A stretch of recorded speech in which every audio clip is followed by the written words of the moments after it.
Uh, Thanks, moderate. Hello from America. Oh, I am also in America, but Heroim Slava.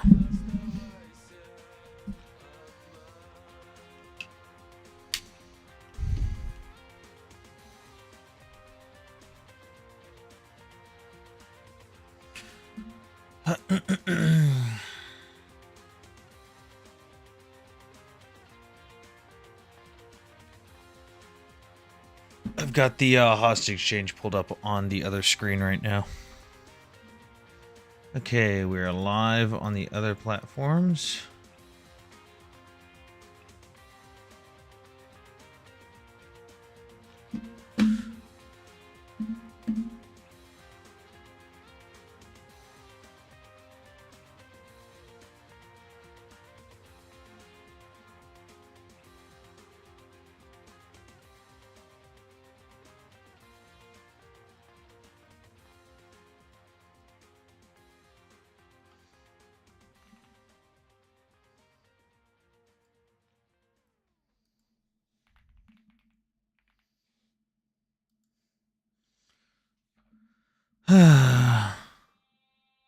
The shirt, it's a Vishivanka. It's a traditional Ukrainian hand-stitched and embroidered shirt.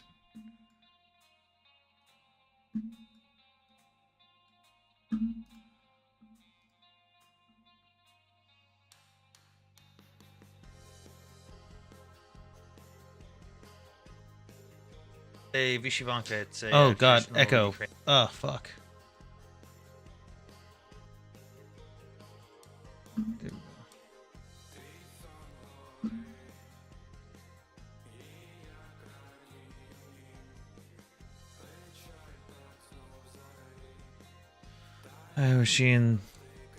We've seen 2 hostages so far be exchanged.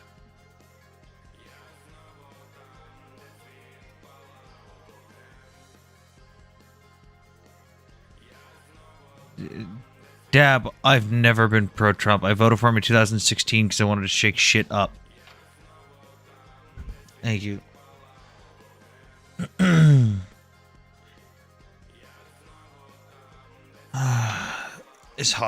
All these hostage exchanges are disgusting.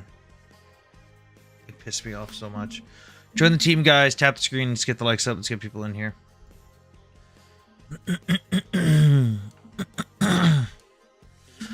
Explains what?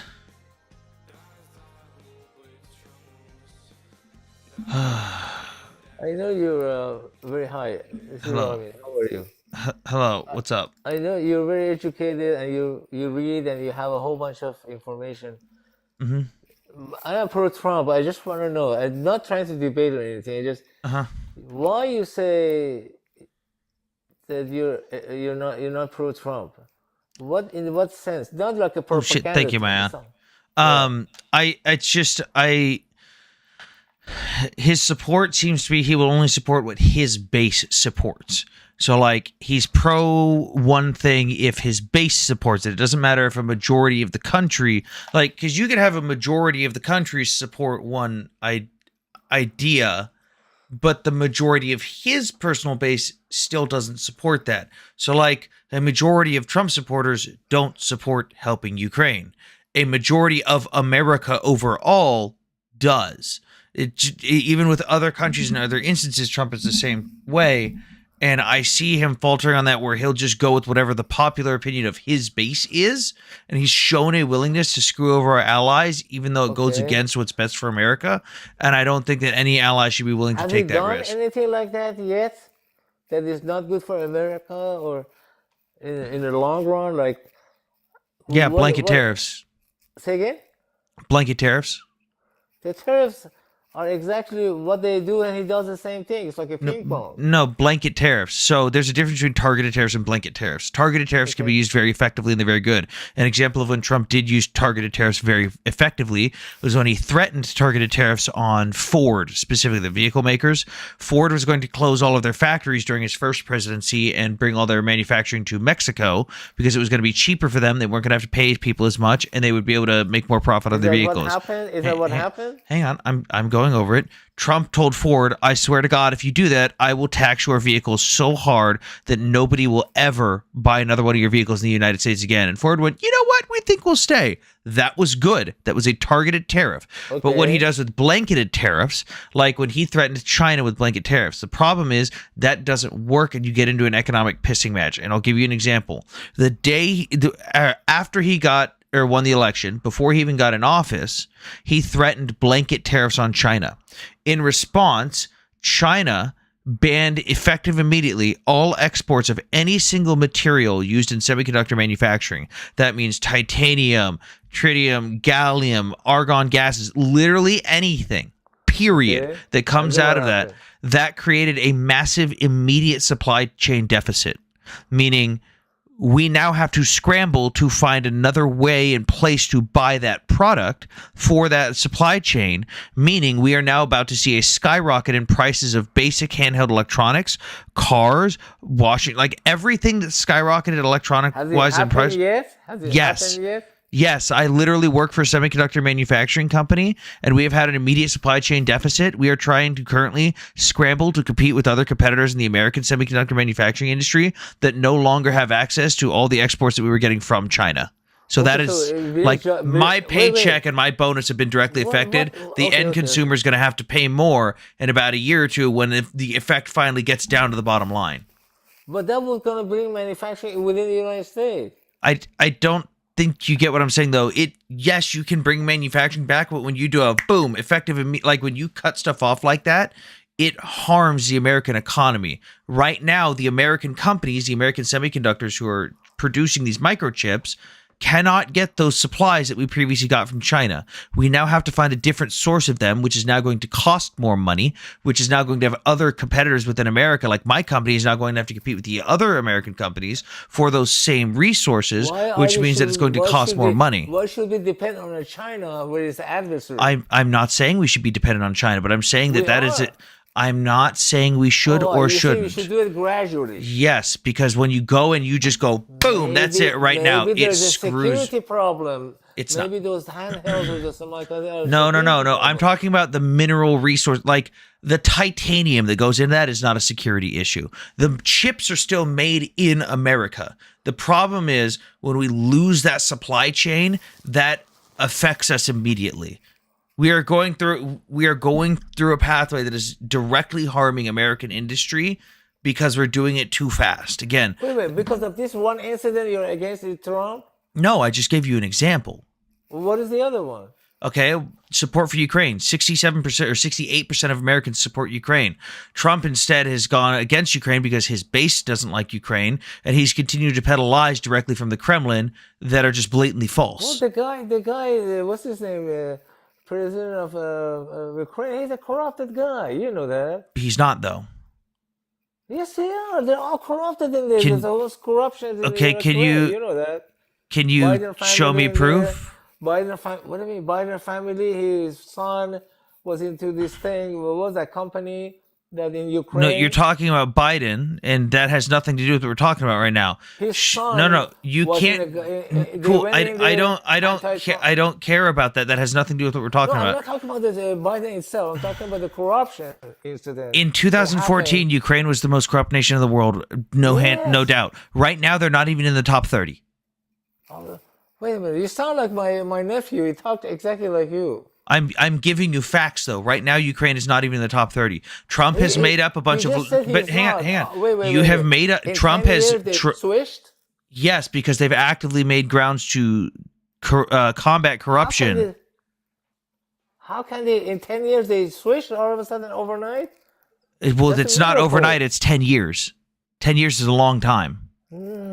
They've gone after corrupt. They've gone after corrupt. Why do you do this to Arab people, Middle East? They've gone after corrupt politicians. They're arresting people left and right who do corrupt things. Like wait a minute. It's no. This is a factual thing. The Nazis, right? No, half of Ukraine. Half of Ukraine did. Half didn't.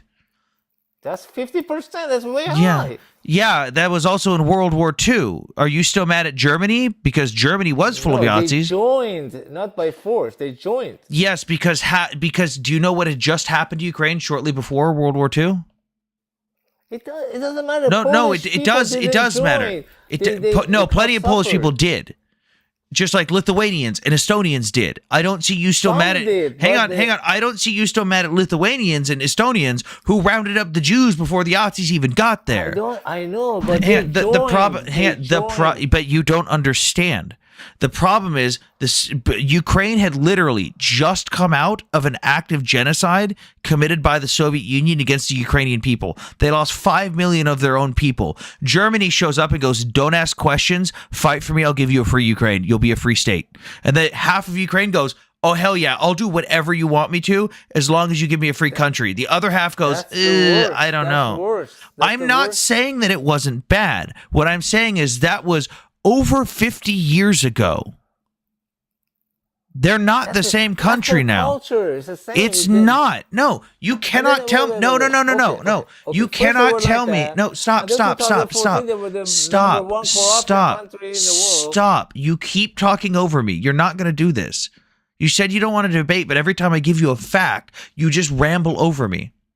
Yes, they have a fucked up past. I acknowledge that. I don't disagree with that. Yes, in 2014, they were the most corrupt nation in the world. The fact is, they are not even in the top 30. The fact is, Trump has blatantly lied about everything he has said in Ukraine within the last 2 weeks. The fact is that they are an American ally. The fact is that a majority of Americans support Ukraine, but Trump doesn't. And he is going against American interests because his popular base doesn't support Ukraine, therefore he won't. Wait, so the whole problem with Ukraine started from Biden's. He could have said that they're not going to join the NATO. That's all he had to say. They weren't going to. But he didn't say anything, so that he was afraid. No. Don't blame NATO on this. NATO had nothing to do with Russia invading. No, it was Biden. It had nothing to do with Biden. Biden helped it. No, he didn't. What do you mean? If he would have guaranteed to Putin that they're not gonna. It had nothing to do with NATO. It had literally nothing to do with NATO. It is a war. No, what is the war for? Okay, explain to me. Because Putin has openly stated it himself. This is directly from Putin. Putin does not recognize the ethnic identity of the Ukrainian people. He does not believe that Ukraine should be a free nation. He openly states that Ukraine should never have been allowed to leave the Soviet Union. They should have been absorbed into Russia, and he does not recognize them. When the Soviet Union fell in 1990, hang on, I'm giving you the facts. You asked for the reasons, I'm giving them to you. Stop. I'm giving you the reasons if you stop talking over me. The facts are, when the Soviet Union fell in 1991, Ukraine gained independence. Russia lost access to most of their military manufacturing capabilities. Most of their artillery plants were in Ukraine. Most of their tank plants were in Ukraine. Their weapons development industry was in Ukraine. They lost access to a warm water port. They lost access to oil. They lost access to their grain trade, which was a huge boost to their economy. They lost access to all of that. Putin has openly stated he wants to rebuild the former glory of the Soviet Union, including Ukraine. It has nothing to do with NATO. Who helped their identity? No. Acknowledge what I just said. Address what I just said instead of changing. Now we're going back to the Russia. Do you know this Democrat state? They're choking Russia. They got nothing. They're choking them. First of all, Russia was the one who helped the World War II to win, right? Wait. Hold on. You're going to be mad at Ukraine because half of Ukraine. No. Stop. Rami, stop. You're mad at Ukraine because half of Ukraine sided with Germany. But are you going to ignore that Russia? Hang on. Stop. Rami, stop. Are you going to ignore that Russia literally started World War II on the side of the Nazis and invaded Poland with them? No, Russia was against the Germans. Really? Cool. Okay, good. No, I'm open. I can change the mind. Have you ever heard of the Molotov-Ribbentrop Pact? Say again? Molotov-Ribbentrop Pact. No. That's why I want to talk to you. Because I don't want to debate. Russia and Germany started World War II on the same side. They had a mutual agreement and it was signed, the Molotov-Ribbentrop Pact. They had a mutual agreement that they were going to be on the same sides and not necessarily go to war, but they were going to split land. They were going to carve up Poland together. Okay, so that's not called war. Yes, hang on. This is World War. Hang on, stop. That's called colonization. Stop. Correct? Rami, They both started World War II on the same side. No, Russia, there was no war. You just said. Rami, Russia started World War II on the German side. They were allies with Germany. And here, I'll show you this. But you said Rami, just one land. They did. Rami, They were stop. on the same side. Rami, here, this is the German-Soviet military parade in Brest-Litovsk. This was a Polish city that Germany and Russia had a joint military parade in because they took it over together. So you're mad at Ukraine for what happened Wait. I want to clarify. Was it a war or was it just occupying? It was literally the start of World War II. No, you didn't say start. You said they didn't want to start the war. No, Rami. Keep talking on top of Colonizing is different Rami, than the no, war. Rami. Rami, do you always do this on Rami, TikTok? You always Rami. overtalk hosts? Did Germany start the World War II by invading Poland? Yeah. Cool. Russia invaded with them. Russia invaded Poland with Nazi Germany. And then what happened after that when that happened? The What Germans happened? double-crossed them a year later, and then the Russians went, oh, shit. What do you mean double cross? They said we don't want a war, probably. They didn't want to Oh my war God, like that. Rami. Rami, do you know anything about World War II? Wait. How is it that they lost so many people? They fight against the Germans. Because And they said- because Germany double-crossed them. Germany promised that they were not going to go to war with each other. Germany, a year later, went, fuck it, war with you too. Wait. Okay, Because you're they both saying wanted the You same realize that thing. Germany They made both it all the wanted to take over the world. You realize that Germany made it all the way to Moscow, right? yeah, I know. What are you not understanding here Are then? you What I'm pro saying USSR? is, wait. I just want to clarify that Germans and Russia, they attacked Polish. Yes. Both of them together attacked. Yes. Yeah. But what I know is that Oh my God, his brain's breaking. Germany said he announced that they want to take over the Poland. That was what. And I never so heard of Russia. did Russia. That's why I told you the Molotov-Ribbentrop Pact. They made an alliance together where they. Pact was, but I don't think that the Russians were into the fight. Maybe My man, at the look beginning. right here. Yes, exactly. In the beginning, they invaded together. They invaded Poland together. Look, the German-Soviet military parade in Brest-Litovsk was an official ceremony held by the troops of Nazi Germany and the Soviet Union on September 22nd, 1939, during the invasion of Poland. They invaded at the start of the war. Do you realize, Rami, that in Russia, they teach that World War II started a year later than it actually does? Because they don't talk about the fact that they started with Germany. Correct, but And if they were as both bad as wanted them, to they would have stayed with exterminate them. us. Why do you want to be with the people who want to exterminate us, Romney? Who is this? I am somebody who is pro-Jews. No. You I'm know not who pro isn't? Russia. Listen. I am not Why are talking you like that. such a Hold Putin on. fanboy? My point is that you choke a country to death by blocking them. Like Russia has nothing. They can't go down Good. from Iran. Fuck where I 'em. live. Why are Wait. you such a Russia fanboy? Wait, No, wait. I'm not. Wait. I'm not. Are you upset really that sound are you compromised. upset that we have sanctions against Russia? No. You make that they have been demonized as an evil Yes. country, Yes. and they've been. Whoa, They do wait. some really Wait, no hang such on, thing as Rami, a Rami, Jew. hang on, Rami. They openly support and change weapons with The Iran. government Hang on, does, not the stop. people. No, No, they bombed no, Chernobyl. Rami. The people are openly supporting of the war. The people openly are against Israel.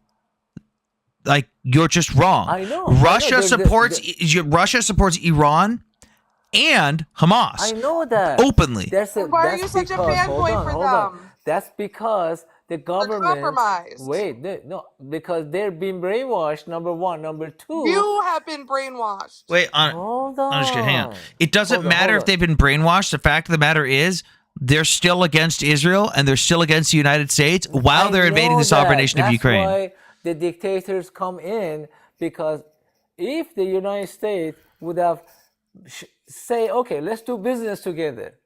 Some you can make money here, you can make money there, but they don't allow them to do anything. The economy is going down Because we're crazy. trying to stop them from invading Ukraine further. That's the whole point. That's before all that. They caused so much casualty in the World War II, and they got nothing. They got only Berlin, and so that's because you choked them to death. No. We had sanctions. We had sanctions against them in the Cold War because they were actively against us. They wanted Because they want to get money. They It's all want about money. Rami. They wanted the United States to die. They threatened to nuke us every single day. They hate the United States. They always have. No, because nothing. They hate us. They always have. They want money. No, Money no. Rami, So they're evil. again, They're back to the evil. original. Can you try to listen? Rami, Can back you to the just original try? thing. Back to the original thing, Rami. You said what was an example of Trump lying against something against American interests? Trump has lied about Zelensky countless times in the last 2 weeks because his base doesn't support Ukraine. He has lied non-stop about an American ally that he is willing to suck Putin's dick over to support the enemy rather than supporting an American ally that goes against American interests. Listen. In order to be able to, normalize something, so the people maybe We not shouldn't suffer. be normalizing relations with Russia. If you don't, they're gonna get worse and worse than Putin. Okay, That's what the Rami, should we dictatorship normalize shows. should we normalize relations with a country that attacks US military bases? See, attach what now? If a country attacks a US military base, do you think we should build relations with them? No, if they're against. Cool, what? Russia's Against- done that. Rami, No, I didn't get the say point. Russia Attach takes what? I don't Ukraine. know. What happens next? What is Russia attacking America? They did in 2018, the Battle of Kasham. They attacked a U.S. military installation with 500 man strong force. They attacked us directly. Do you think When? they're going to stop it? 2018? The Battle of Kasham, 2018 in Syria. Yes, they attacked a U.S. military base directly. We even we called them and said, "Are you sure you want to do this?" And they were like, Wait a minute. We know about them helping the Israeli enemies of Israel. I'm not saying they're Yes. a good government. I'm saying that if we normalize the talk like this Gorbachev or somebody, they can bring down. "There is no the heat. normalization with Putin. Putin hates America." I know that. I know Then why do that. you I'm love just him saying. so much? Or I'm do you just hate saying they're America? suffering from economy. That when you Good, choke them, good. Why do you Fuck care so much Russia. about Russia's economy? Good. not Russian people too. All they're No. all evil. No, Rami, the majority of the people. Russian people, Ukrainian people are evil? Rami, the majority of Russia supports the war. The majority of the Russian population supports the war and invading Ukraine. The majority of Russians support war. Yes. Yes. Okay, because Because they hate America. Are you rooting for a people Why who they hate invaded America? another Why? They people? hate America because Russia has always hated us and said the West is bad, the West is evil, down with the West. They then hate us. okay. In that, why are they defecting to America then? Why they love America? They defecting here. They come. No, they don't love America. They You love think Russians Trump. love America? Before that. since No, the way- Rami, as long Rami, as they I know, don't love they've been America. defecting. They don't love America. They love Trump. Because the Russians like Trump because Trump likes Putin. Trump wasn't here to 20, 30, 40 years ago. What are They you always- what are you Why are talking you about obsessed then? with 40 Why years did ago? they break the Countries wall? change. How come they break the Berlin Wall? They want Rami, to be live one part. today. Oh my Huh? Not god. in 1980s, not in 1991. Today. I am talking about 1980, 1990. Why? You're talking about the fall of the Soviet Union. Guess what? When the Soviet Union fell, Russia didn't fucking change. They didn't. I know, because the same strategy of the Democrats. Choke them to death. This from isn't economy. about Don't give Republicans them versus anything. Democrats. This isn't about that. Dude, Yes, back it then is. no, Rami, Democrats Rami, are the stop. evil. Rami, back then it was Republicans. That wasn't Democrats that were super against Russia back then. That was Republicans like Reagan. It Because was guess what? No, always Rami, since stop FDR. talking over me. I'm fucking sick of it. Stop it. Rami, Some emotional regulation. Republicans were against Russia because Russia wanted us dead. They still want us dead. Republicans. Have you ever heard Reagan speak about Russia? Holy shit, dude.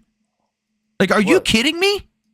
I'm not saying they're a good government. I'm saying the people are innocent. And I'm saying they're you're wrong. brainwashed. And Ukrainians are too. I'm saying you're I wrong. didn't say that.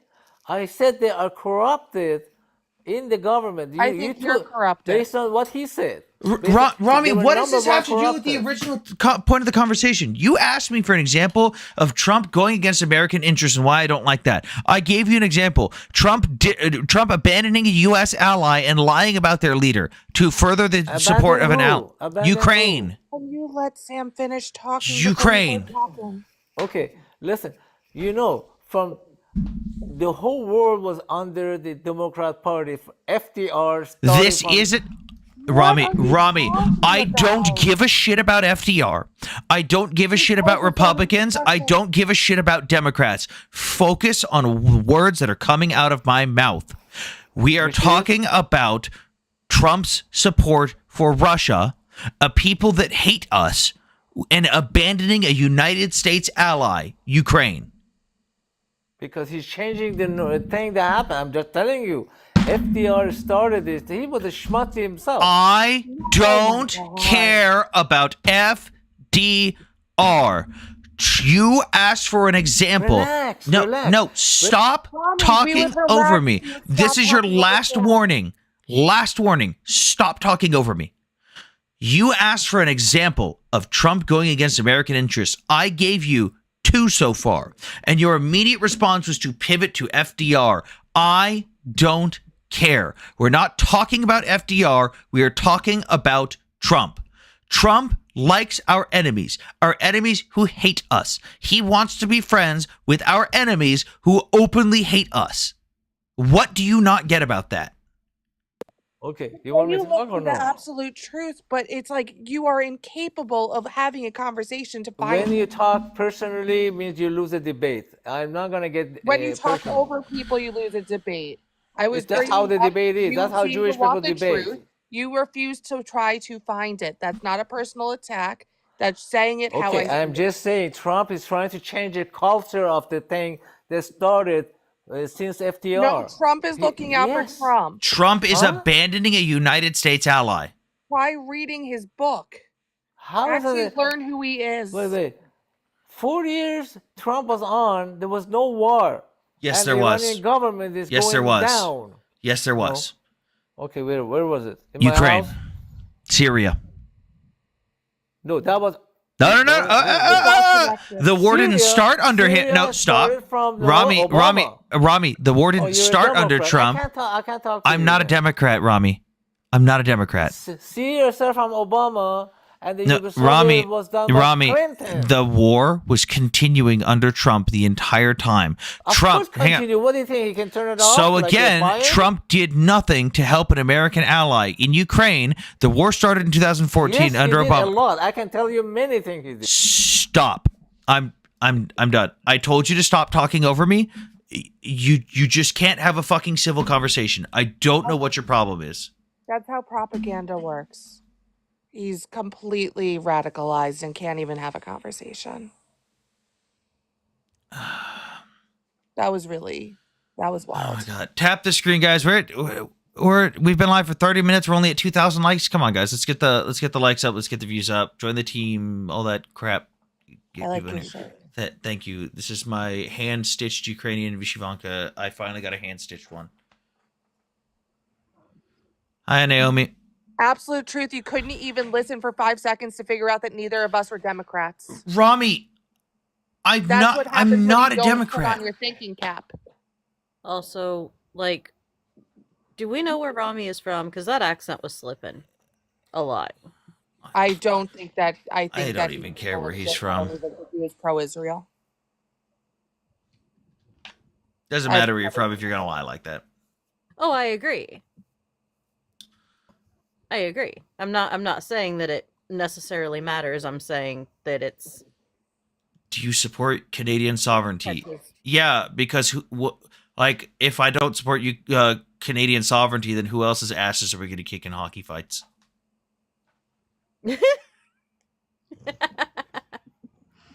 He was Persian. I don't care. see Canada. I think of that South Park song. That's Anytime- what Democrat do. Rami, this isn't about Republican versus Democrat. He seems to think everything is the United States, and it's really weird. Canadian Zionists, no, you didn't win. We kicked your guys' ass in that fight. I don't care about what the score was. We fucking threw hands. We won. Lost Agreed. debate. Rami, there was no debate. You just kept trying to talk over me every time I gave you a fact you didn't like. And the pally pivots were wild. You lose the debate as soon as you cut off your opponent. And you pivot like that. The rest I of the world definitely cares about have the to score. have that. I don't give a damn about the score, Naomi.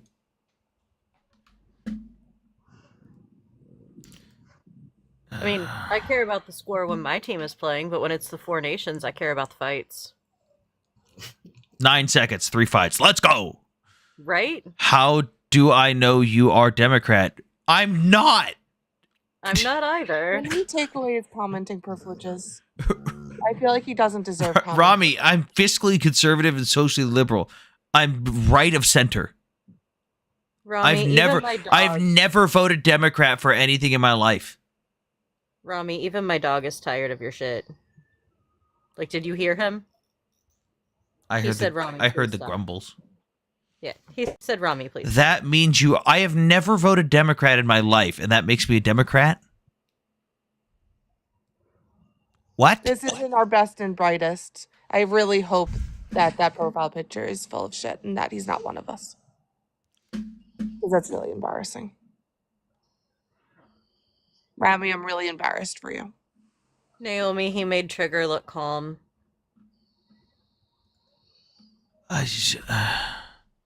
He's Israeli? No, I don't think he is. Your behavior? My behavior is because you kept interrupting me and talking over me. That's Maybe if why I you- think he's a pally, because the emotional regulation and the inability to Yeah. like hold himself back. Yes, Rami, I get mad when people talk over me. Very disrespectful. Sahar, I'm not gonna lie. Israelis do that a lot too, especially Israeli Jews. Let's be real here. No, there's a difference between conversational overlap and being straight up rude. He I- was trying to cut you off while the conversational overlap, like you're listening while you're talking over the person. Yeah. He wasn't listening, he was waiting to speak. Hey, Naomi. Hi, Naomi. Hello, how did I end up in a box? You requested. I must have accidentally tapped it as I was typing. No, Rami, Oh, you are didn't. you You didn't there? make a single point. Nothing you said was of any substance whatsoever, nor was it factual. I still can't believe he got to FDR. I was the one deflecting? Oh my fucking god, Rami! I brought up Trump. talking about We Tiffany talked about Trump, and FDR. you brought up FDR. That was wait. what? Wait, Rami, this is a very important question. What shape is the Earth? Rami, this is a very important question. How much fun juice did you drink today? Because you must be not fully with us. No, really, Rami. What shape is the Earth? Oh my god, could you?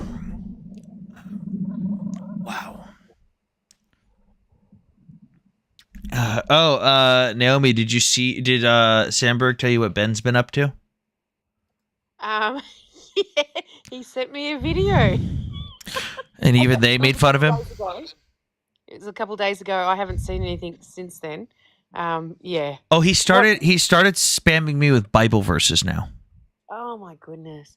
This guy, seriously. I was texting with Preston Stewart, and Yes. I was telling him that I had to turn off my read receipts just because he's so annoying. And Preston was like, "Dude, I'm not gonna lie. Ben is the sole reason I don't have read receipts anymore." And I was like, "What are you talking about?" And he goes, "Well, there was a conference when he was at the NATO conference, and he said that he Those was last there meeting. and Ben messaged him and he opened it, didn't have a chance to respond because he was in between conferences and meetings, and went to the meeting and then came back and opened his phone again to find like 30 messages of Ben losing his fucking mind because he read the messages but didn't respond. Yeah, because that's how he is. Unless he gets a response. That's why I always say to Sandberg, just don't respond. Don't. And he's certainly a lot better these days, but every now and then he will respond here and there, but far out. This guy's Yeah.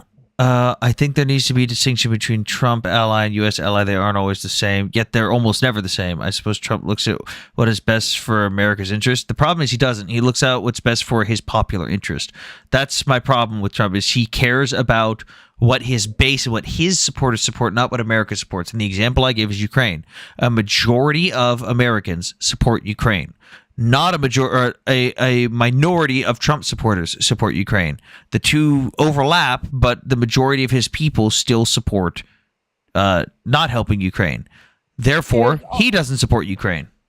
When it Sam, comes to tell me this. politicians and a cult of personality, never fanboy over a politician. They are a politician at the end of the day. It is always imperative to have a healthy distrust of your government and your politicians.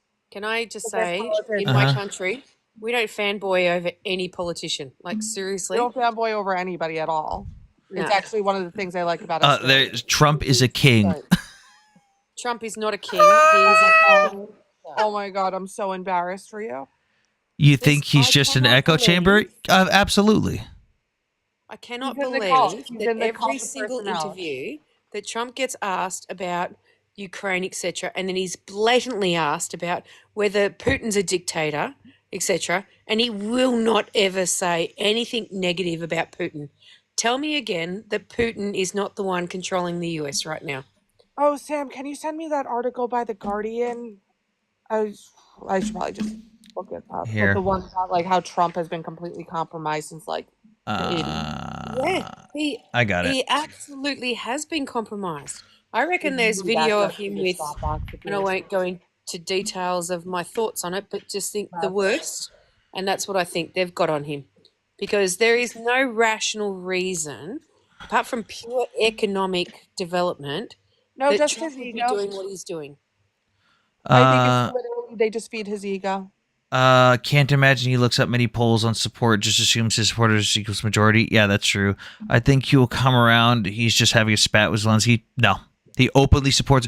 Dude, JG, here's how bad it is. In the debate with Biden, Trump openly admitted that Putin told him he was going to invade Ukraine. He openly admitted that Putin told him that. Guess what Trump did? Nothing.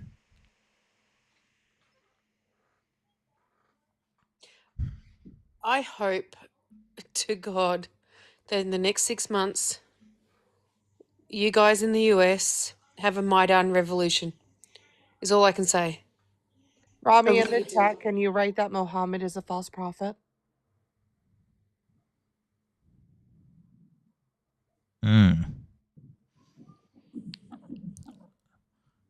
I'm curious on Happy that one. for you to yell at me for that one. By the way, can we tap the screen, get the likes up, join the team, all that jazz? We're at 4,000 likes. Justice Yeah, for Sam. we're at 4,000 likes. Justice for Sam.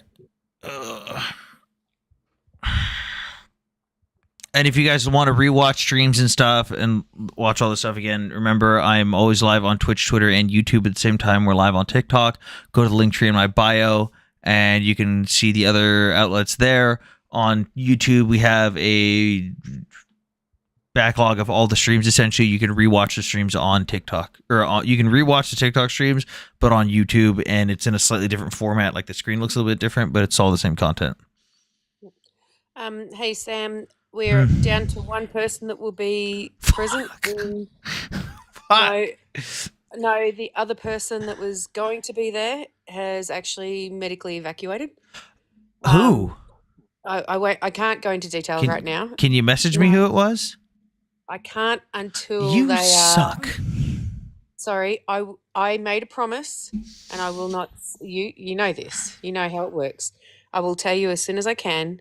But there will still be someone that will be there, American, Okay. okay, and will know everything that they need to know, your real name, the whole works. Wait a minute. If that means the American's the one left, then I know who. Oh, No, I don't think you know who it is. wasn't. No, I don't think you know who it is. No. Don't worry, I'll text you and you'll be Okay. fine. You'll be fine with this person. Don't worry. Absolutely no problem, and absolutely happy to represent all of us. Okay, that can't be there. And yeah, okay? Okay. I'll text you. Okay. Yes.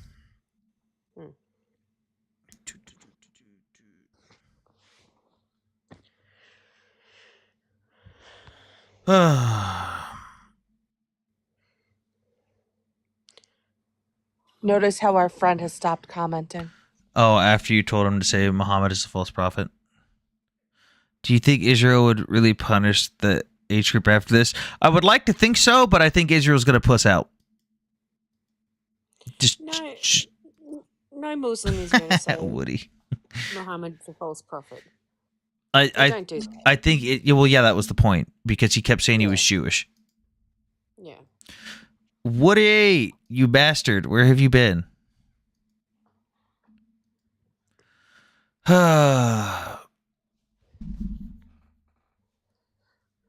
Horsing around, but Woody owns horses.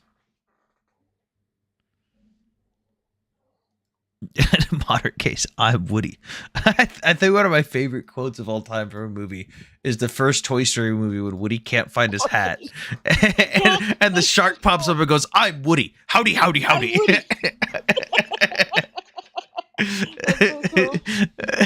That randomly pops into my head. I'll just go, I'm Woody. Howdy, howdy, howdy. Do you know how many times I watched that movie with Sandberg? Was this before or after the beating with the hockey stick? It was probably before the beating with the hockey stick. He don't remember it too much. You know, he rang me today and he said to me, "Thank you so much for being an awesome mum." Ew. No, it's really cool. He told me many times, but he just said, "I just really want you to know you're always there for me. You're always looking out for me. Thank you so much." Woody, what's going on with Gaza now? Why are we burning you to the ground? One, because it'd be funny. Two, because I've kind of lost all of what little sympathy I had left after what happened with the Beavis kids. If you didn't see Woody, they put the Beavis kids in foot lockers and locked them, and then gave the IDF the wrong key and paraded them around with giant posters of Jewish blood libels in the background, and claimed that Israel had unalived the children in bombings, and they had all their children there to watch and even had a little playground in the background. And then it was discovered through the autopsy that they were strangled to death. I've lost sympathy. I don't care.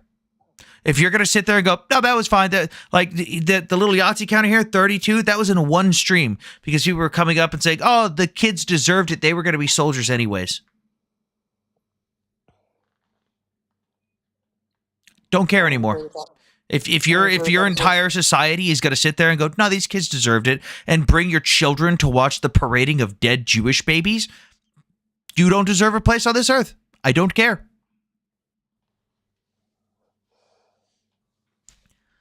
Can I ask, Sam, because as you know, I don't have the same. You ask questions, yes. I do ask questions. Is it possible to imagine a scenario where there are Palestinians that don't support Hamas or what they've done? The problem is that even by their own polling, a majority of them do. A vast majority. Well, like we're talking like so. The polling, there was polling done before October 7th that showed they had like a 90+% approval. Or sorry, it had actually dropped. It was like a 70% approval before October 7th. Immediately following October 7th, the polling shot up to over 90% support for Hamas, and even over 90% specifically for what happened on October 7th, and over 90% for pushing all of the Jews out of Israel and taking over the entirety of Israel.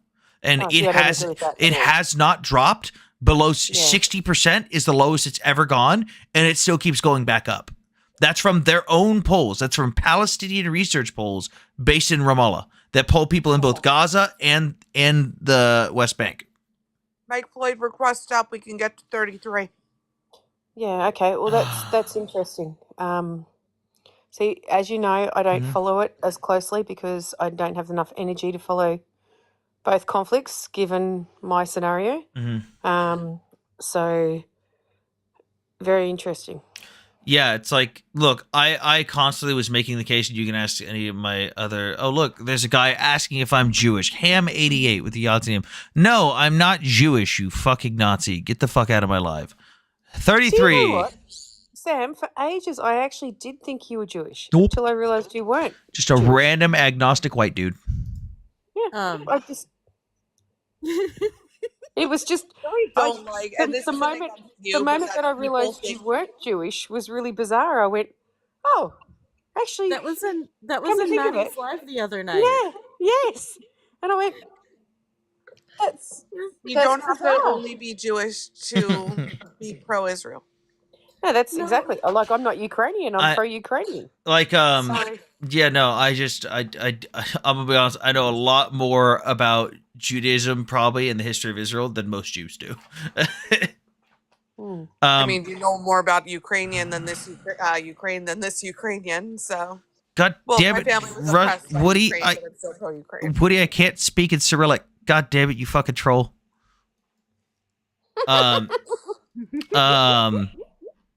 Oh, fuck, even the translate button's not working. Shit. Yeah, no, I constantly, for the longest time, have advocated for two-state, like there can be a solution, just going to take time and all this and that. And seeing what they did with the parading of the Beavis kids just sent me over. Like, there's always been a part of me that was like, whatever. Like, Naomi, I can send you what the stream of it. Oh, look, there's another one. Mustache Man was right. You know what? He was right when he took a bullet. Join him. I don't think That's they 34. understand. They know what they're saying when they say that. I don't think they do either. I'm not joking. I don't think they that understand only went for history. Jews. Yeah, I think they pick and choose what they want out of history and that type of stuff, or they just listen to the misinformation and that's how they form their opinion on it. It's So- A opinion. lot of them are really So- just trying to trigger So, Jews stuff. like I said, Naomi, they took the babies and they put them in like military footlockers as coffins, like, Oh, and then they put their pictures on them, and then they put arrest date. They put information that said arrest date, and then unalive her and put a picture of BB as a vampire to play on the Jewish blood libel that Jews used to suck the blood out of Christian kids. And then they locked the coffins and gave the IDF the wrong keys. The IDF had to scan them for booby traps. They also mixed up which kid was in which coffin and were literally dancing. They had children dancing on top of the Red Cross vehicles. not to mention they sent the wrong corpse as well. Yeah, couldn't even give the right And then right body for the demanded it back. mother. There is no part of me that will ever defend Hamas as long as I live. Just to be absolutely clear, there is no part of me ever. Oh, and then someone put it out in chat. Someone put it out in chat. Did you hear what happened the next night, or actually that night in Israel? There was someone that reported there was something suspicious on some buses, and they found a bunch of explosives on some buses that blew up at exactly 9 p.m. They were intended to go off at 9 a.m. the next morning when everyone was doing their daily commute. Oh my god! So in the middle of disrespecting the babies, the infants, accusing them of being arrested and doing all the shit they did, they were actively trying to blow up Jews.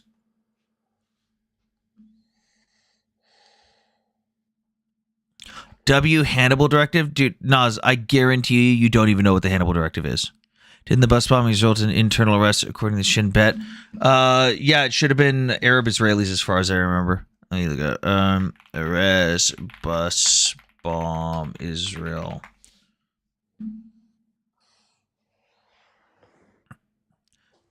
I thank Hashem every day that our opponents are morons. Yeah, there was 2 Israelis and a Palestinian that were arrested.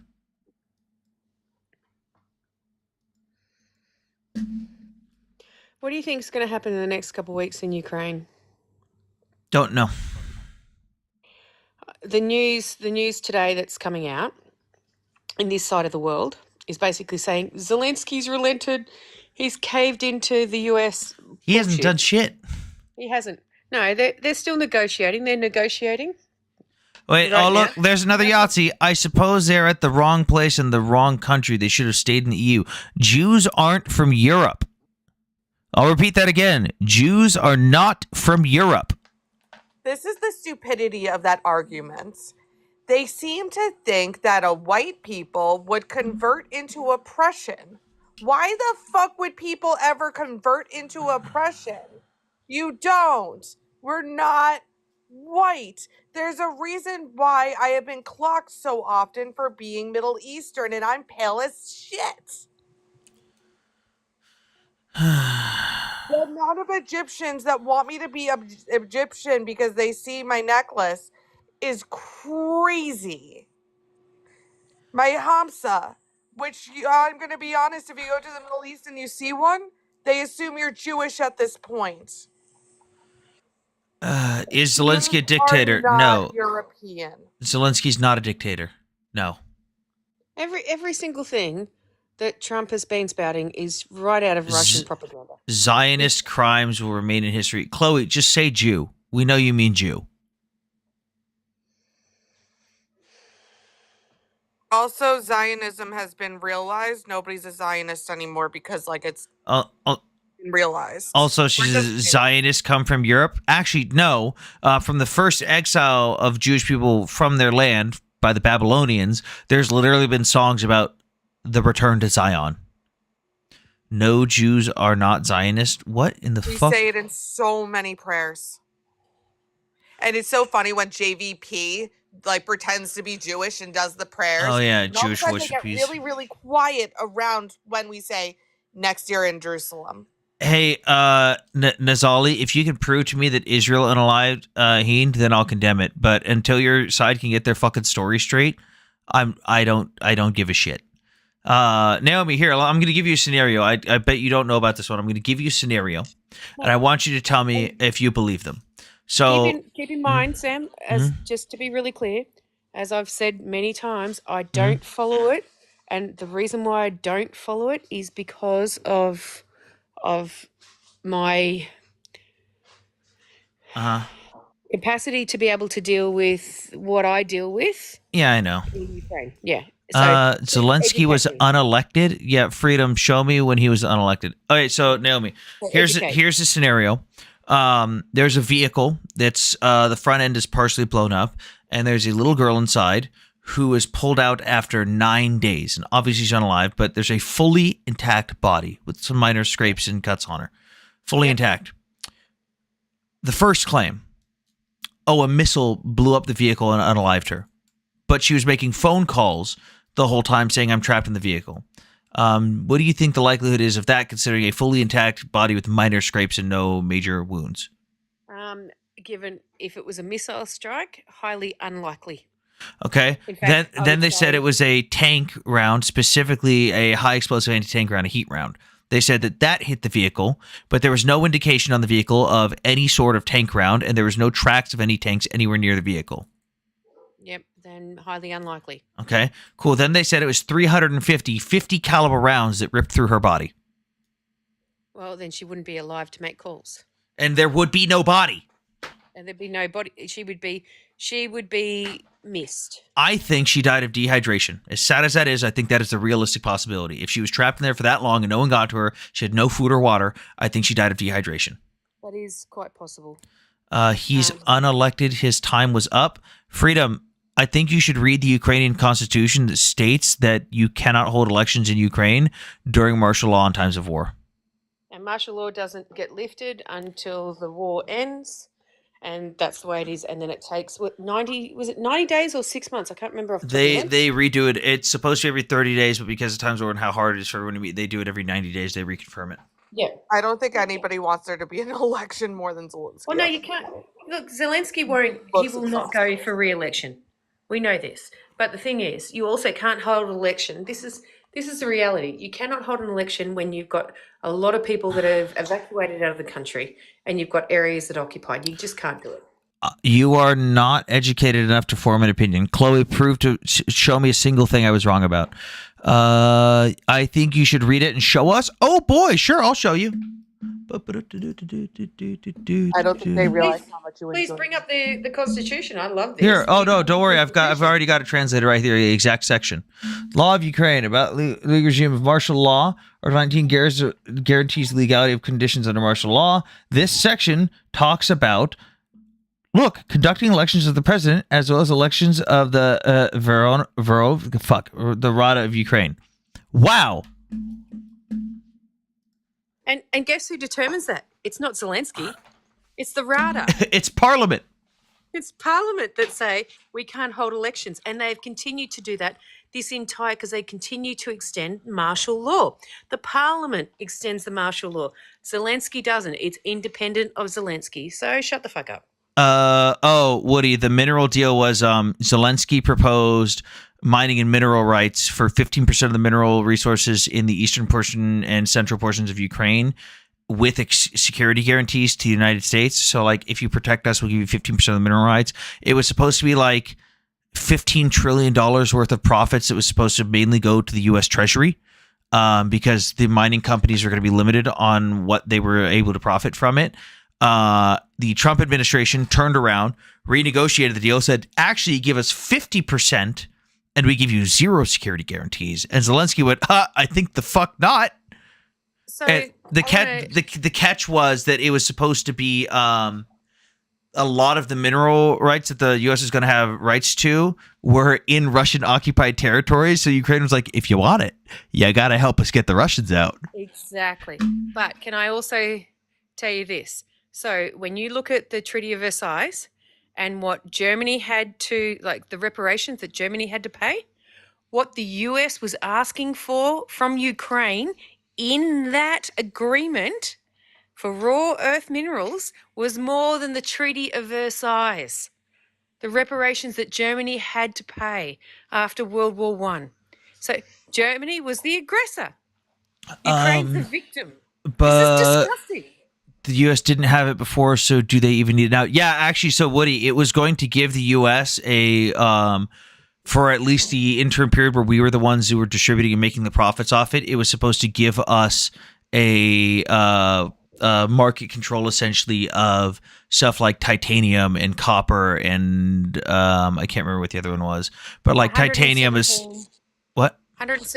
117 of the raw earth minerals that of the 120 that are needed throughout the world, Ukraine has them in those occupied areas. Which is funny that they didn't offer, like they had that leverage chip this entire time and they were like, let's hold out. We don't want to give this up. And then they were willing to give it up for Trump, who just changed everything. So think of it this way. Do you think that a country will ever rely on the US again? Like, I'm not Nope. joking. I don't think It is they going should. to change significantly. Like, no country is ever going to be held over a barrel like Ukraine has been, ever again. You can stand with Ukraine all you want. We are getting what we liberated. What in the fuck does that even mean? Though Trump and Putin got on before, maybe he could make a deal with it. Oh no. Oh, Woody, you're fucking trolling again.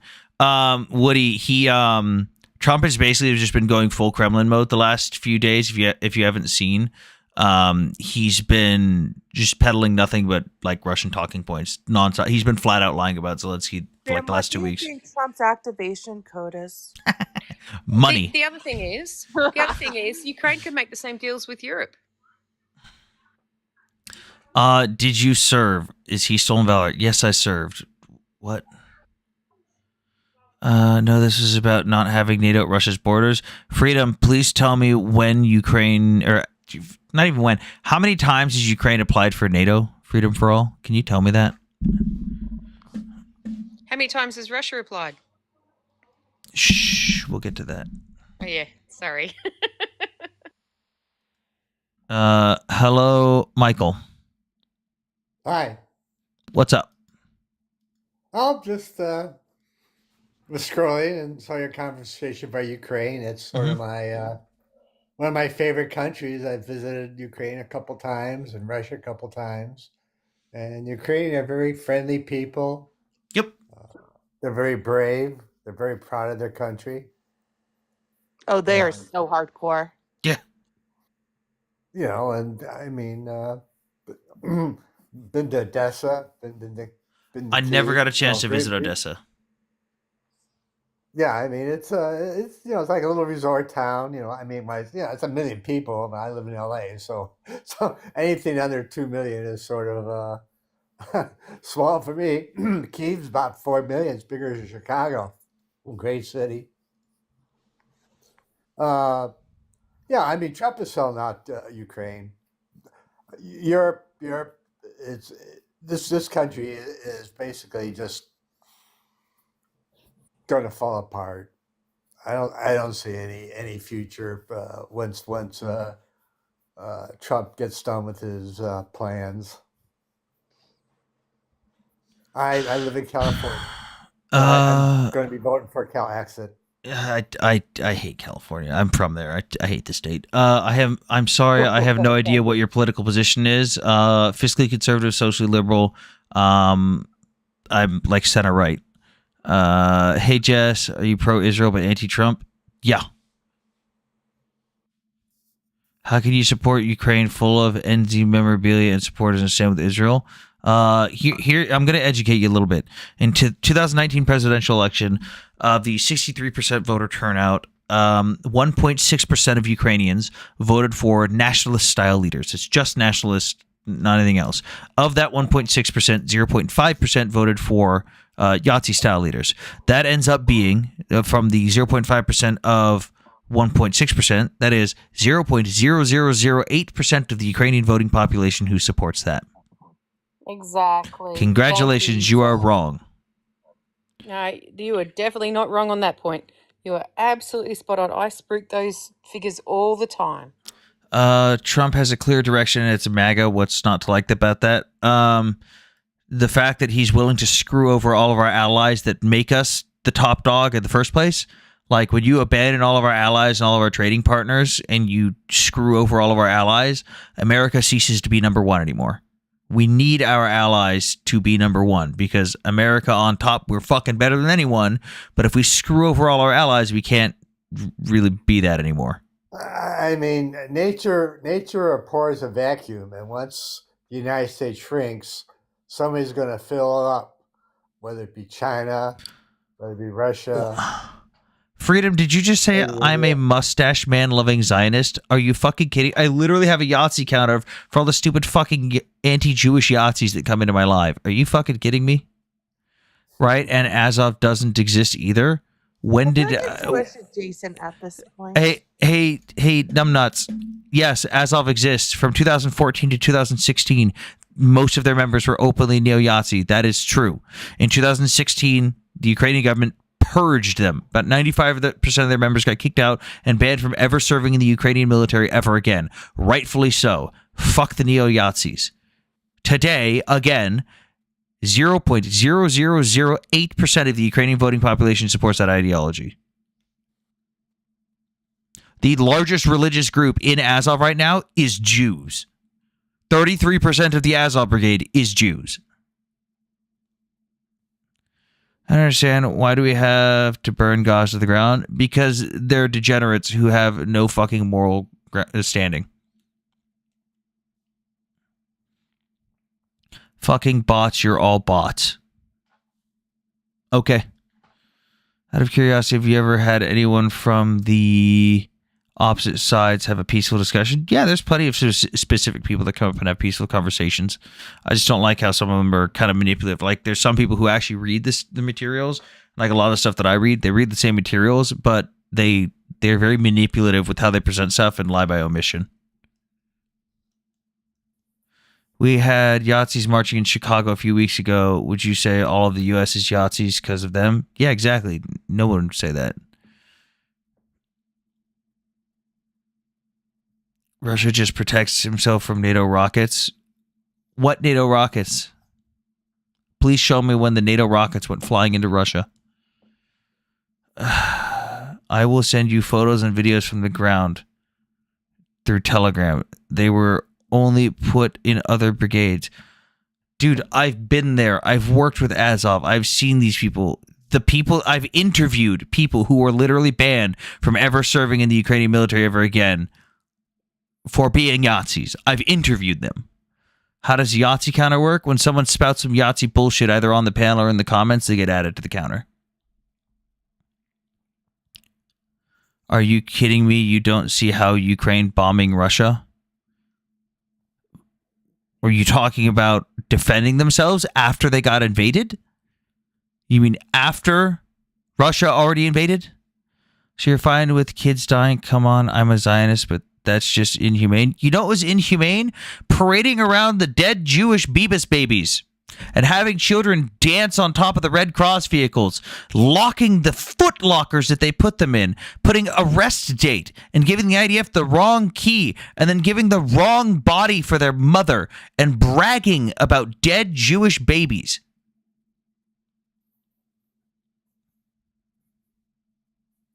I don't care anymore.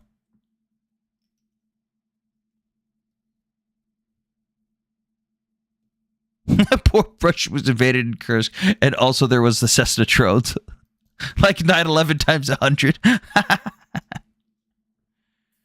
They were shelling our people. He was talking 2014 onwards. Yeah, 2014. Let's talk about Yevgeny Prigozhin and Igor Girkin, who openly admitted that it was their soldiers that were in the Donbass and the LPR DPR regions that were, causing all the problems. You know they're a bot when they don't even put a name down there that you can actually even respond to. All the Zios must D. You gonna finish that word? Thank you for speaking the truth against the terrorism. Oh, okay, Roz, have a good night. I love that they spelled Zio wrong. Good night, Dragon. It's fair to pay Wagner guys to work in Donbass too. That's fucking Woody. Well, they got You know what's really funny is Woody, my friend Woody here, probably one of the most educated people I've met on like Russian stuff when it comes to like military equipment, at least, like, and just military, fucking nerd. He's the kind of dude when I was in Ukraine, I was gifted a smoke grenade, but it had almost no markings on it, and I didn't know what the fuck it was, and I sent him a picture of it, and within 15 minutes, I had a fucking instruction manual in Russian. Oh, brilliant. Hey, speaking of which, how is your landmine stuff, your plastic landmine Still stuff? going. We're in the middle of the third shipment right now. But so Woody, it's funny. Probably would present better pro-Pally arguments than any actual pro-Pally. And he just hates everyone in the Middle East. He just hates them all. Netanyahu could have stopped this on October 8th. Oh, so you mean let the terrorists get away with what they wanted? Which was murdering as many Jews as possible. So just zero repercussions for October 7th. That's what you're saying. I would love to finish Zio Filt if it had a nuke. YOLO, how about this? Hang on. YOLO, how about this? Come to Dallas, Texas. Mutual combat is a thing here. I'll be the first Zio you go up against. We'll have a duel. So I'll send you a message in a bit, Auntie. Uh-huh. So keep in mind that once again, I come from a genuine question, nothing else. So on October 7, what is the actual truth about the Israeli forces unaliving their own people? Did happen in one location. There was a tank that was in a village. A civilian ran up and said, "There's a bunch of terrorists in that house." And the tank went, "Okay, cool. Is there anyone else?" And they went, "Yeah, there's a couple civilians." And they went, "Okay, cool. How many terrorists?" And they were like, "I don't know, a bunch." And the tank went, boom, blew up the house. Okay, and what about the helicopters on That was entirely debunked. Have you've seen Syrian Girl I on? haven't looked at it. Oh no, I'm saying Syrian Girl on Twitter, right? The one that posts all the anti-Ukraine stuff.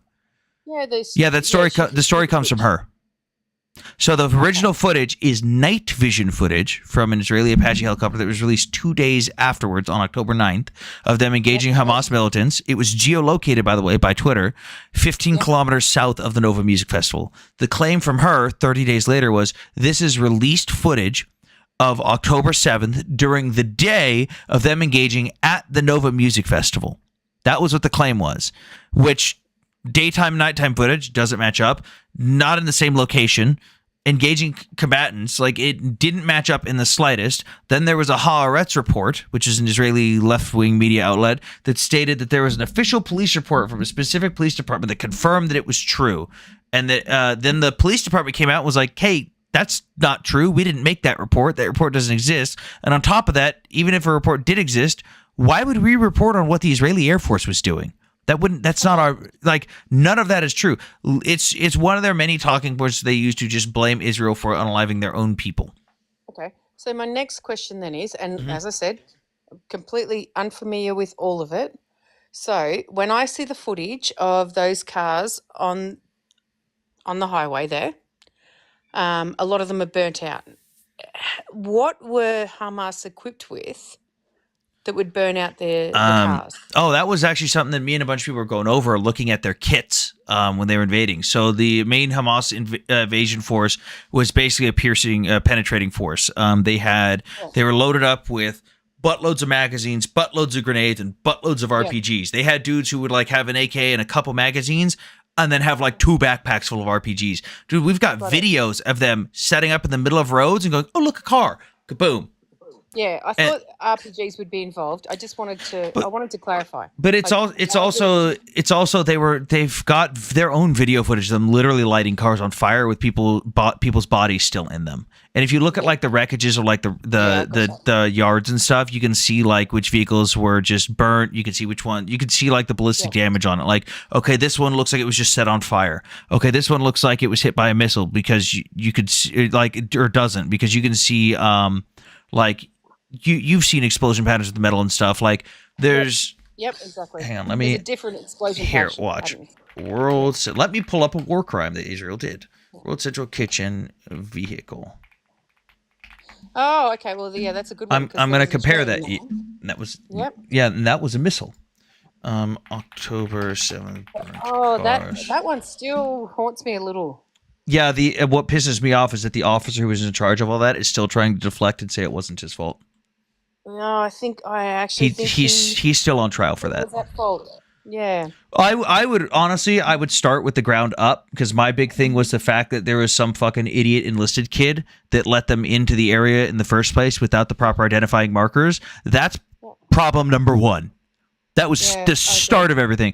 But the fact that you, as the officer in charge of all that, can't acknowledge that your people fucked up and you're responsible, that pisses me off. Okay. And you know what? Things happen. Mistakes happen. This is the thing. And this is the thing that pisses me off. If mistakes happen, you have to own them. Yeah, no, that dude's entirely trying to blame shift. He's still on trial for it.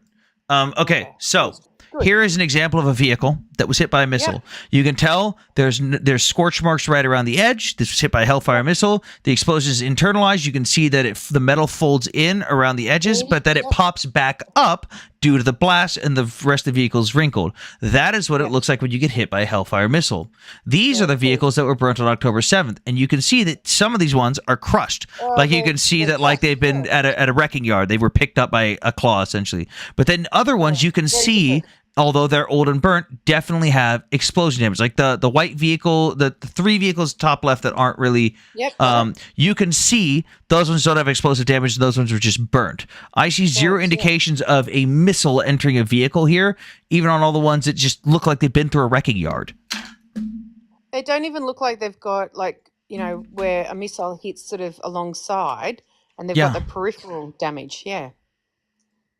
Okay, no, interesting. Anyway, when I asked, and I know you know this, Sam, because you know me. When I ask these questions, they're genuine questions, and at a genuine trying to understand. That's it. End of story. Apache helicopters have missiles. Yes, they also have other stuff, but Woody, that definitely wasn't a mistake. It was definitely a war crime what happened in that incident. But my thing is that so Woody, if you don't know the details of it, basically the first problem was playing a game of telephone. They had clearance to be in that area, but the word that was passed up to the drone operators that were operating that night, there was a miscommunication on how many vehicles were allowed in the convoy. The convoy showed up late. The guy that let them in through the green zone gave them the raw, did not give them the IR identifying markers on top of the roofs, which they should have been. There was a Hamas militant that jumped on one of the vehicles, but instead of verifying if he got in the vehicle, the operator assumed, hey, that must mean they associate with Hamas. Mistake on his part. And I think there was recorded 4 separate instances where he asked permission to fire and was denied. And then on the 5th one, he was given permission and took out all 3 vehicles. There was massive fuck-ups all around. And a lot of people who were held accountable already. The problem was the officer in charge of everything that night is refusing to take any accountability at all. Zelensky is corrupt as hell, just as corrupt as Netanyahu. DJ, can you provide me an example of Zelensky being corrupt? Your shirt is a war crime? Woody, why would you say that? Why would you say that, Woody? Why are Kanzar built in Palestine? Or go back to the homes that Big H built in Germany for you. Just an illiterate Yahtzee. Got it.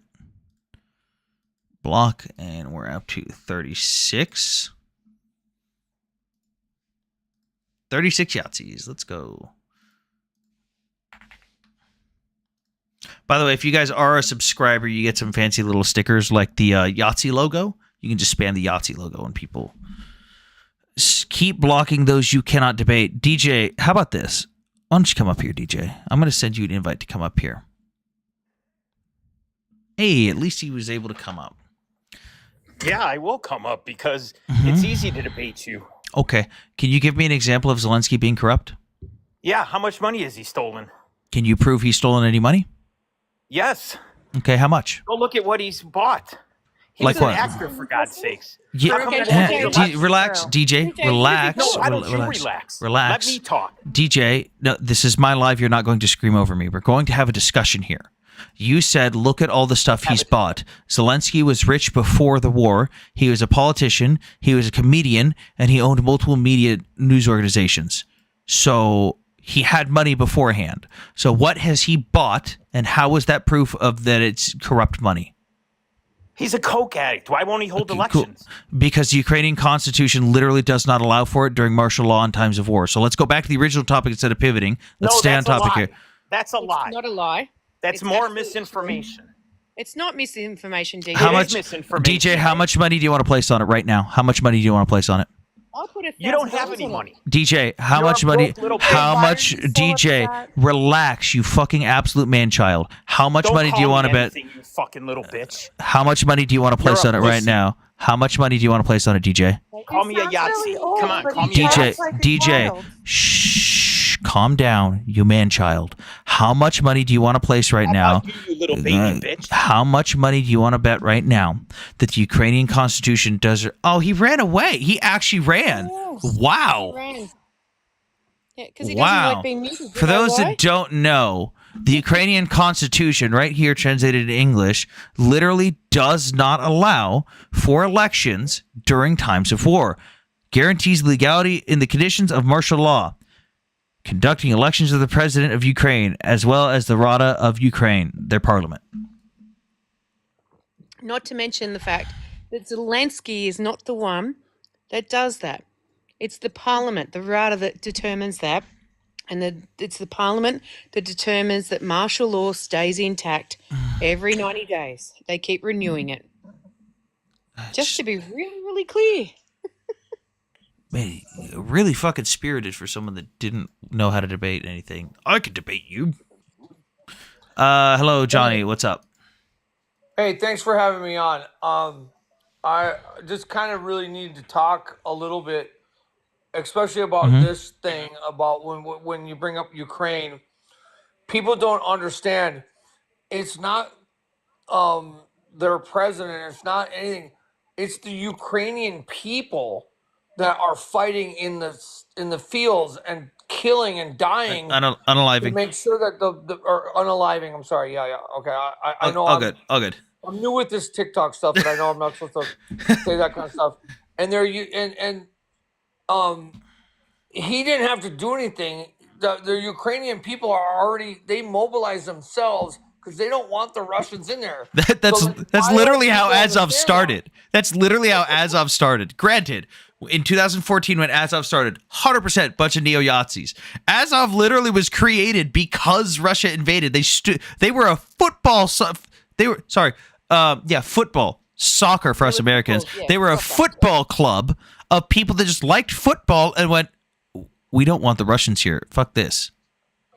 Right. Well, and one of the things that's really sad is that the amount of damage that Russia's done to that whole country, because they're like, well, he didn't use nukes. Well, he might have. Well, most of the generals before they got fired by you know who, said that he might as well, because a tactical nuclear weapon would have done just as much damage as what he did to So, those John, cities.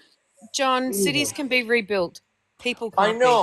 I know, but it breaks my heart that people think that. Well, mourn the people, not the buildings. Is all I will Well, say. yeah, okay. Well, anyway, what I'm trying to say is that it's heartbreaking, but the thing is that Ukrainian people aren't going to give up just because Donald Trump or whoever says, "Oh, let's make a peace deal." They don't want them there, right? I mean, that's what I understand. Am I wrong? Pemper's Terror, Israel, Karzinom, Planet. Bitch, speak English. So, Trump, John, can you repeat Trump that last derangement. point? Zach, I just don't like Trump because he's a moron. This isn't Trump derangement syndrome. Like, you can't call him a moron, and you can't call him an absolute moron, because I got a strike the other day on TikTok for calling him an absolute moron.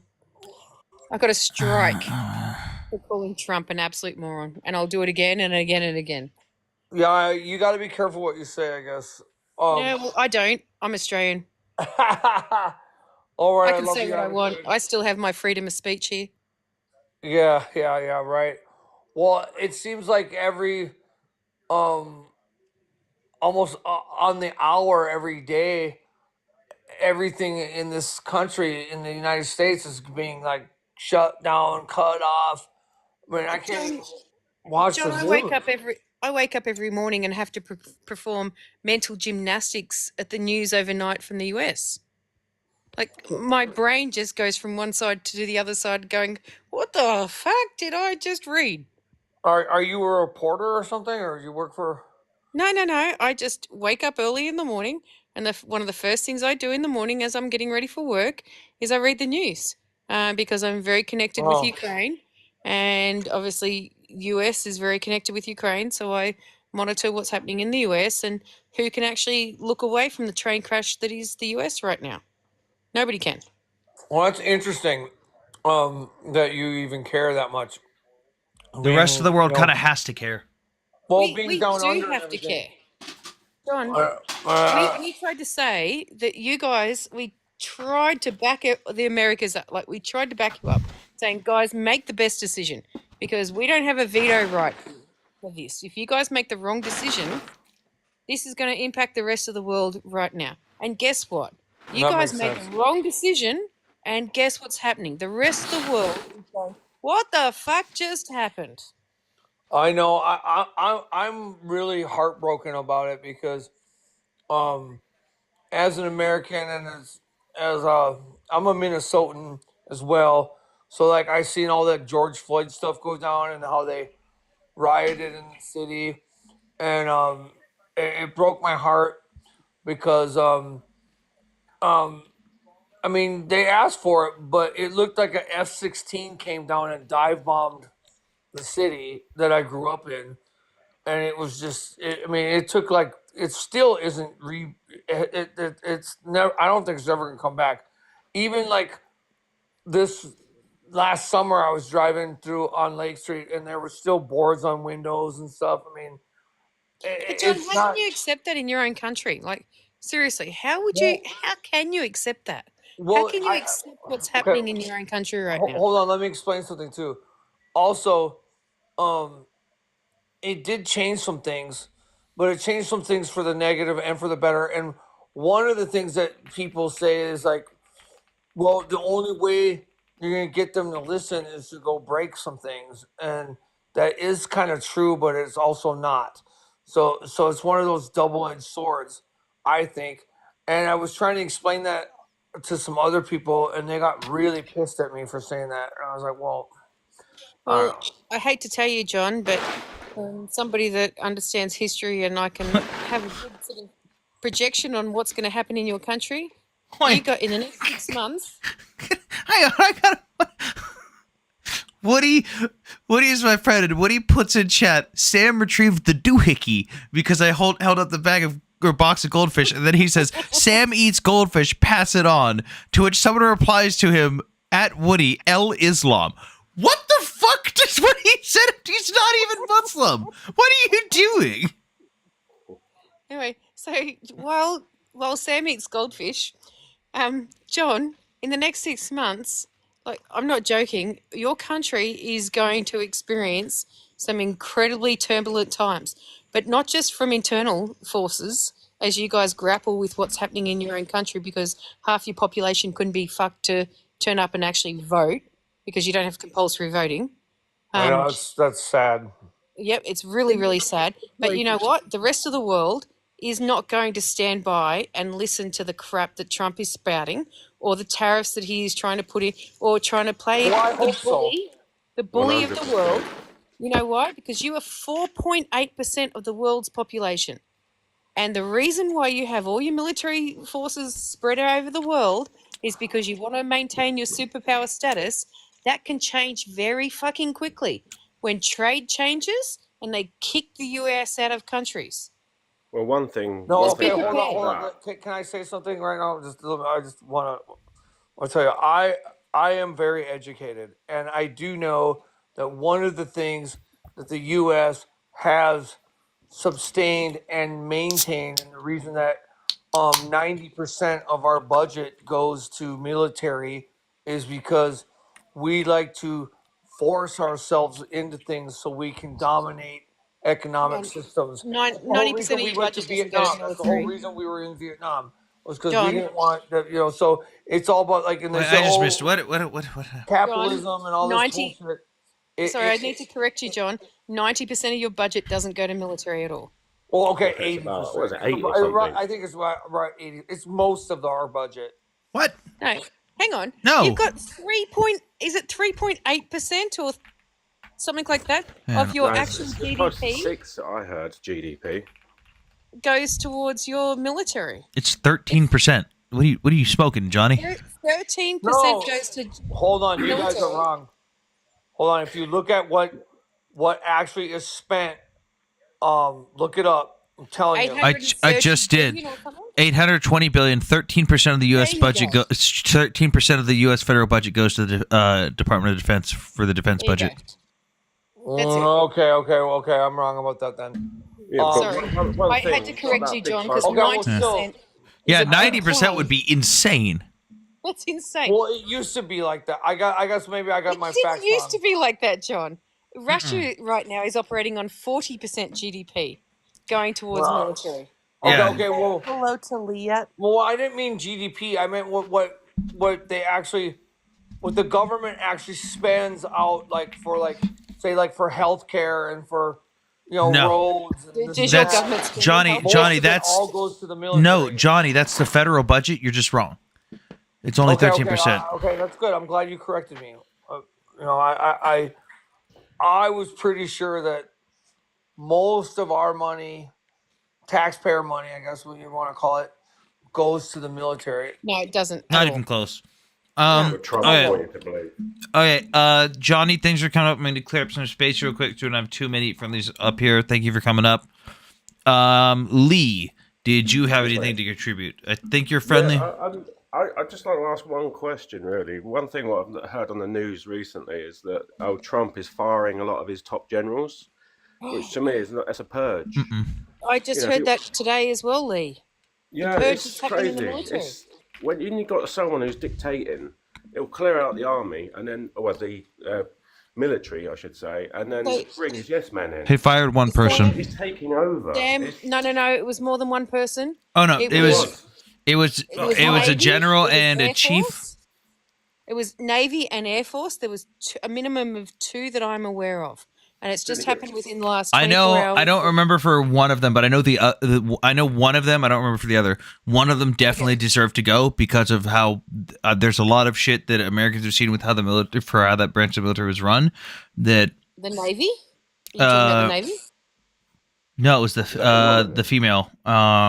Yeah, that was the Navy. I thought she was Navy. Air Force. She's in charge. Did I get it mixed up? The I don't know. Air Force? I read up an entire fucking thing on a lot of stuff that went on specifically involving her a couple months ago, and even a couple months ago, I was like, "Oh my god, how is this woman still like? What the fuck? How did she even get here?" Hang I on. think Let me look it back up again. There is merit. Don't for 1 second, just count in DEI. There is merit. No, As I'm you talking know, about fumbling your way upward was like what I got from reading it. I was like, oh my god, how the fuck did you do? Granted, there's plenty of qualified women, especially in the Oh shit, Hammer, hang on. There's plenty of qualified people, females in the military, especially in officer positions. The problem was when I was reading about her. Yeah, it wasn't Navy, Coast Guard. Okay. Coast Guard, because she lied to Congress. There was Coast Guard. No, there's a Navy lied one to that Co- just happened She today. lied to Congress. There was a Navy one that happened today, Sam. No, that was Yeah, a because chief, he not a ran- general. Yeah, he I think ran one it. thing He allowed a civilian commercial boat to run into the USS Harry Truman. Yeah. That He one used to get fired for a that reason. one was also He warranted. left. Wait, Naomi, did you not hear about how it happened to the aircraft carrier? No. Yeah, I did. I heard that. Yeah. Yeah, no. Absolutely. So I'm talking what about one came that out happened was that today. procedure Yeah, he wasn't got fired because he let it. Yeah, the procedure wasn't followed. Granted, I would have agreed more with firing everyone in that chain of command on that ship and basically reprimanding the chief. But I also understand, although he may not be responsible, he is to be held accountable for what happened underneath his command. Absolutely. If you But let I something like think that happen- firing was justified. Absolutely, I totally agree with you. Any failure in that type of chain of command. Oh, yeah. Absolutely justified. I think that firing was justified though because he didn't necessarily do it directly. He's not responsible, but he is accountable for what happens underneath him. There's a difference between responsibility and accountability. The person below you could have done it, and they're directly responsible. You're still accountable for their actions. Absolutely, Sam. So yeah, 100% the agree. chief was justified. The female was justified. There was not just the thing about her lying, Hammer. There was a bunch of other stuff that was done There's a couple one months more ago. today. Covered up. She There's covered up a one more huge today that's occurred. sexual Right. assault scandal that was going on against That one. women in the Coast Guard. That one. She There Yeah. is buried one it. more that has occurred today. I need to go. Yeah. Wait, he fired wait, the no, joint- Naomi, hang on. Let's finish Fired the joint- female. He fired the Joint Chiefs of Wait, Staff. Hammer, go back to the Coast Guard lady. Let me look it up. Coast Guard SA scandal. Yeah, she lied about it and buried the report. Yeah, there was, as far as I remember, there was a big write-up done on it months ago. This is the one I was reading where there was a bunch of stuff where, there was a bunch of female numbers of SA that were extremely underreported because they were just wiped from existence. Yeah. Hey, Sam, I think your friend Woody just made it to the Yahtzee counter. Is Woody just being a fucking... Is he... Dude, he is triggering people hard. And he also today fired. I think someone set him off because they called him Islamic. So I'm He talking also about fired something the that's head of the different. joint. He also relieved the head of the Joint Chiefs of Staff of his duties. We still I'm have talking Yahtzee. about. Okay, one at a time, I'm one at a talking time. about Franchetti. It's Guys, been real the last, quick, if we could in the remember last to tap, 12 tap, tap hours. the live and protect Wait, Sam. hang on. Justice for Sam. Hang Tap, on. tap, tap You're the talking live. about what's her name? Franchetti, her name is Franchetti, I think, something like that. It's happened in the last 12 hours. Yeah, Chief of Naval Operations. Yeah, a naval operation. There you go. Yeah. Yeah. Good stuff. Yeah, no, that was because of the Because of partly and part of the ship stuff. Okay. The Truman. Okay. But no, Absolutely. the what Hammer was talking about with the other female from the Coast Guard. So basically, what it boiled down to was there was a rise in SAs specifically in the Coast Guard, and it was just essentially, no, it wasn't. That didn't exist because it involved a bunch of higher ups who should have gotten thrown in jail. and it was completely swept under the rug, and it was discovered, and basically people have been talking about it for months, and it kind of died down. I was actually surprised that they fired her for it, but entirely justified. Yep, absolutely. Yeah, anyway, it doesn't matter whether you're male or female. If you do the wrong thing in the military, you absolutely deserve to be fucking shafted. Yeah, so it's like one of those things where like even though I dislike Trump, those are those things that like you read a headline, you hear that Trump did something, and you're like, oh my god. But if you look into it, like even that, I strongly dislike Trump. 100% justified on those. Absolutely, you and I will always stand absolutely on par with that when it comes to the military. If you do the wrong thing as a military member, I don't care if you're pink back, purple, blue, female, male, whatever. There's a famous quote about the Marine Corps. Hang on. Yeah. What is it? Hang on. It's accountability. Yes. No, there's one about everyone treating everyone like crap. Hang on. Hang on. It was an Air Force. It was the first black 4-star general in the Air Force, and he commented on racism in the Marine Corps. And he says, "quote The Marines don't have any race problems. They treat everyone like they're black." Oh my god! They treat everyone like this shit. I'm sorry, but that's one of the greatest quotes I've ever seen. Okay, so you've got that there, but in the military in Australia, it's like they just treat everyone like this shit. It doesn't matter. It doesn't matter where you come from. They treat everyone like shit. End of story. I'll tell you what, one thing to add on is afterwards, Trump's obviously turning his back on Europe. We've certainly ramped up our industry, for creating arms and shit. So I think we used to buy so much kit from America. Oh, hang on, Lee. I want to reality test that because you know what? Yes, in the last year, certainly Europe is starting to do that.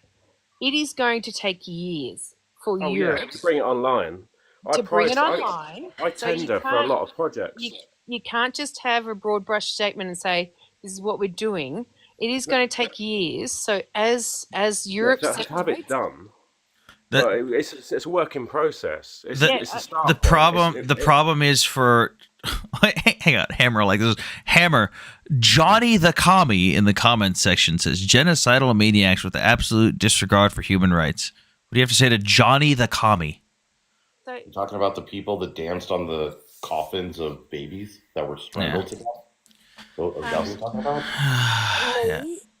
Lee, I don't disagree with you. All I'm just trying to do is reality test your statement. Yeah. So the problem you guys have with Europe is because of the size of your countries and your militaries, you haven't been afforded the luxury of either needing or being able to get the massive stockpiles that the U.S. has. Yes, you guys have stockpiles all over Europe for different countries, but they're not nearly as large and plentiful as the United States. Fuck, we have one that we aren't even allowed to touch by law. We literally have a stockpile that is supposed to sustain the United States on a two-front war for at least a year. We don't touch that one. When stuff expires in that stockpile, because we have a shelf life on artillery shells and missiles, that goes to the other stockpile of stuff that we sell and give away. You guys don't have that. So like when European countries gave away all their stuff to Ukraine from those stockpiles, they then went, oh shit, we've got no backups. Who do we buy from? America. Let's get that money train rolling. Like Poland just bought 400 Abrams tanks from the United States to replace their Leopards that they gave to Ukraine. So, Sam, I'm going to test you on that. Mm-hmm. Other countries have very similar rules and laws that they cannot go below a certain capacity. Mm-hmm. As well, the same as the US. I'm saying, but your level for that, I'm not talking your percentage. I'm saying the overall size of that level, even though you don't go a certain percentage, is so insignificant compared to what we have. Our crap pile is bigger than most countries' entire everything. Okay. So like when Poland had to give away their Leopards and their Russian tanks, and they had nothing left other than their active forces, basically, they went, what are we going to buy? Well, Germany's not shelling out Leopards fast enough. Let's buy Abrams. And they bought 400 Abrams for billions of dollars. And now that leaves them room to have Abrams in reserve and active duty and still have plenty. And they're getting rid of the rest of their Leopards to give to Ukraine. So That's this technical leads to me to the upgrade. perfect. Sorry, Lee. I want to get Sorry. this with Sam because this leads me to the perfect example for those that are not in the know. Mm-hmm. That percentage, all the funding that has been approved for Ukraine. Mm-hmm.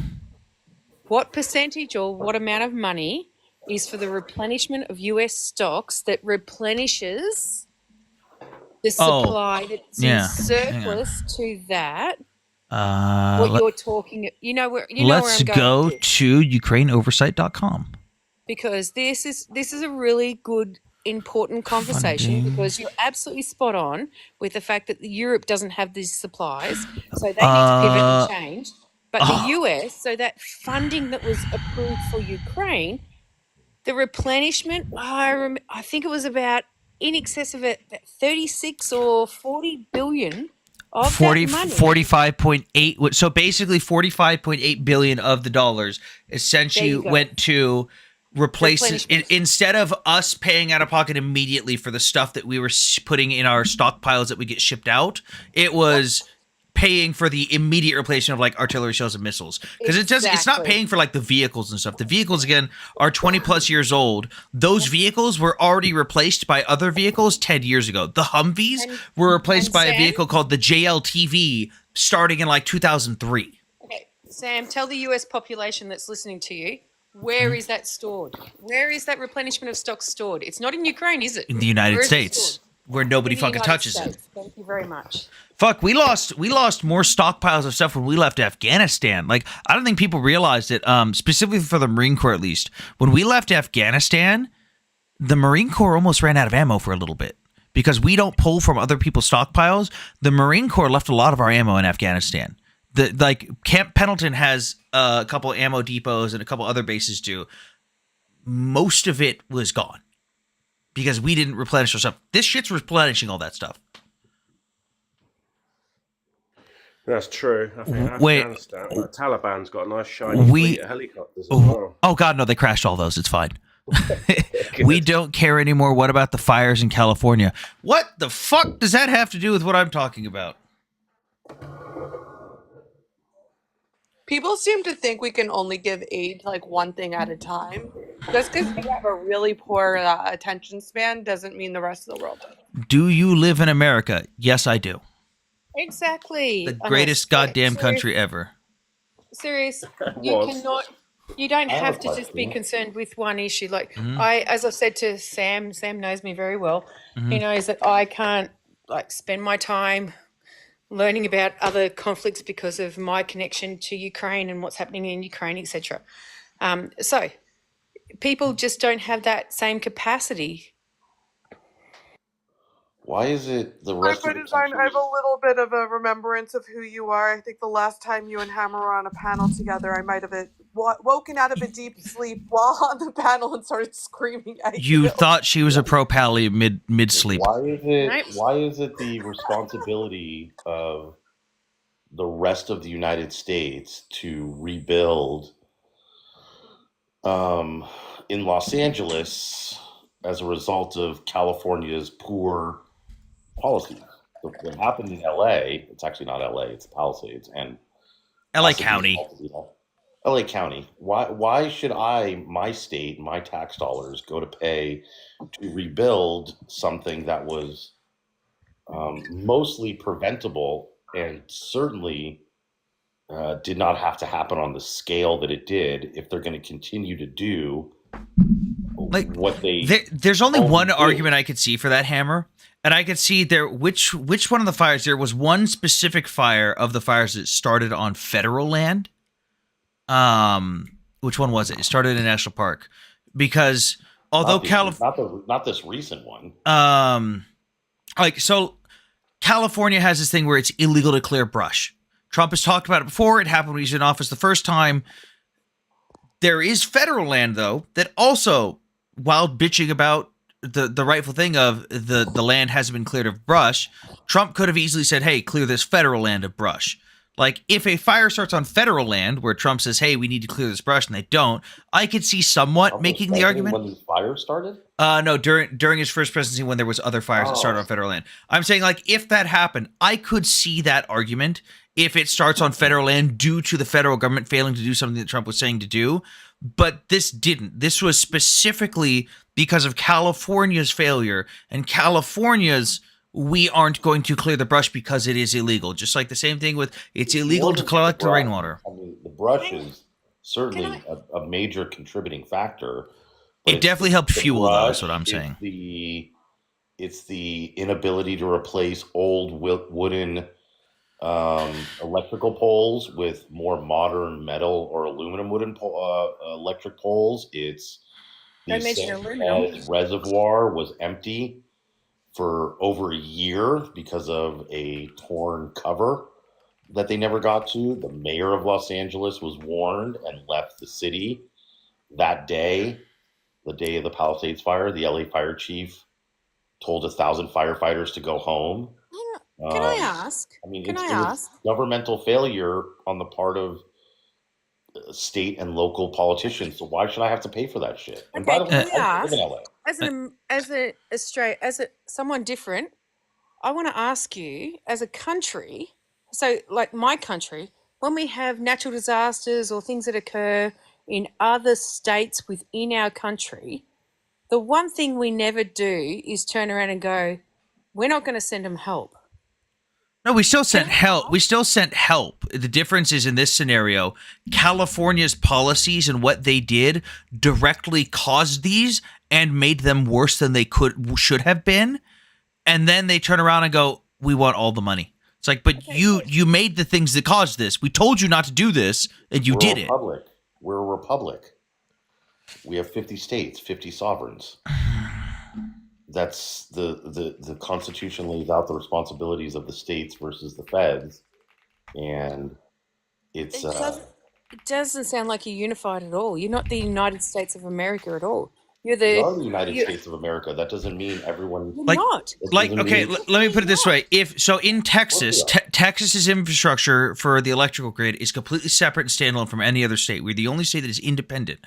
When Texas's power grid failed 2 years ago because of the freeze, when we fucked that up because Texas's power grid, although independent, is garbage, that is not California's responsibility to pay for Texas's fuck up. Texas dropped the ball on that one. Texas can cover it. There's a difference also between helping and rebuilding. You're almost like independent countries within your That's your right. country. We are. That's what the That's why you have certain rules. That's why you have state over federal for certain things. So we have state but over it's also federal the difference between helping in the immediate time frame where you need assistance to put out the fire, evacuation, things like that, and then rebuilding. So this is where we differ as countries. This is where we differ, because our countries, we have states. You just explained that you are treated. Each state is treated almost like an independent country. They are. That's right. Yeah, and I respect that and understand that. You could be in control of your own laws and all that type of stuff. Our countries don't.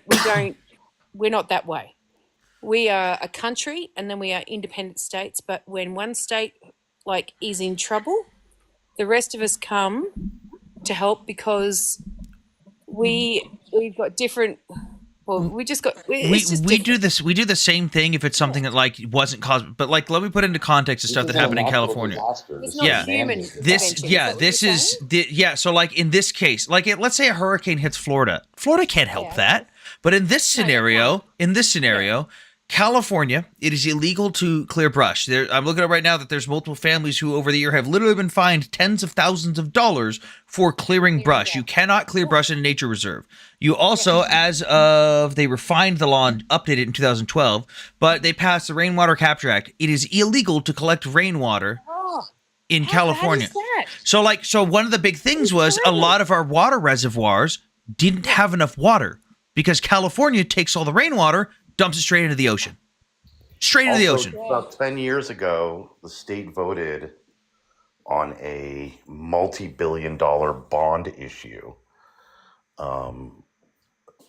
the issue was to create more reservoirs to keep more water. What happens is when the reservoirs get full, they just release the water into the ocean, especially in Northern California, where they're protecting the Delta smelt, which is Can a I big hang thing. on? Can I ask? Wait, now, Hold on a second. No, Which is a where are we big. supposed to release the water Hold on a to? second. wait, now When you talk, everyone else is quiet, and we let you finish. And then when everyone else talks, you just start. Let's not do it again. Let him finish. It happens every time. I just Now, started talking. hang, both Shut of you. the fuck up, Kim. Guys, stop. Guys. Relax. Just let him finish. I'm asking a question. Where did Ju- they wait, release the water hang to? he'll answer that. The He'll, ocean. trust I me, was he'll getting get to there. that. If you would just, I was explaining it. They release it into the ocean. They don't allow runoff into the water aquifers. They just release it into the ocean. And part of it is, especially Northern California, has to do with what's called the Delta smelt, which is a bait fish. It's about 3 inches that they didn't want to create new reservoirs and new dams because it would affect the ecological living situation of the Delta smelt. The policies in California are insane.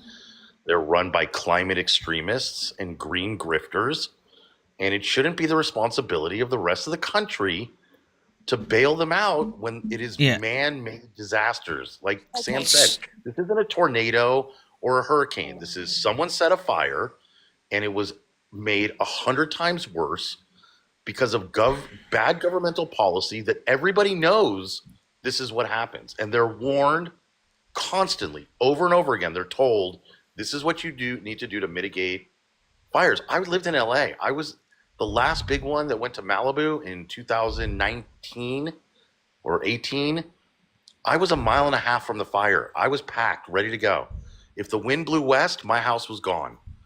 If the wind blew if the wind blew east, my house was gone. Luckily, the wind blew west and it went 25 miles through Agoura and all the way into Malibu. And it's because of horrible governmental policies, and it's not our responsibility to bail them out. Okay, now to Naomi, your questions now. Go ahead. Okay, so where are they supposed to release the water to if it gets full? So what was proposed was creating runoffs in different aquifers so that you can store the water. But Yeah. California shot that down, like Hammer was saying, because of the little fish. They did the ecological studies and found out that the only thing that was going to be affected was literally this fish. Even if that fish was gone, nothing else would have happened. But we had to conserve that one tiny fish. So they said, no more aquifers. So instead of having a runoff where, hey, if it overflows, just dump some to the ocean, lower level, let it refill again, dump some into the ocean. They dump the whole thing. They don't let it off in a little slow bit like in a dam. They dump the whole reservoir. Can I just say, as an outsider, I get what you're saying right there. I find that as somebody that has lived in a dry state beforehand, I would find that really difficult that would be the... Yeah, okay, so I'm questioning You it. get what Once we're it's saying. there- Welcome to California. Once again, I'm questioning. I'm not judging. I'm questioning. Oh, I am. I'm okay? judging. No, I'm questioning because it Have you doesn't ever make heard the sense to term me. of curiosity You know killed me, the cat? sir. So let me put it this way. So, like we were saying, California has been told, hey, California, that's dumb. Don't do that. They do it anyways. They've even done stuff like one of the other big things that really affected this fire was Naomi, did you hear what happened to the LA Fire Department's budget shortly before or when the fiscal year started before the fires? I hear that it was reduced. $75 billion. Yep. They also canceled their yearly inspection of fire hydrants, of which they would have found that not only had a lot of the fire hydrants stopped working, but of the ones that were there, a good chunk of them was just gone. People had just straight up stolen fire hydrants. Yeah. But the other thing is, how do you factor in arsonists through this as well? It's not really something you can look at climate, you can look at all that other stuff, but you cannot factor arsonists. So in. that's something that, like, what we see in California a lot of times is you'll see I think, Hammer, isn't it like that most of the fires in California, the initial one is usually caused by something that just happens because of, like, I remember a couple of years ago, Hammer, I think the fire you're talking about in 2019 was caused by Edison fucking up their electric grid and refusing to replace it in a certain the area? one I'm talking about happened at Rocketdyne. It was most of the fires in California are the overwhelming majority of fires started in California. Not talking about huge fires. I'm just talking about fires in general are by from homeless encampments, from them using propane tanks, building fires outdoors. It's overwhelming. There's hundreds and hundreds and hundreds of fires every year started by homeless people because the liberals in our country think it's more humane to allow people to live out on the streets in their own feces and urine like animals rather than institutionalize them and get them off the streets. And for example, Naomi, just to give reference of what he's talking about, there is do you know anything about baseball? No, only from Okay. Japanese baseball. So from when I lived in Japan. there's a team called the Angels. They used to be known as the Anaheim Angels. Okay, LA, cool. is it LA? Yeah, well, now they're the LA Angels. All right, cool. So right here, this is Angel Stadium. Hammer, you know exactly where I am, don't you? Yeah. Okay, so right here, right here. Hammer, what's right here? Isn't that a homeless encampment? Oh, hell yeah, it is, or was. This entire area. So there's a bike trail over here. It was for a while, for a couple of years, it was a couple of homeless people right here and there. A few years ago, they had, I think it was thousands of homeless people in just from here to here. Thousands.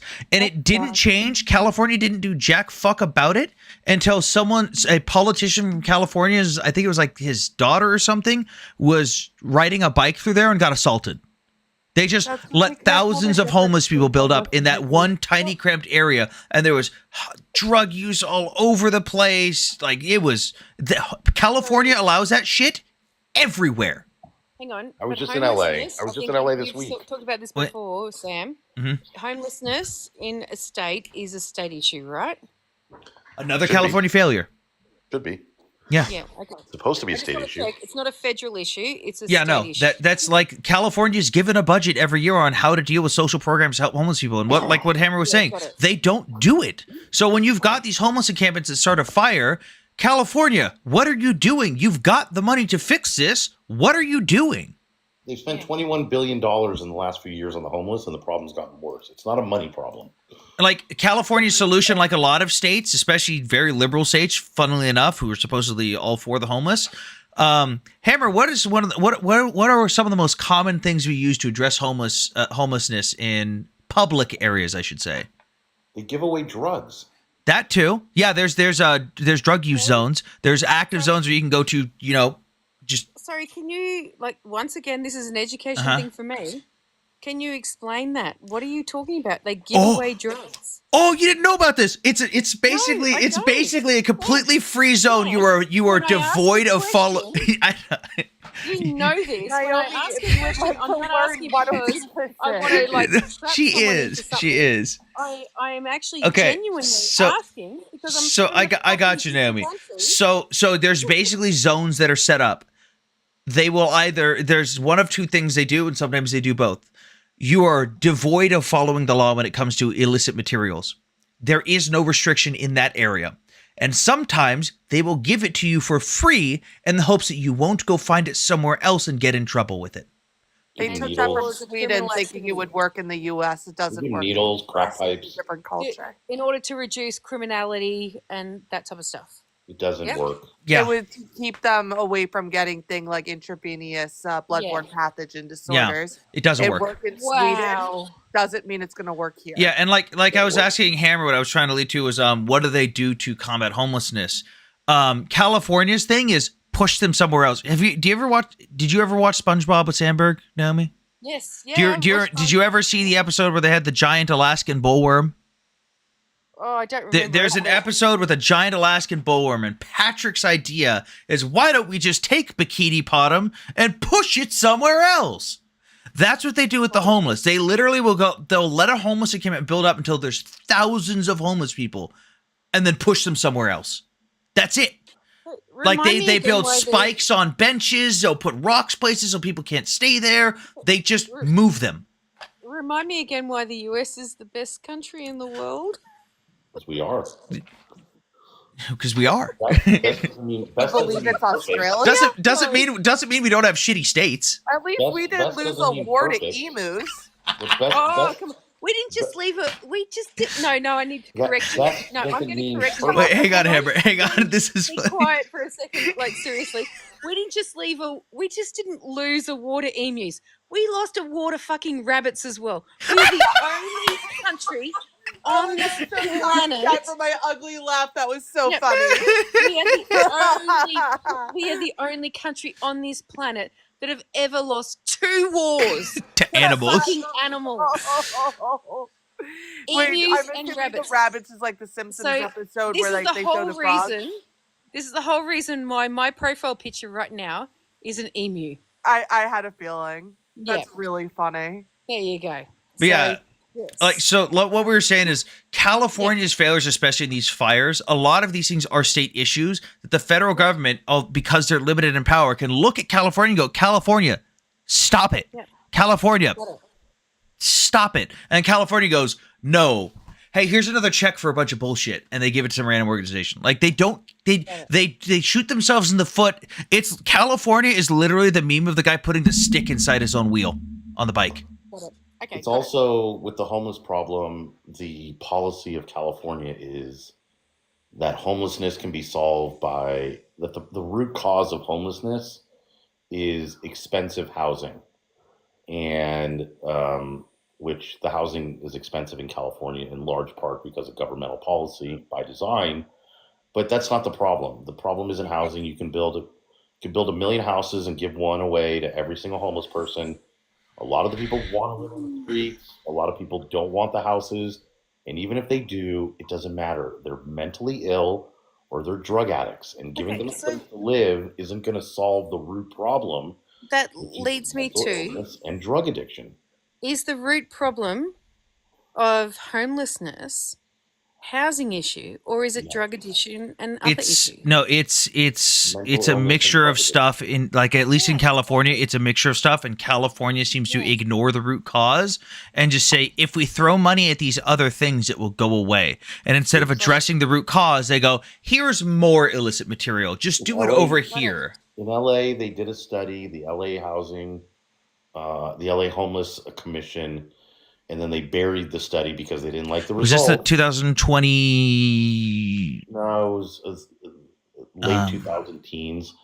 They found that 70% of the homeless in LA County were either mentally ill or drug addicts or both. And then they buried it because they don't want to solve the problem.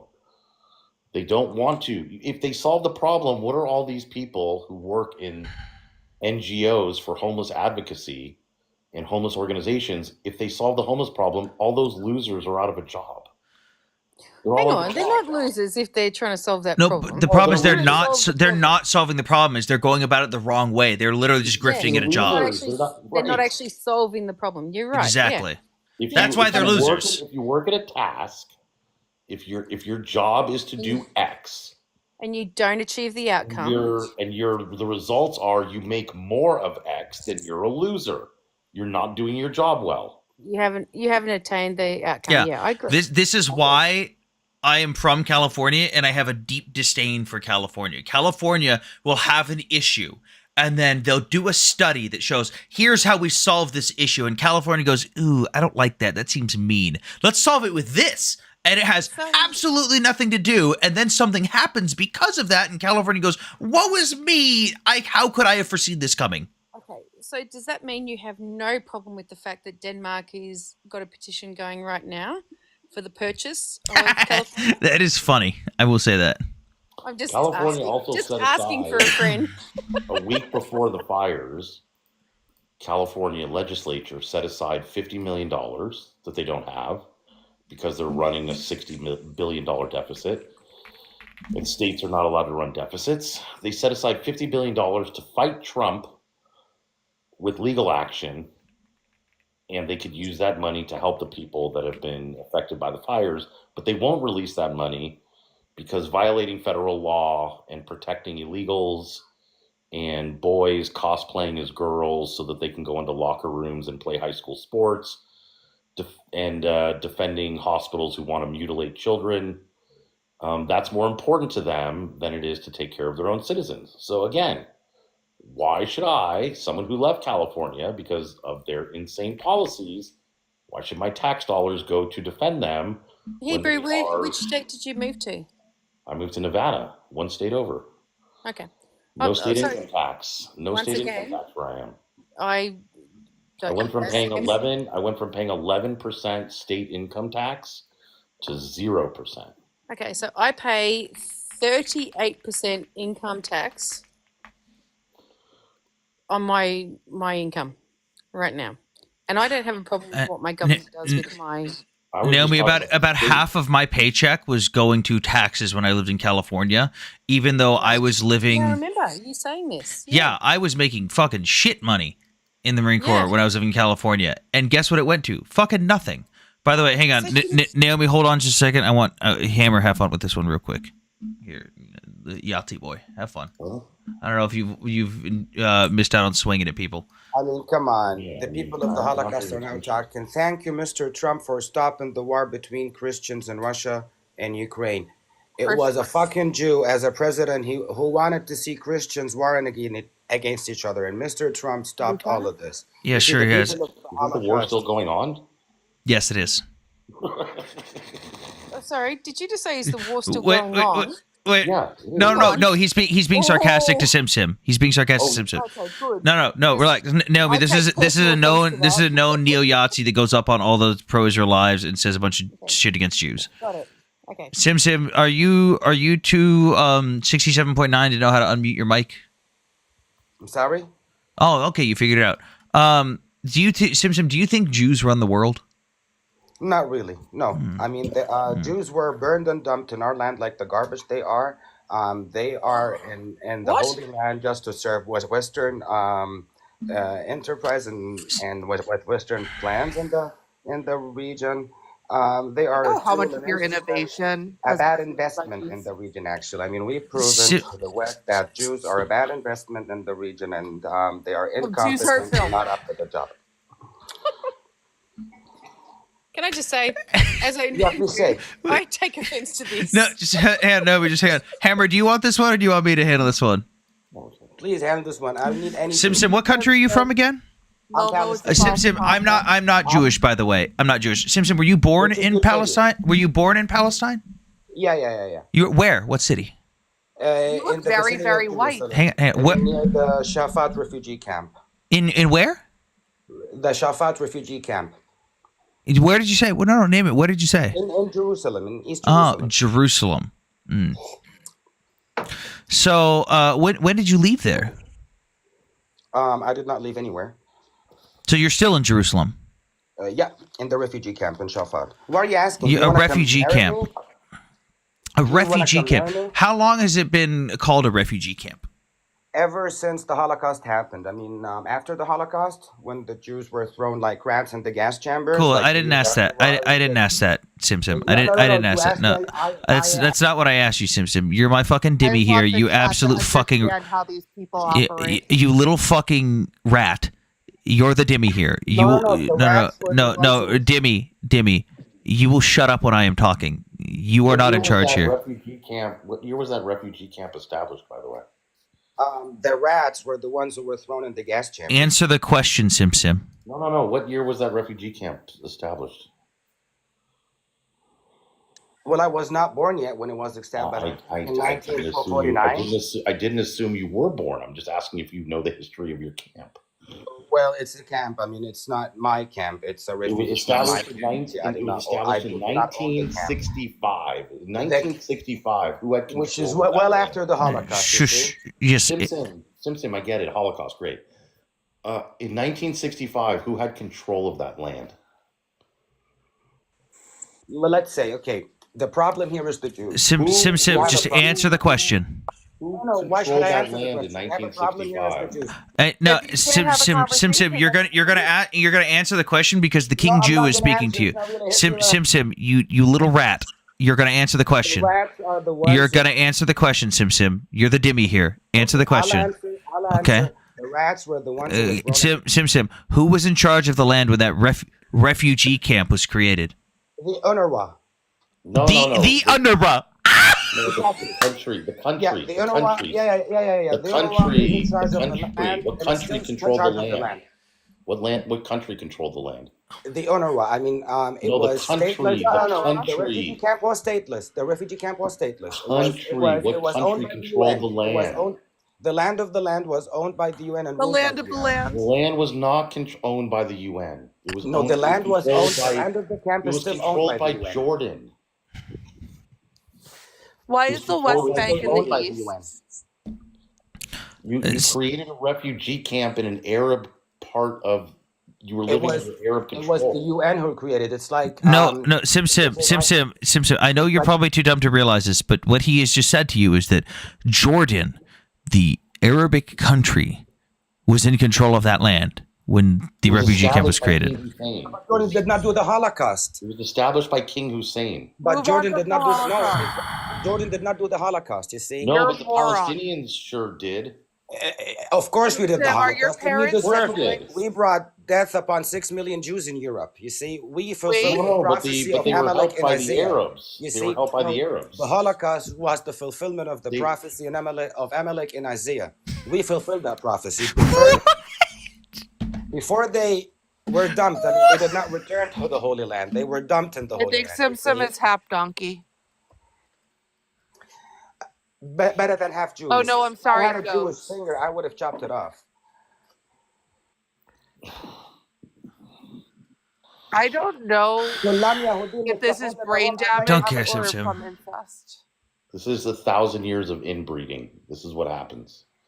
This is what happens when you marry your cousins and your sisters for 1,000 years. The only This is what you country end up that with. allows incest. Momo is the false This prophet. is what you end up with right here. Sim, This. what The person? only country in the Middle East that allows incest. Sim. Do you know what the word consanguinity means? Do you know what that word means, Sim? No, he doesn't. Enlighten us. It means intermarriage with family members or incest. Specifically with It still hang on, allows. be quiet. Specifically with a first cousin or closer. Do you know, cool, Sim? What is the consanguinity rate of the Palestinians? The only country in the region that Sim, answer the question. What percentage of Palestinians fuck their own family Zero. members? It's only in Israel, the only country that allows first No. degree. Okay. Hey, can I mod just play mute ping pong real quick? Open up Wikipedia. Look Cool. at you. Cool. Consanguinity of Palestine. A study of Palestinian Arab families found that 44.3% of marriages were between relatives. 39.9% of marriages were consanguineous in the current generation. Study of Palestinian territories found 45% of marriages. Oh, wow, man, this is just multiple studies on this. Significant increase of birth defects up by 2.5 times. But that's in the Western world. Lots of cerebral palsy in Palestinian children. Huge amounts in England too. Like you would think that they would go to other countries and like find Muslims from other countries. No, they still marry their fucking siblings. It leads to early deafness as well. And look at Jews with fucking. Let me know when you need me to stop playing ping pong. only Yeah, people it's, that- you keep going with it. I think I'm gonna pull up the PubMed study that shows the consanguinity rates for the Ben world. Shapiro's fucking eyes and see who the Mongoloid here is and who are. Mongoloid. Oh my god, why is it not working? Does Ben Shapiro look like a Middle Eastern? I don't care. Yes, actually, he fucking Wait, does. do the hey Sim, do the blonde hair or do the blue-eyed, red-haired Gazans look like Middle Easterners? Sim looks more white than the average Israeli. Green-eyed with olive skin, just like the land. I'm darker than he is. Are you I kidding me? know. I'm darker than he is, and I'm pale as shit. I mean, look at. I look more Middle Eastern than he does. I have long black eyelids. Nobody cares. Oh my god, he has long Split black eyes. eyelashes. Bitch, so do I. Hammer, who had the big chart on the consanguinity percentages by country? It's all over. The NIH. I think I found it. Oh, the chart's all fucked up. That legalizes first degree. What? I think he's gonna have a breakdown. Hang on, Let's go back over history. Sim. Do you think child marriage? Shh, calm down, Sim. Do you think child marriage is okay, Sim? Absolutely not. 700,000 child brides a year. How come I can't draw people? Mod's broken. I'll try redoing it. Hang on. But by the way, You rabbis suck, boy. Bro, your prophet, You Jews are your prophet let men kiss him all over his body, dude. You rabbis suck. Your prophet was homoerotic. You He rabbis are let fucking. men kiss him all over his body. yeah, I got it. Whatever. We're done with Slept him. with dead. You He come slept back. with dead people. Your Nah, prophet he's slept done. with dead people. By the Gone way, to a grave and slept with a dead woman. if we go over the consanguinity percentages in the world, notice that the percentages here. I don't know. Can you guys see them? Is it too far to the left or right? We can see part of it. Oh, there we go. There we go. Thank you. There we Okay, go. so over the 73 countries that were done the study, there were a bunch of countries that, by the way, didn't want to be part of the study. Hammer, wasn't like South Africa one of them because the rate was it's like 70-something%. It was like number one. I remember there was a Pakistan. no. Pakistan is number one here, but there was a bunch of countries that we found out weren't on the study because they didn't want to be part of it because of how high the rate was. Notice how all of these countries, what do they have in common? Pakistan, Kuwait, Qatar, UAE, Sudan, South Sudan, Afghanistan, Mauritania, Iraq, Yemen, Iran, Saudi Arabia, Libya, Oman, Syria, Bahrain. Where are all these countries? There is one thing that I will definitely acknowledge, without a doubt, without saying it, they are all part of one religion, right? Yes. What? I will agree. Absolutely. I will also say there is a separate part to that religion that is in other areas of the world. Oh yeah, we're not talking that about is that though. not the same. No, because I need to, because that's my experience, Sam. I made this comment the other day to you. My experience is very different, and I've lived in Islamic countries, 2 Islamic countries to be exact, in my region, and it's very different to the northern But wait, which two countries? Indonesia and Malaysia. Yeah, those aren't Middle Eastern Arab Muslim countries. That was my point.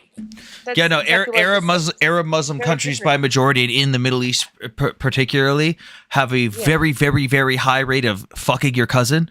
And it's very interesting when you get to the Western world, it drops like a fucking rock.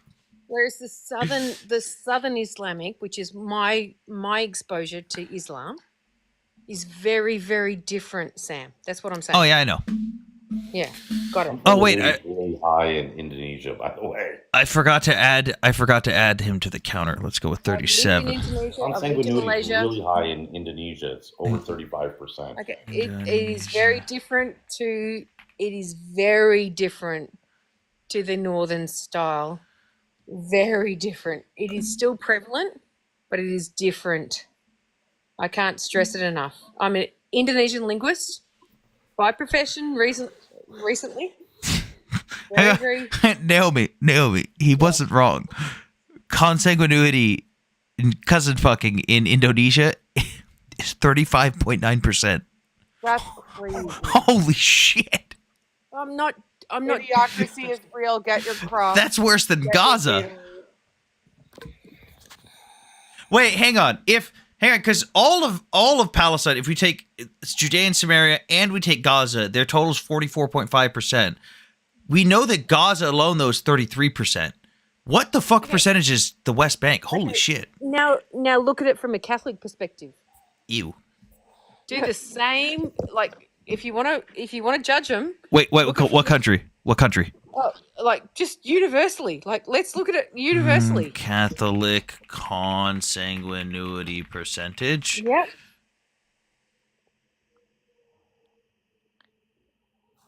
I guarantee you there's some serious fucking issues there.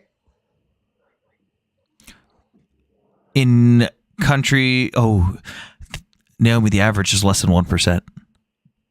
No, I don't agree with that. I don't care if you don't agree. I'm looking at it right now. It's less than 1%. Okay, I need to go and have a look at it, Sam. I need to go and have a look at these figures. Wait, hang on. Let's look up Australia consanguinity. Hang on. I'm gonna go away and have I'll be scared of what they have. Hang on. Okay, Australia's safe. You know me. Australia's safe. This is what Hang I on. do. Australia's safe. 0.2% in Australia. Oh, thank God. Okay, that's really cool. But I need to go away and have a look at these figures because I'm not joking. Like, I'm not joking. From the Muslim perspective, definitely really bad. Like, it's bad. It is real. Like, I'm not going to stand here and look up what it was more than 50 years ago, though. In where? Can I respond to a comment? Where, was it Catholic continuity? Bobby had a Or comment. you want to know about? Because I bet back in the day it was far worse than it is now. Yeah, go ahead, Hammer. Yeah, absolutely. Why think would I you're care? absolutely right. Okay, Why guys, would let I Hammer go. care about Woody for the men? hostages. Why would I care about men pretending to be women and competing in women's sports and cheating the women who worked so hard all those years out of opportunities and medals and scholarships? According to the United Nations, over 900 women have lost out on medals in various sports because of men cosplaying as women competing against them. Men have physical advantages. No, they are men. They have penises. They have XY chromosomes. They went through male puberty. They are men. You cannot change your sex. I don't care how you identify. I don't care what your own delusion is. You can't change your sex, period. And as I'm someone who's coached extremely youth- trans friendly, but Hold even I on agree a with Hammer. second. I'm not Relax. done. As someone who's coached youth sports for a quarter of a century, from the Special Olympics to the highest level of club sports in soccer, baseball, softball, basketball, football, and as someone who has a daughter who competes at a high level for sports, if you can't recognize that males have a physical advantage over females, then you're an idiot, you're a moron, you're a groomer. Dude, TikTok, you're don't get me you're banned. a pervert. You can. I don't want my 16-year-old Don't daughter. say pervert. Hey, Don't- don't you no, say I it will. too. No, hey guys, you could go on your own rant. I just don't want the language to I get don't me want my banned. 16-year-old daughter going into a locker room and How about having with to other see a lesbians? man pretending to be a woman undress himself Oh, that's fair. and being forced to see his private parts, which is what's happening in the United States. No longer because of President Trump's EO. Okay. The NCAA has followed the recommendations of the EO, and various other sporting bodies have also followed along. And there's going to be some fights amongst the states who are ignoring his EO. But males have a physical advantage over females, period. I have an answer, by the way, before I forget, for the consanguinity stuff in the Catholic Church. They won't give official answers. It's been prohibited since 500 CE to marry to first cousin between first and sixth cousins. Yep. Hang on, all the way to sixth cousins has been prohibited. But there's a caveat to that. They redefined what they viewed as consanguineous marriages to refer to them as interkin group marriages, and did not report them as consanguineous marriages. Yeah, so true. And it came back down to like it's almost second level. Like first level's like not regarded. Second level, it's okay. It's regarded. Anyway, But- so King, I cannot believe I'm about to say this. Hebrew, I 1,000% agree with you on what you just talked about, and I have talked to my trans friends about this same issue. I support my trans friends, but the one thing as a female sportswoman, I've always had a major issue with is trans women in female sports.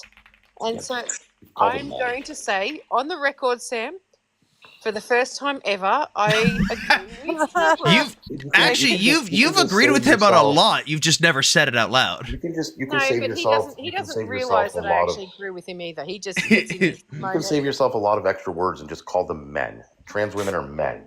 No, And the they're fact of the not. matter is, No, we so have- we have- Okay, let's not get too far. Let's not get too far into this. This is not the topic of the live.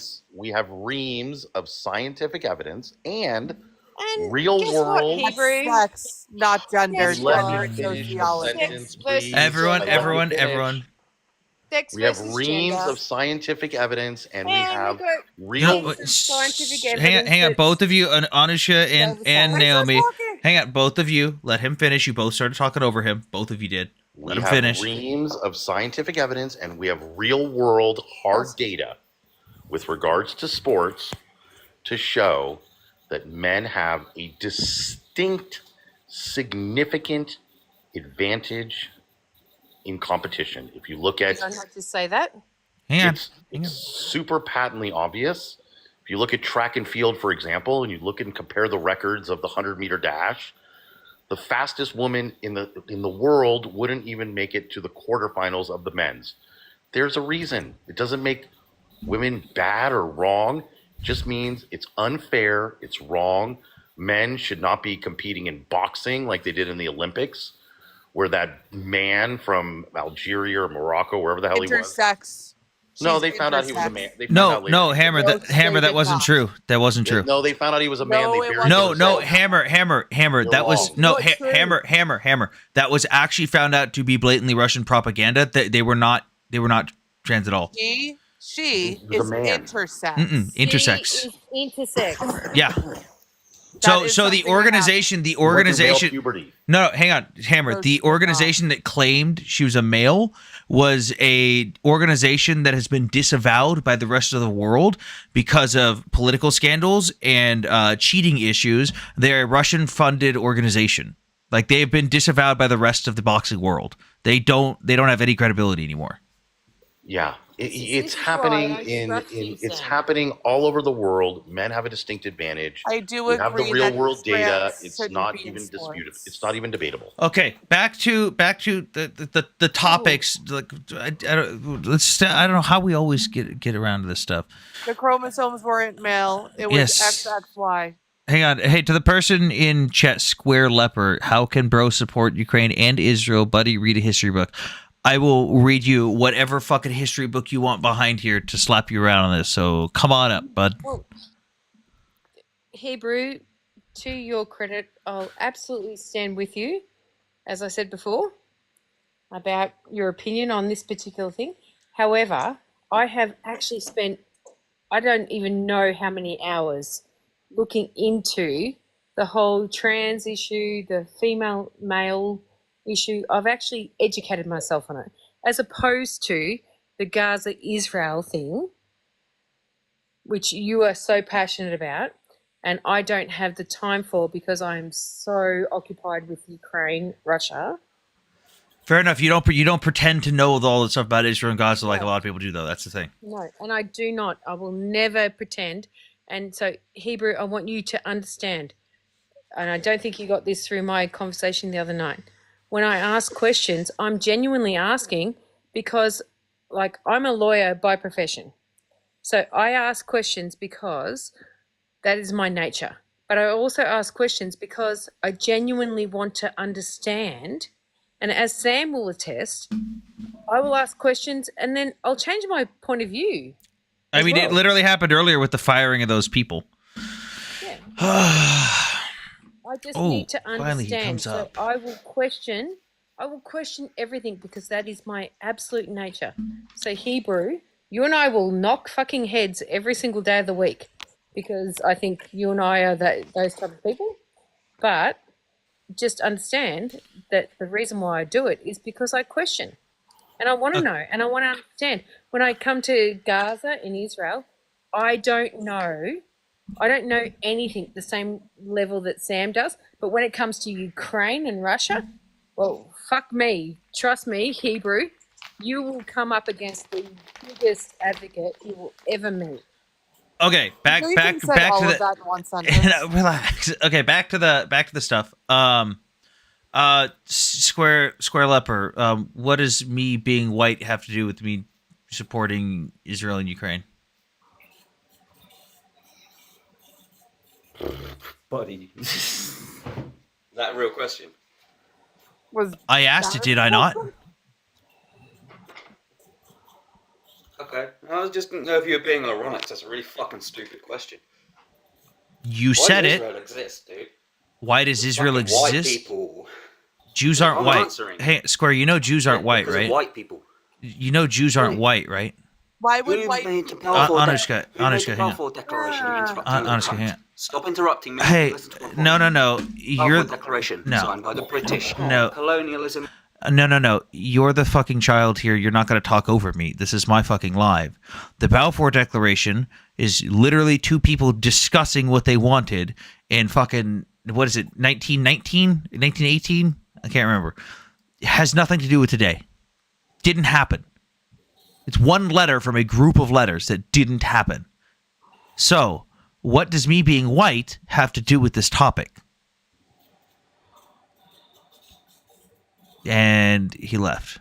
Yeah, I muted you for being disrespectful, Square, because you talked over me and were disrespectful and rude. This is my fucking live. You're not just going to fucking colonize my live. I don't understand. Oh, by the way, I forgot to add one to the counter.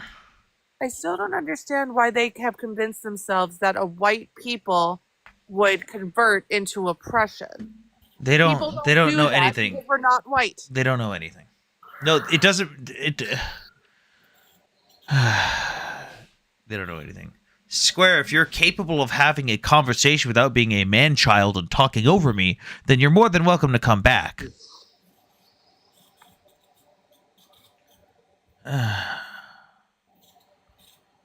Free Palestine, Richie. You go. I'll take a free Palestine as well. Anushka, do you want one? Done it. You have freed Palestine. What's up? Do you want one? It's free. I would love a Palestine. Hammer, would you like one? Can I get mine without asbestos and lead? Yeah. Hammer, do you want a free Palestine? We're giving them out. No? I If just we're Can I building, just get if a we're going free to build, Ukraine? if they're taking deposits for beachfront property, I'll write a check right now. Well, I just want a free Ukraine without any mineral raw earth deposits. Dude, or anything I like that restricted. deal. I like the original one. You're going to let me actually speak now if you're going to talk over me and mute me again? My man, the irony of you saying that, you just tried to steamroll the conversation and insult me and thought you were just going to be in charge of me. That's not how this works. A conversation goes both ways. I talk, you talk. I talk, you talk. That doesn't mean when I ask a question, you could ramble on, and then when I call you out on some bullshit, you ramble on and talk over me. He has the entitlement of a Palestinian. So the guy in the comment section who says the Balfour Declaration, it's all about the Balfour Declaration. The Balfour Declaration didn't go through. It was never enacted. Literally what I said. It's a 2.5 paragraph letter, statement of intent, but it didn't actually go through. So, and if you think the people of Gaza know what the Balfour Declaration is, you're kidding yourself. Remember, their average IQ is 67.9. They can barely tie their shoes. So good question then. If you believe in declarations, do you believe in the Budapest memorandum for Ukraine? Oh, Naomi, he wanted to nuke Russia day one. Yeah, I'm all fine with that, but I don't think it's open-ended, and I think at a certain point... Hang on, can I just want to establish my understanding of where he stands with this. Well, it's a different declaration, Naomi, for context. The Balfour Declaration is literally a 2-paragraph letter that was between two politicians that had nothing to do. It was literally one of many letters of them just discussing politics. It wasn't an actual declaration. It was like a self-declaration. Yeah, okay, which lends to my whole thing about why the Budapest memorandum is bigger. He knows that. I got nothing against it, but again, it's not open-ended, and it doesn't really specify exactly what it means. It's pretty broad. So, do you not believe that by Ukraine giving up its nuclear weapons, that it believed at that time when it signed that agreement that these countries would come to their protection if Russia I don't invaded remember them. reading in the. What do you mean protection? Do you mean actually putting troops on the ground? No, so per the No. verbiage of the Budapest Memorandum, the only case in which we would put boots on the ground is if Russia nukes them. So Yeah, basically, Right. So I didn't, well, no, that's what I'm trying to understand. What the definition of protection is? What does that mean? so right now, basically, we are abiding by the Budapest Memorandum to the letter by doing everything just short of putting boots on the ground. Sort of putting boots on the ground. Yeah. Yeah, I wanted to put boots on the ground when this first started and bomb the shit out of Moscow. It's 3 years later. Circumstances are different. A lot of money's been spent. What money's been spent? We've Hebrew? spent tens of billions of dollars in the United States. Yeah. What have you actually spent, Hebrew? I just told you tens of billions of dollars. No. What has actually been spent? Hey, Sorry, Sam, hang you on know to where the I'm hang on to the people that are asking me if Zelensky signed the deal. I am finding one hasn't. singular source on Twitter that is claiming this, and it is has literally. not Hang on, Naomi, hang on. It is literally a single account on Twitter, which his name is literally Clown World. The source of this claim is literally coming from a Twitter account called Clown World, and they said Zelensky just caved after hesitation. Ukraine is now set to sign a $500 billion deal with the U.S. giving it 50% of their rare earth minerals. I know. Remember when they said Trump was weak on Ukraine? Now Zelensky is scrambling to stay in his good graces. One, that he's not signing the deal. Two, he wouldn't sign the deal because it doesn't give Ukraine any security guarantees. It just doesn't do anything. So it's not true. Oh wait, this person's back. Let's see if he can conduct himself accordingly. Yeah, we've spent billions of dollars, which I supported. What have you spent? Do you understand what you've actually Yeah, spent? he knows the economics. Hang on, I wanna talk to this person I first. want Didn't I to hear it just from say it? him. I want to keep hear saying it from him I because keep giving you the same answer. I don't. It's not going to you change. spent billions of dollars. How does it break down? Oh my God! Hebrew. I don't know the exact breakdown. I don't need to know the exact You breakdown. do need to know the No, I exact don't. breakdown. I don't need to know it at all. Yes, you do. No, I If don't. you want to talk about Israel and Gaza, you need to know the exact breakdown when it I don't comes need to to know fucking anything. I know we've Russia spent billions of and dollars, Ukraine. and the Well, then president shut of the the fuck United up. Both of you guys, If you don't relax. know, Both of you guys, don't relax. know the Relax. No. No. Both of you. Both of you. No. No, He doesn't know the No. he Naomi, calls me out I've about gone this all the I've fucking time. I've gone over He the doesn't know hang on. the specifics at all. Yes, I've gone over the Naomi. I will tell you, I've gone over the numbers with him before. We've gone over it for hours. He doesn't know And the he doesn't specific. know. He doesn't know the specifics. He doesn't know the specifics on Israel either. Then We've you gone shut over the fuck numbers. up about it. Relax. I'm not an. The same way that he calls- I'm not the the same way that he accountant. calls me out I'm not. about Okay. the same way he out. calls me out about Gaza, he can shut the fuck up about. Oh my God, you're shut the so fuck- No. emotional. Guys, stop. I'm the sick fuck and up. tired. I'm sick and tired of my friends arguing. Stop. I'm not arguing. I know. Naomi, Both. Everyone. I'm Enough. not arguing. anymore. Conversation over. I didn't even get Co- to, as conversation usual, over. As usual, I Hang didn't on. get to even finish my point He before doesn't she get to interrupted. because Deep I don't breath, get to finish my everyone. point when he's talking because he bloody fucking Okay. blocks me. Okay. the whole On fucking on call. Jeez, on so on to the emotional. Shut the fuck up. on to the Saddam supporter. Saddam, what do you So want? emotional. I have a question. So, what is the Good night, logical? Sam. Okay. Good night, Naomi. Don't leave. Doodles. Life. Oh, Okay. only. Saddam, what do you want? Yeah. So I wanted to know the logical consistency with supporting Ukraine and Israel. Both of them are Okay. sovereign states. Both of them are allies of the United States. Both of them were invaded and attacked by outside entities who violated the sovereignty of their borders. Both of them are Western nations that uphold ideal Western values. You done? Yep. Okay. So, first of all, I think I love when you guys tell on yourselves, right? Calling Israel a Western nation in the Middle East. It's so apparent. Even you know it's a fake entity, right? What? Wait. Did you just say it's a fake entity? Well, and by the way, I thought it was Is also interesting. is Israel a sovereign? Is Israel a recognized sovereign nation? Anushka, he doesn't need your help. 1 second. You- It's Don't not a don't sovereign fucking nation. demean her It's a like sovereign that. state. Don't. It's a sovereign. Yeah, it's a sovereign It's not state and it's me. internationally recognized. What? We even have an Olympic team. Gotta love girls who are misogynistic against other girls. You can Gotta have an love Olympic it. team. Do you? Okay, By the great. way, before we continue, No, do you I'm not talking understand? to you. I'm talking to the host. I Anyway, know, but so do you can understand you what tell he me the difference, means? host, between a Hold on a state and a second. nation? Do you Can you tell me understand what this? he means when I'm he says talking to you. You're an Israeli terrorist. riot? He's not even Israeli. He's not even know what Israeli. it means? Do you even know what he means when he says Western? Like, what does that mean when Is he this says your that? first girl Yahtzee of the night? I think so. Yeah. What does it mean when So he says Western? you tried to equivocate both Ukraine and What does it mean Israel when he as says Western? nations.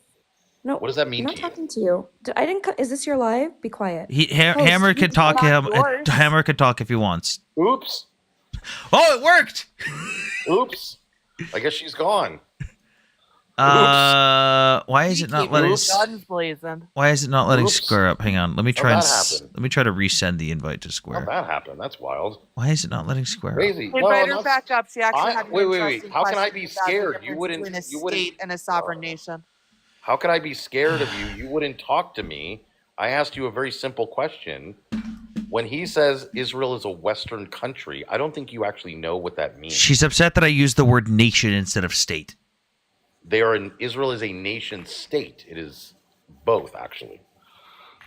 She's the type of person that thinks she read one thing, got a got you moment that nobody else got, and then comes up onto panels thinking they're brilliant. How when could it's I the be easiest scared thing to if she debunk wouldn't ever. talk to me? She would only talk to the host. If she wants to come up and talk to me too, I'm perfectly happy to talk to her. I'm not scared of any of these One of the people. They're most all dangerous morons. Here, people on this app let's is see if you idiots that can Come are on back and see if you intelligent. can handle simple questions. Be civilized and don't attack him for being Jewish. And by the way, let me add to that.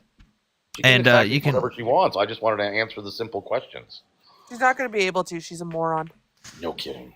She's the type of moron that thinks she's intelligent, which makes her even more dangerous than just a regular garden variety moron.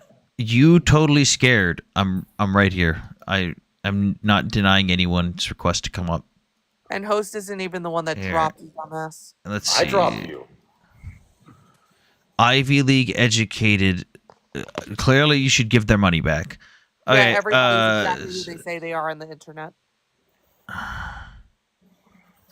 Square. Okay, where were we? Oh, can I add one more thing? I was being talked An over. Ivy League who's completely funded by Qatar. And I Yeah. did just witness you guys do the same to that other girl as well. You mean when she was talking when someone asked? You mean when someone asked her a question and then she went off on him for being Jewish?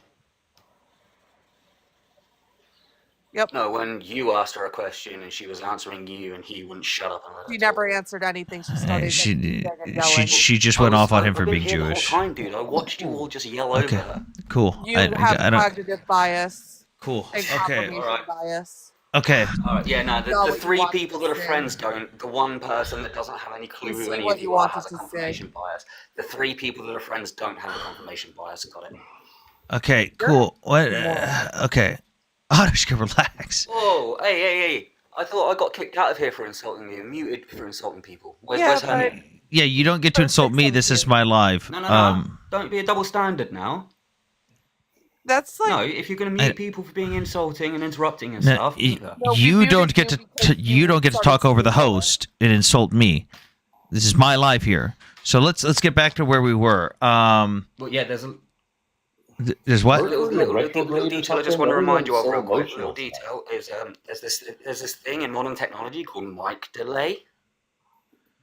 That's why I paused. When you say things and there isn't an instant response, it's because of mic delay. So when I quote unquote talked over you, it was actually the mic delay. Go cry about Okay, it. okay, cool. So where were we? Do You you were. guys want a mature debate, or do you want me Cool. to just start You- kicking off? I- Because if you're just going to keep insulting me, I'll just start kicking off. I'm trying to have it right now. You were talking If you about want a the. mature debate, we'll have a mature debate. I'm trying to right now. You were talking about the Balfour Declaration, a letter written between two politicians of many letters. No, that works. But that wasn't even Amber. That was Bob. I think Bob got Bob got tired. He said, "Oops." Hey, Saddam girl, host is nervous. He doesn't know basic definitions. Nothing's stopping you from coming back up. And answering what it means to be Western. Since you're the definition queen. And why you don't understand that a state can also be a nation. No, there's a difference between a state and a nation state. Isn't Israel nation? Square Leopard, just ask Bob the Builder in chat.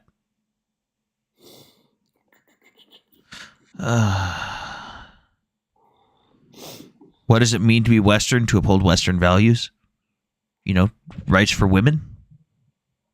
Free speech, freedom of religion, free press. Not being pushed off a building if you're LGBTQ.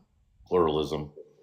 I really would like to not be pushed off a building. I by the way, I like that people try to say that Ukraine is against LGBTQ stuff as well, but Ukraine literally had a gay pride parade in the middle of a war with a bunch of their soldiers participating. Like, what? Western values are Jewish values, so it makes sense. Dude, what? Western values are Jewish values? Oh yeah. Like, Anushka, what he's referring to is what Hammer talks about all the time. A lot of Western values do genuinely originate from the Torah. No, I know. Should our entire legal the system basically is like the way that our attorneys debate comes from like the Talmud.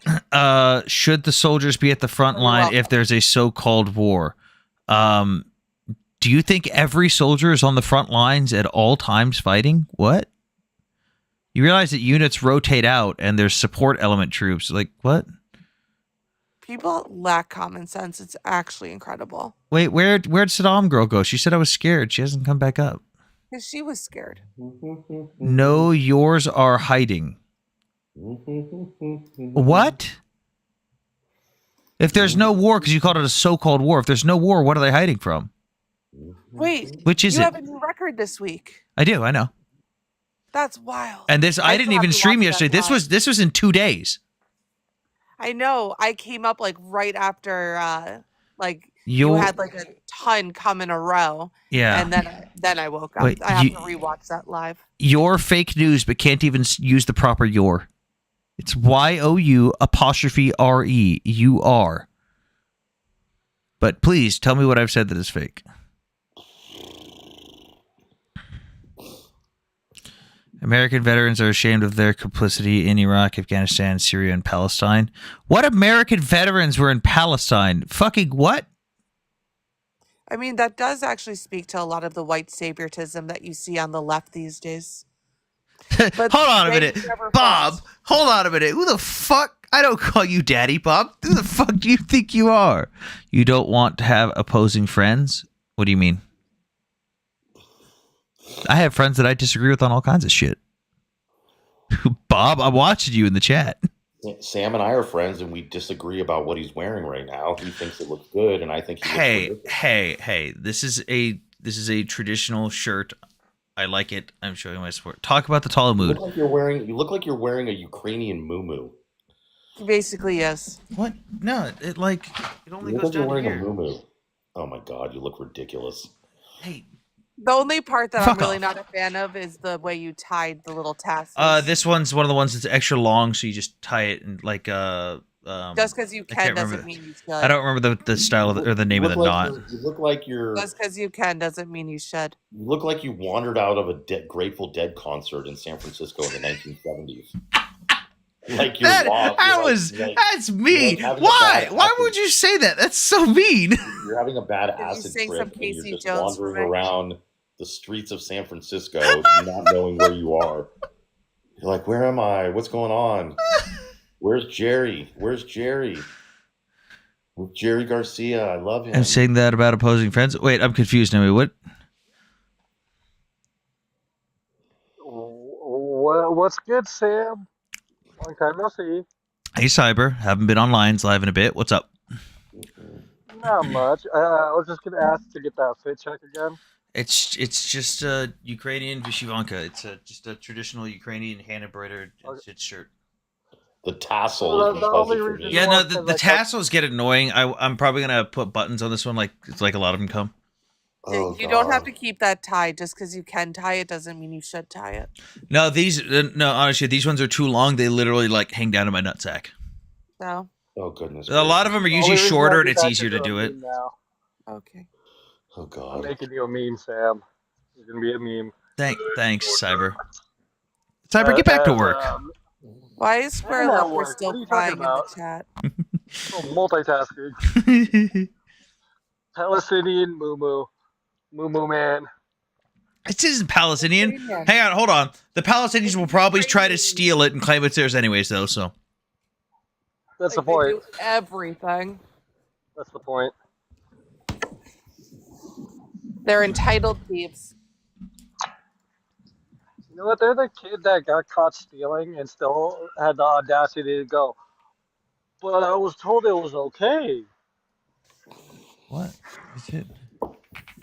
Why is it not letting me? Oh, when he already had a full wallet too.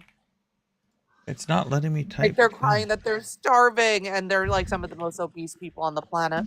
63% obesity rating in Gaza, by the way. That's crazy. Holy crap! I didn't know that. That's higher than How America. much? 63.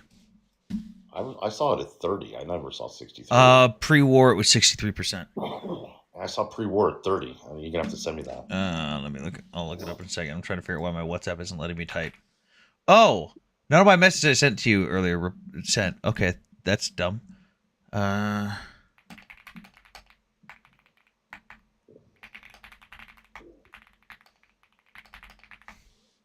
Jabrain, when you cause people to be dhimmis in your lands and you force their culture on them, sometimes some of that sticks a little bit. Wait, It's Israelis like when you try to entire. pretend that Israeli food isn't a thing, as if Jews never ate food before 1948. It's a stupid talking point.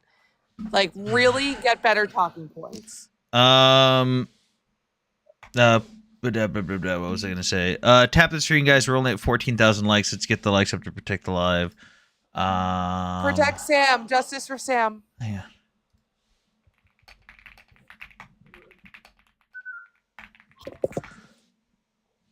What kind of keyboard do you have? It sounds like you're hitting one of those like popper things. It's a custom keyboard, and it sounds creamy. Yeah. It's a custom keyboard. The whole frame is aluminum too. It's heavy as fuck. You're telling me if you ever had a home invader, you're going for the. I could probably beat someone with this keyboard. Oh god. That brings a whole new. meaning Although I to wouldn't need to because it's Texas and I've got the good old hear ye on the wall. Because if I can't see where I am, you can't see where I am either. I'm in an entire mood where I want to take the keyboard and just hit everything. Smash, smash, smash. And this is my smaller one. This is 60%. It's a lot lighter, and this is my gaming one. It's got different switches in it. What's with the colors? It's Japanese cherry blossoms. Jesus. Okay. And it's RGB. My desk pad is cherry blossoms too. It matches the keyboard. Okay, Square. What Cyber? Interesting character, Sam. What'd you say? You're an interesting character. I like my stuff aesthetically. I like my stuff aesthetically matching. Okie dokie. Hang on, I'll send you a picture. That's okay. Okay. Square attempt number. I don't know what. What? Balfour Declaration. I don't know. I don't. You had brought up the Balfour I think Declaration. when I said that. Okay. What about it? Yeah. Sorry, I'm a bit tired. Yeah, the Balfour Declaration did pass. That's the 1948 Borders Declaration. While I was kicked, I did a bit more research to make sure I was right, and I do turn out to be right. The Balfour Declaration was signed by Balfour in England over Israel's territory after World War II because Europe didn't want to house the Jewish population. Did you say Balfour signed I it understand. after World War II? Is that what you just said? I understand. Balfour signed it in 1917. No, after. Yeah, that was way before World War II. All right, whatever. Well, yeah, minor detail. Yeah, it was signed in 1917. It was a letter by Lord Arthur Balfour stating the position of the British government with regards to that land. but it never went through. The Balfour Declaration never went through. It's why we had the mandate. Did he say They that while he didn't was do what they going were to the supposed to do. They ended up watching over the land for a few decades. Cyber, do you mind if I clear up a space real quick, Cyber? So I can get some more opposition up here. Oh, everyone just paused. That was really weird. Allahu Akbar. Boom.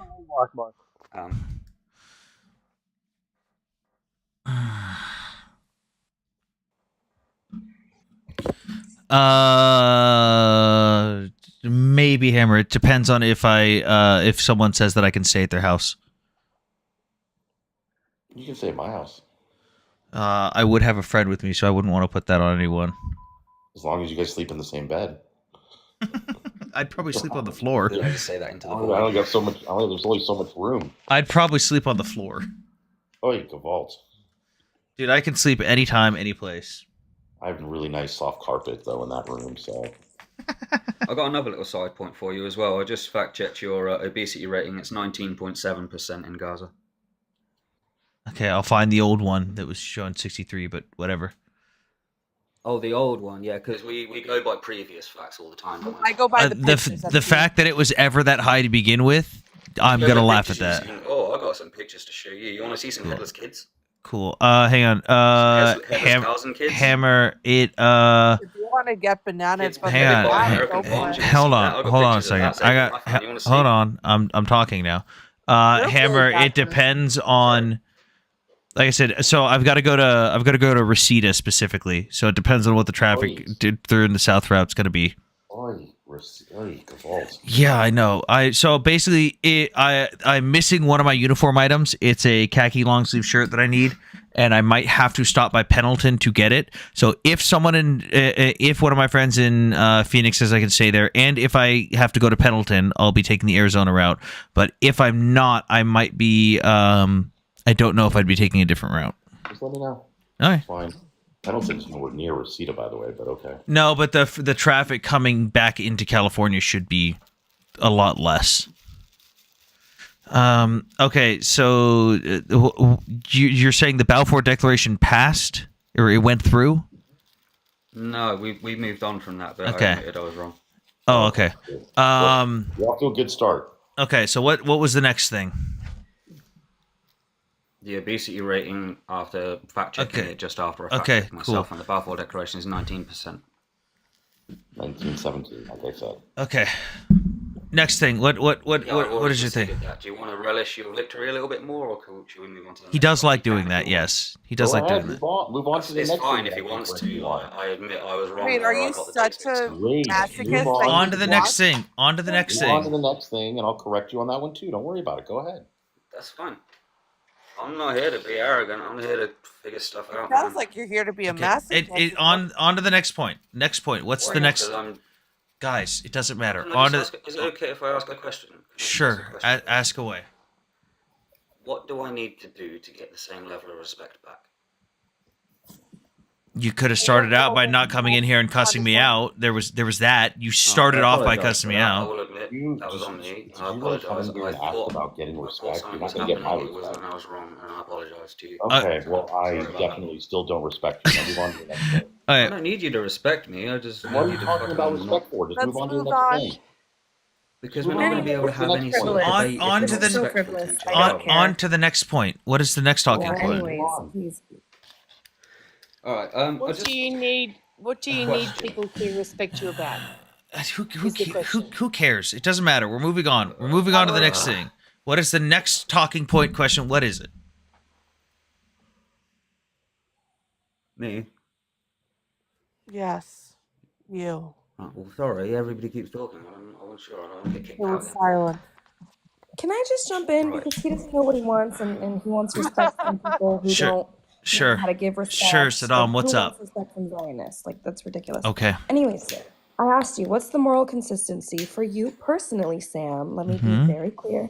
What is the moral consistency between Ukraine and Israel? One is a actual sovereign state, if you're Mhm. aware of the history of Ukraine, and one's an illegal entity, right, created by the UN. So If it's created by the UN, how could it be illegal? That's not. I said Sam. Stop. Stop. Let her hang on. finish because this is a Thank you. really, hang So I have a question. really good So Ukraine's question. Hang on. I'll answer your. I'm I just answering your wanna first finish my question. I'm point. asking your He first interrupted question. me. Hold on. I want One to give point at a Let her time. finish. Thank you. Ukraine is actually for the sovereignty of Europe is absolutely monumental. Israel is nothing but a burden to America. So I want to know where you draw the line. The word salad of Ivy League. Yeah. So here's Okay, here's I know here's that you just learned English. here's where I'm gonna cut you off. You I'm absolute American, disrespectful and prick. I've actually worked Yeah, no, at Ivy I- League, I- so I know I- how they operate. Someone You who's work there, I no, went there. stop. Cool. I don't care. I really don't take anything Sorry, I seriously didn't from have to someone. compare. Anushka, stop. I don't give a shit about anyone who fucking supports Saddam. Clearly, your fucking moral compass is off the fucking radar. Your whole thing of, well, Israel's a burden. It doesn't Did I ask fucking. about Saddam? Don't fucking talk over me. I don't give a shit about what you think Israel's importance to the world is or to the United States. They are both sovereign nation states. They are both sovereign, whether you fucking like it or not. It doesn't matter whether you think one was illegal. Even in your own argument, which was incorrect, if the United Nations created it, that would still be a legal country. Great. That it has nothing to do with facts at all. Let me know when you're done. You know what? nothing to You're do not with listening and you're not engaging in good faith. Anyway, Goodbye. so And can I just say, Sam? Goodbye. One at a time. 1,000% behind exactly what you're saying right now. I want you to know that, like, when I say that I don't understand stuff, this particular person, absolutely not what I'm talking about at all. I hope Saddam looks into the amount of Qatari money that was funneled into her Ivy League education. She doesn't even realize that she's become like a KGB asset. Oh my God. Who cares? Stole your live again. Hammer's my mod. He wasn't wrong. You're not here in good faith. Sam explained something to you, and you said, "Are you done? Are you done?" Clearly, you weren't listening. Clearly, you didn't hear his response. You weren't engaging. You know nothing. You won't answer questions from anybody. So, And I'm actually going to agree with Hammer. And I can't believe I'm saying this. Twice in a night.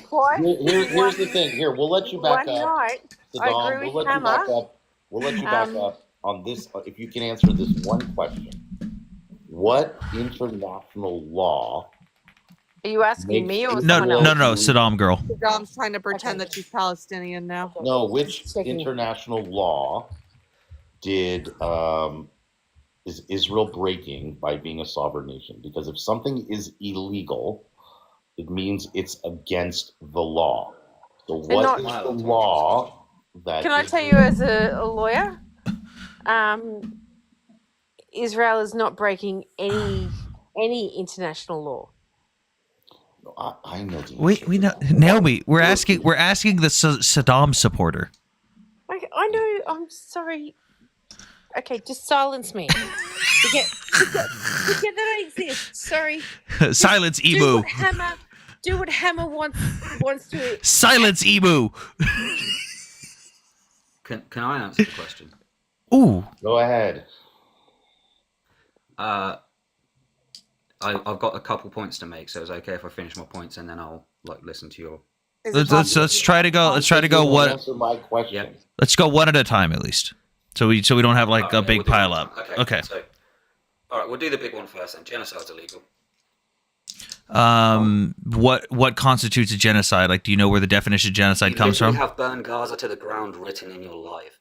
It's got nothing to do with it. Yeah, but that's my own personal opinion based on recent actions from the Palestinian people. Yeah. That's not what's actively happening right now. So you said you like this opinion from me. No.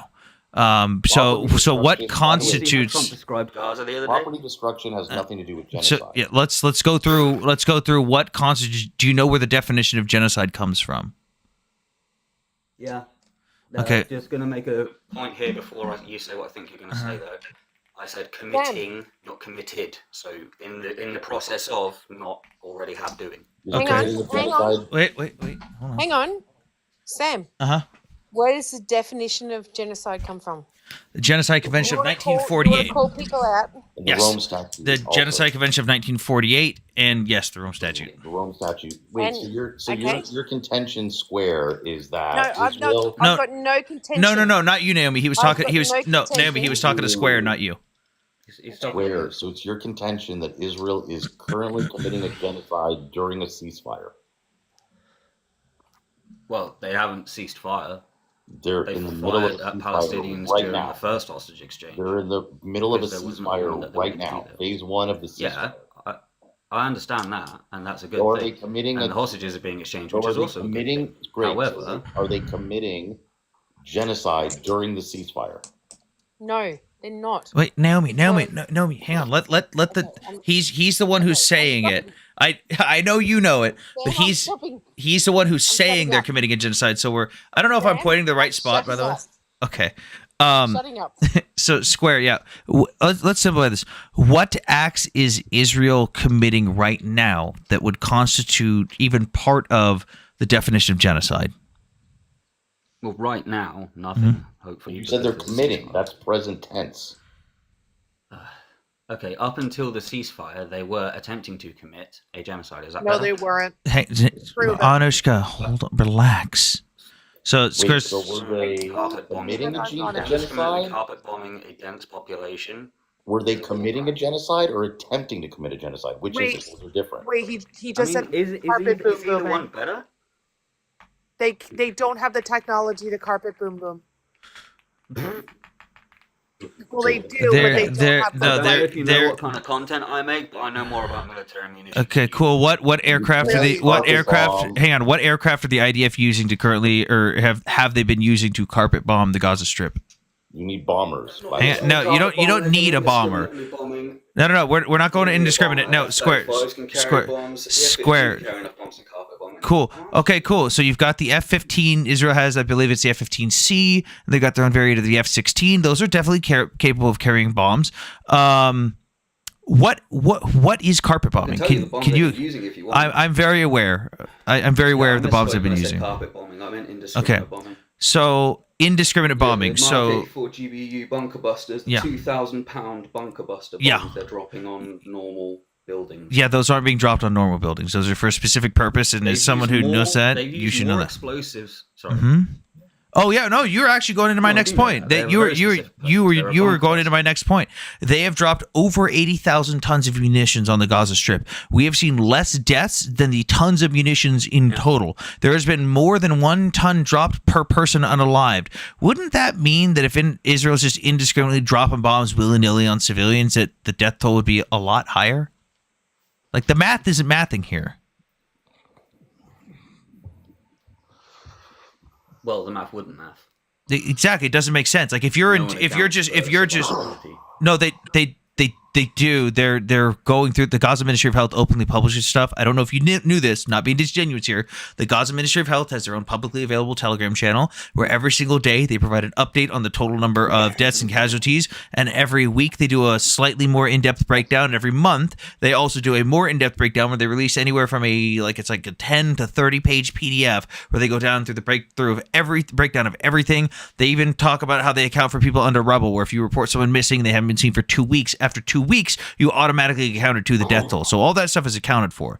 But what it seems like you're agreeing that the math doesn't math there. If they've dropped over 80,000 tons of munitions and they've had less than 50,000 deaths so far, logic would stand to say that if I've got less than 1 ton per person that's been unalived, including civilians and combatants, that I'm not just willy-nilly dropping things indiscriminately, right? That all does work if Mm-hmm. you assume that everybody in Gaza is just kind of standing there together waiting to be bombed. Well, we would also see like a higher number of specifically women and children being unalived, but we don't, because especially when civilians are hit, it's traditionally women and children because they're usually not with the men who are fighting. There's more of them. Yeah, there's more of them, and the numbers Hamas correlate is to each other. 25,000 strong. There was 2. That's one of the No, estimates. yeah, but Hamas has only got 25,000 members as in October. That was back in October. That was one of the estimates. 25,000, It was anywhere from 25 to population- 40,000. Okay, 25 to 40,000. So they've unalived the equivalent of Hamas's fighting force in civilians. No, the number No. that you're talking about Yeah, includes because if Hamas. there's 40,000 unalived and It Hamas includes is estimated Hamas. between 25 and Wait. 40,000. It includes Hamas. The 47,000 number includes Yeah, Hamas. I don't know if you, I don't, no. The Gaza Ministry of Health openly admits this. They don't differentiate between combatants and non-combatants. It also They openly includes admit that. natural deaths. It also includes natural deaths. Yeah, so if you want, I would recommend going. Release their own numbers. No, the UN here. I'll show you where you're wrong on that because I've actually got it on my screen right now. This is directly from OCHA and UNRWA, the United Nations, at the bottom right here. So this is one of the most recent updates, 18th of February 2025. We see 48,291 deaths in total reported, 40,717 verified. The source right here, I don't know if you can see. The source, Ministry of Health Gaza. They get their numbers from the Gaza Ministry of Health. The UN has actually audited the numbers at some random points and had to come in and fix them because it was even seen at multiple points where Hamas was caught lying about the numbers. That's like what happened in April of last year when they were saying there was 20,000 women and 20,000 children, and they got caught lying, and they had to cut the number of women and children that had been unalived in half because they were being untruthful. And to your point on the numbers too, again, because these include both civilians and combatants, based on Hamas's own numbers right now, where we estimate around 21,000 have been unalived, it hasn't been updated a bit, but based on Hamas's own reportings and stuff, right now in Gaza, we have the lowest civilian to combatant death ratio in the history of urban warfare. It's about a 1.18 to 1. The closest comparison you will ever have to that is the Battle of Mosul, which was anywhere from a 2.5 to 1 to a 3.5 to 1, depending on what source you ask.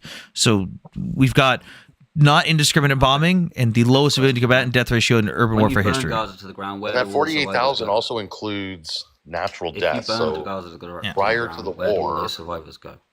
hold on, listen to this. This is important. They should have I've already questioned that before. Prior to the war, Gaza saw between 500 and 1,500 people a month die from natural causes, old age, sickness, car accidents, things of that nature. Once the war started, they stopped reporting natural deaths as a separate category. So that 48,000 includes probably anywhere from 10 to 12,000 people who just died of natural causes. Now, I would argue you could drop that down and say that I could argue you could drop that down and say that you could attribute to like less people die of natural causes because of the war zone. But the problem is then you get into the categorization of where they miscategorize indirect deaths versus direct deaths being causes of active conflict, and indirect being, well, maybe this person couldn't get to the hospital because of XYZ because of the war.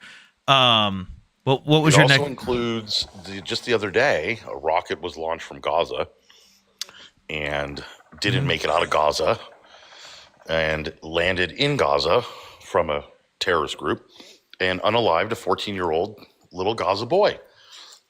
That death is going to be added to the death toll. Where they imply that Israel did it. War. Now, Sorry, my we kids know are- I'll that be right back. I'm 25 just to gonna mute myself quick. My 30%, kids here. 25 to 30% of all the rockets that are launched from Gaza don't make it out of Gaza.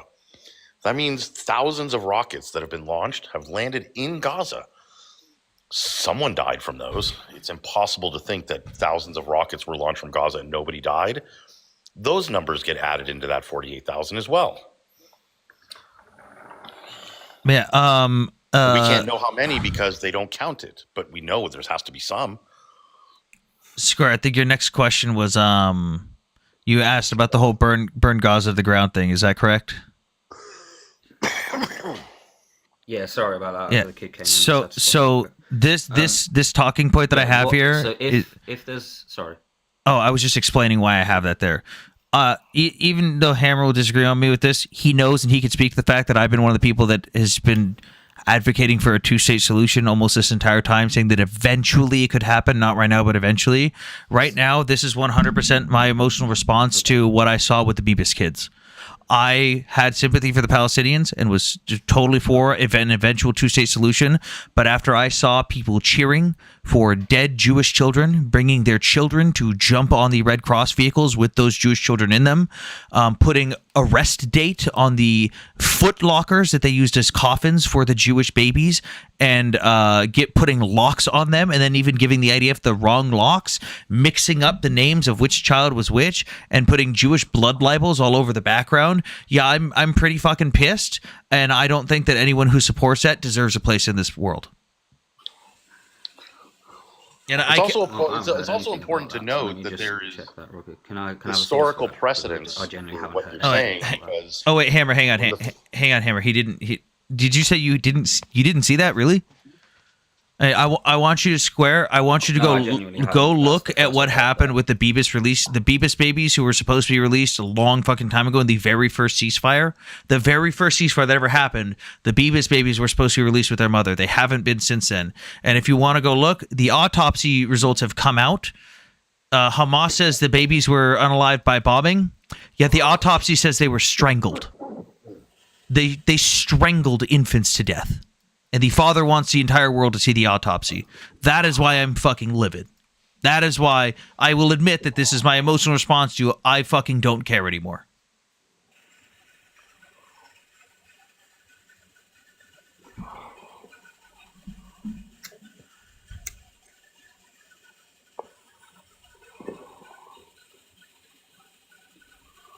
Mods, can you guys keep track of the spam in the comments, please? I don't know if I spelled it wrong.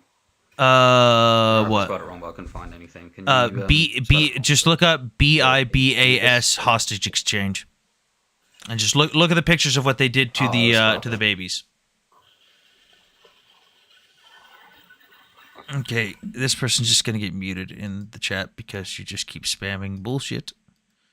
Also, I missed one. Damn! For only 2 nights of streaming, this is a new record.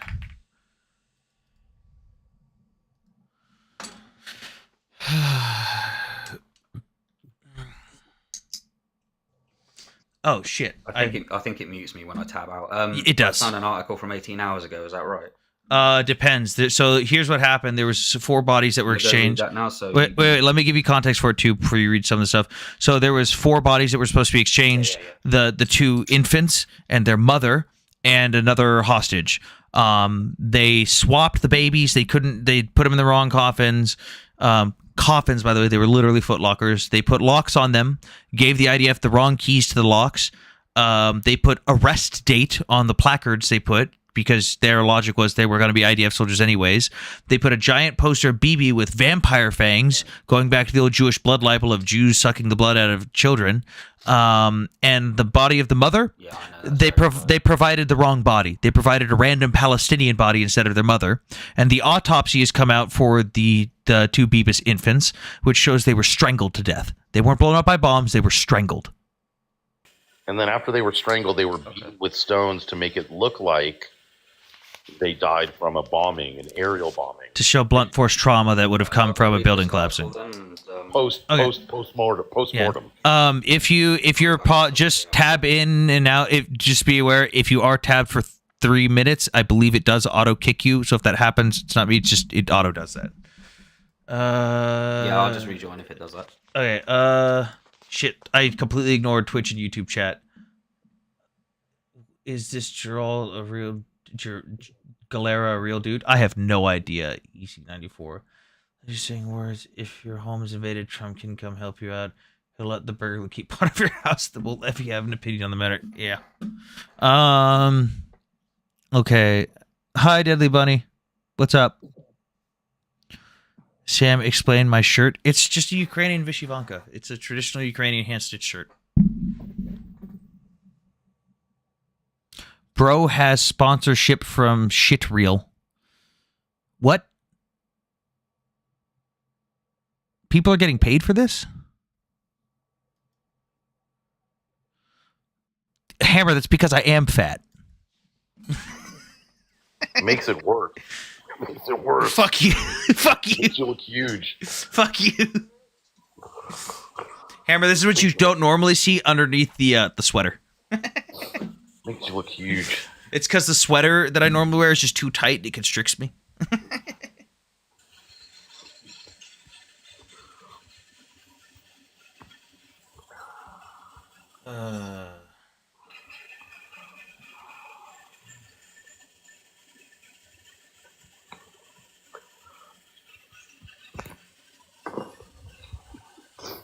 Okay, I'm back. Wait, hold on so real yeah, that quick. is pretty To the horrific. guy I agree. Muhammad in the comment section, Pali civilians are actually hiding hostages. We rescued hostages earlier in the war, 4 of them from civilian homes, and the hostages that have come back have reported that they're being held by civilians. A lot of them. Yeah, that happened with who? Wrong again. By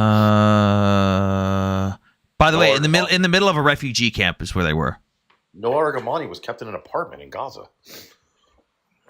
Yeah, one of the captors was By a a doctor. journalist. Yeah, one of them was a doctor and the other was a journalist. Yeah. Okay. Sorry, Square. So you read up on it a little bit.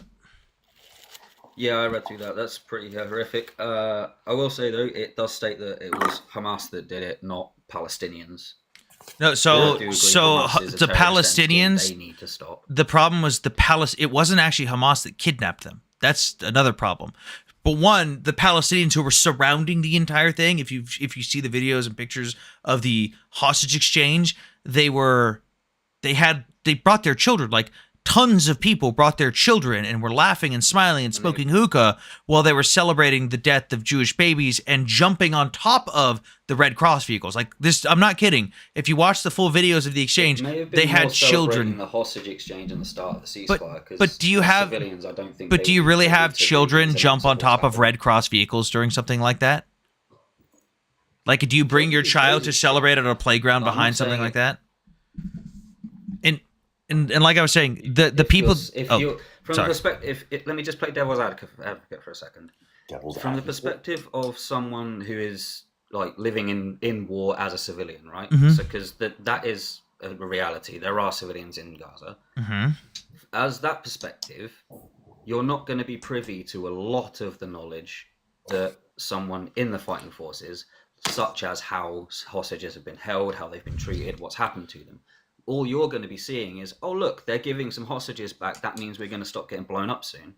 Yeah, but they know what's they going could on be at that celebrating from that hostage. perspective. They know what's going on at that hostage exchange. I don't buy that argument. You could try to make the case for it. I wouldn't buy it. But my Every thing is single one of also, them, they have no internet, no telephones, no. oh mass yeah, they do, communications, dude. but They're we all on know it. TikTok live all day. What are you talking about? I have Gazans on my panel Yeah, in they've got Gaza. hotspots. They've got hotspots. Yeah, but they're not completely oblivious. Hang on, Square. They did a poll in Gaza showing where most of them get their information. Like a good 30% of them are on TikTok daily and get their news about what's going on in the world from TikTok. Yeah, you're just not speaking correctly. Yeah, it doesn't You're take a lot not of data saying to run anything that's accurate. And they have electricity. Israel shut down the internet for like a day. I didn't say they don't have Very early in the war, and the whole world went nuts over it. And on top of that, it wasn't. I don't know if you know. I don't know if you know this, Square. It wasn't Hamas that kidnapped the Bibas family. Yeah, it was. It was civilians. 3,000 Hamas members crossed the border that day. Or no, it was 2,500, I think. Over 3,000 civilians crossed with them. Civilians were going through homes, murdering Jewish families with their bare hands at point blank and kidnapping Jews. They had kids. They brought At that kids point, along, they become and they brought kids along, and the kids were going and knocking on doors to find out where the Jews were hiding, and then they would go back and report to their parents, whatever, and say that's where the Jews are. They're in there. They were using kids. We have it on CCTV, closed circuit television. Yeah, and there was multiple Jewish. A Merkava tank blowing a hole through an Israeli house on CCTV. as What well. does that have to do with what we're talking about? Yeah, that's a whole separate thing. But that's a whole separate thing that nobody. We acknowledge that, but that has nothing to do with this. They use children as lookouts and as scouts to go find Jews that they could hunt, and you just glossed over that. Like it didn't even register with you.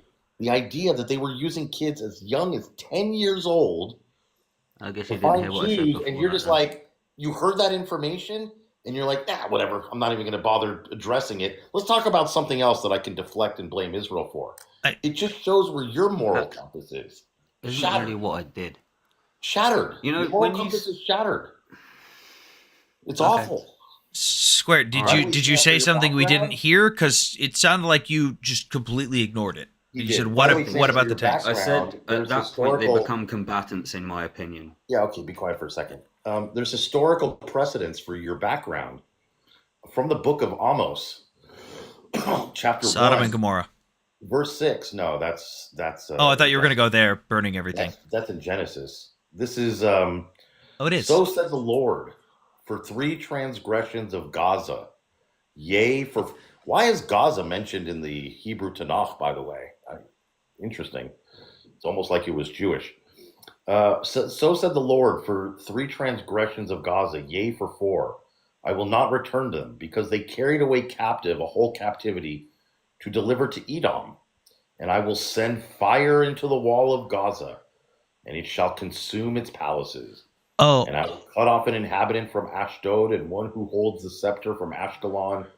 And I will return my hand upon Ekron, and the remnant of the Philistines shall be lost, says the Lord God. Hammer, he said, I guess we just didn't hear. He says, at that point, they become combatants, in my opinion. So, yeah, I get that. Yes, you did pivot, though, because, like, that, yes, I would agree they're combatants. But the problem is the Gazans and a lot of the world don't see it that way. I think every single civilian that crossed that border into Israel that day, 100% a combatant, you're a fair target. The problem is you've got a lot of Gazan civilians that do that on a daily basis, where they engage in stuff with the IDF that should make them a combatant, but the rest of the world, because they're not officially a Hamas member, doesn't view them as that. Like, I don't know if you don't know the details on like some of the stuff on October 7th. There were families, or there were Gazans who who visited Israeli families every single day. There were people that had work permits and visas that would go into Israel every day, and Jewish families would welcome them into their home, break bread with them, and have them in their home. These people wrote maps, detailed maps of different kibbutzim neighborhoods, and even inner drawings of maps of inside of houses to tell Hamas fighters where things like the bomb shelter was, where the safe room was. They had these details. And when they were going around, this is all on their own video, not even just CCTV. This is on their own videos that they filmed themselves. Hammer's right. They were having children walk up to doors and knock and saying, it's okay, they're gone. You can come out now. To which point the Jewish family would open their door and be swarmed by a bunch of Hamas members only to be unalived. Like, that was a very regular occurrence in the kibbutzim that were invaded. There's videos of themselves as they're riding on their little mopeds, looking at maps and going, yeah, kibbutzim over that is over there, kibbutzim that's over there. They've got maps of all the neighborhoods. The Jewish people in these areas trusted them. And all those people, a lot of the world and the Gazans consider them civilians. Not combatants, civilians. Innocent civilians.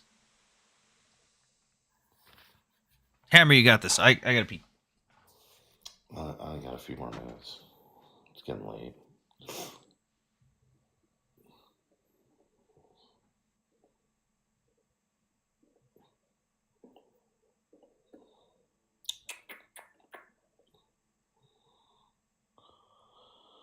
You're muted, Square Pants. Square, you're muted.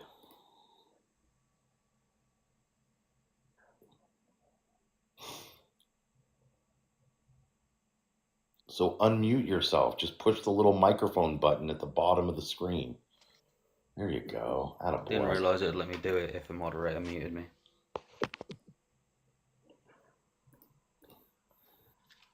Go ahead.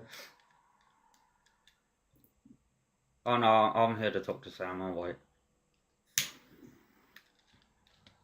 You won't talk to me? It's not that I won't talk to you. I just feel like Sam understands what I'm saying. I'm back, but kind of. What do you think? You think what you're saying is too complicated for me to grasp? That's not what I said. Oh, yeah, I'm back. But that kind of case in point right there. That isn't what I said, but that's how you took it. Well, you said, I believe Sam understands what I'm saying, which is a suggestion, an implication that I don't understand what you're saying. You keep looking for inferences and implications. I'm just saying. You said it, not me. Stuff. You said All right. Sam understands, so that means Okay, fine. All right, If back you want me back to talk to you, I'll back talk to it. to you. Okay. Yeah. Okay. Let's continue. Right. Where were we? Sorry. I was describing how the innocent civilians, as a lot of people have labeled them, were going door to door using children to lure out Jewish families. Yeah. Yeah, like I say, at that point, if you're involved in October 7th, which I do agree was horrific, shouldn't have happened, I'm against that, and I'm against Hamas. If you took part in October 7th, 100% you're a combatant. That was I wouldn't say a military exercise because they're not a military, but it was a combative exercise. Al Qassam Brigade is the military wing of the government of Hamas. They have a military. It's the Al Qassam Brigade, which is their Hamas fighters. But the problem is, again, like I was saying, they don't view those other people as combatants. They view them as civilians. Many of them were journalists and NGO workers, and they're all viewed as just innocent civilians. But they're not. And a lot of people will go, oh my God, all of these innocent civilians in Gaza. No, a lot of them support this stuff. A lot of them are willing to help. Fuck, we had UNRWA workers who lied about the fact that there was a Hamas command center directly under the main UNRWA facility until the IDF got to the area. And then they went, oh yeah, hey guys, there's this thing under our building. You know, I don't know. It's the strangest thing. You should come check it out. Like, you've got these people who are claiming that they're just innocent civilians that aren't. Devil's advocate thing again for a second. Sure. So, if you are a civilian, if you're a civilian, this is just trust the process. If you're a civilian under a terrorist rule, and this terrorist group says you're going to do this for us, are you going to do the thing? Depends. I'm not. I'll use World War II as an example because we all agree World War II is horrific and the Artsies are horrific. So the Artsies were known to use civilians and coerce civilians under threat of violence to do things for them. In that context, should those civilians be blamed? If you participated, then yeah, I don't care. I have the moral compass to stand up against something like that, and so do they. Also, for the person in the chat that says I was lying about the UNRWA facility, this was the UNRWA facility, right? This was the UNRWA facility right here, one of the main headquarters in Gaza. Yeah, this was the command center underneath that had all the servers and stuff that Hamas used to collect data and stuff. Yeah, this was directly underneath their facility to the point where they had electrical connections that were coming through the walls and floors of the UNRWA facility that were going directly through the ground and into this facility. And they just pretended like they didn't know about it until the IDF got there. Another source. Yeah. Which one do you want? Do you want Reuters? Because Reuters also has an article on it. Yeah. Is Reuters Hamas head command tunnel under UN Gaza HQ? And then they show all the photos from it. You can go. There's more Reuters. There's FDD. More Reuters. Hindustan Times. Although that's a weird name for me. I don't know. All right, I'll look more into that one later. Thank you. Yeah, that was, by the way, the reason the reason they came forward on it. I don't trust Israeli media. It's just if the reason they admitted it, by the way, when it happened, they kind of couldn't hide it anymore because Israel kind of wasn't really going into the building and finding it. But all of a sudden, out of nowhere, this funny thing happened where like the parking lot in front of the UNRWA building started to kind of cave in because that's where the tunnel was. And UNRWA went, oh my God, the weirdest thing, you guys, our ground just kind of caved in a little bit. You should look into that. Oh my God, there's Hamas under our building? It's like, dude, like they had like conduit cable running through your floor. What do you like? Like you have a big junction box on the wall inside industrial buildings. They had those with giant conduit cables running through the floor in the UNRWA headquarters hallways. Like all the pictures are there. Like, didn't know about it. Guys, tap the screen, get the likes up. We're 18,000 likes. I'll get more people in. That one later. It's important to note, since you brought up World War II, that there were people in Germany who risked their lives and the lives of their families to hide and protect Jews those people are commemorated and honored in the Holocaust Museum in Jerusalem in Yad It Vashem, should be, yeah. in a place called the Garden of the Righteous Gentiles are called. In Gaza, Israel offered $5 million, amnesty, and free passage out of Gaza to wherever they wanted to go, simply for information about hostages. And not a single Gazan has come forward. Yeah, They that are that was worse true. They are worse than the Germans. They're worse than the Nazis. Because at Yazis. least some of the Germans helped. I think that's a bit of a stretch. So, Well, no, some of the Germans helped. Square. Think about it. They weren't even like, they didn't even say, hey, we have to rescue the hostage. It was, I'll give you 5 million shekels it was 5 million US. Yeah, dollars US. I will give you free passage, amnesty. Like they even offered amnesty. You could have been involved in October 7th and you would have gotten amnesty and you would have been safe and kept safe. Like, what's it called when they witness protection in Israel just for information. Or they could have gone anywhere they wanted, anywhere they would have accepted them. And not one came forward, not one. For $5 million, which in their terms, oh Jesus, that would be something I gotta mute you while that's going off. Did you just catch your house on fire? What the fuck? No. That would be something like 18 million shekels because that's what they operate in over there. So that would be like 18 million shekels, which is a lot of money. A lot of money for me. Certainly No, I would think be this a is lot a of real money. fire alarm. I think my neighbour's flat's on fire. I'm gonna have to go. Oh shit. Okay. We're gonna miss you. Okay. I'll try and come back in a bit. Stay safe.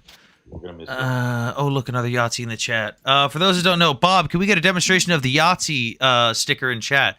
If you guys subscribe, you get a bunch of cool stickers in chat, like this Yahtzee sticker that Bob's going to demonstrate here. I'm gonna miss you. Or any of my subs. Anyone? There we go. Yeah, so when we get Yahtzees in the chat, like the 42 that we've had, or 43, sorry, that we've had in the last few days, you get to spam the Yahtzee sticker. Talk about the little kid who interviewed on BBC with his fake father. Oh, Hammer, did you see about that? Read all about it. Oh, yeah, let's cover that real quick. I think I got it right here. Okay, so... The BBC pulled it. They pulled it. Ooh, they did? Yeah. Interesting. The BBC pulled it, did they? So, oh, Naomi, you're going to find this one interesting. Okay, so BBC had a hour-long documentary that they released on Gaza that was narrated by a child. The cameraman for this event, by the way, was supposed to be an impartial person who just happened to be a pro-Palestinian activist that posted publicly about his support for the flood and how it made him happy what happened on October 7th. Here is the...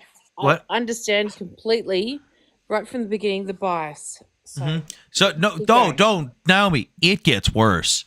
So here is the child. A lot of content was clearly staged, and the star of the show was the young Gazan boy called Abdullah. Abdullah is from one of Gaza's affluent families and narrates the hour-long documentary.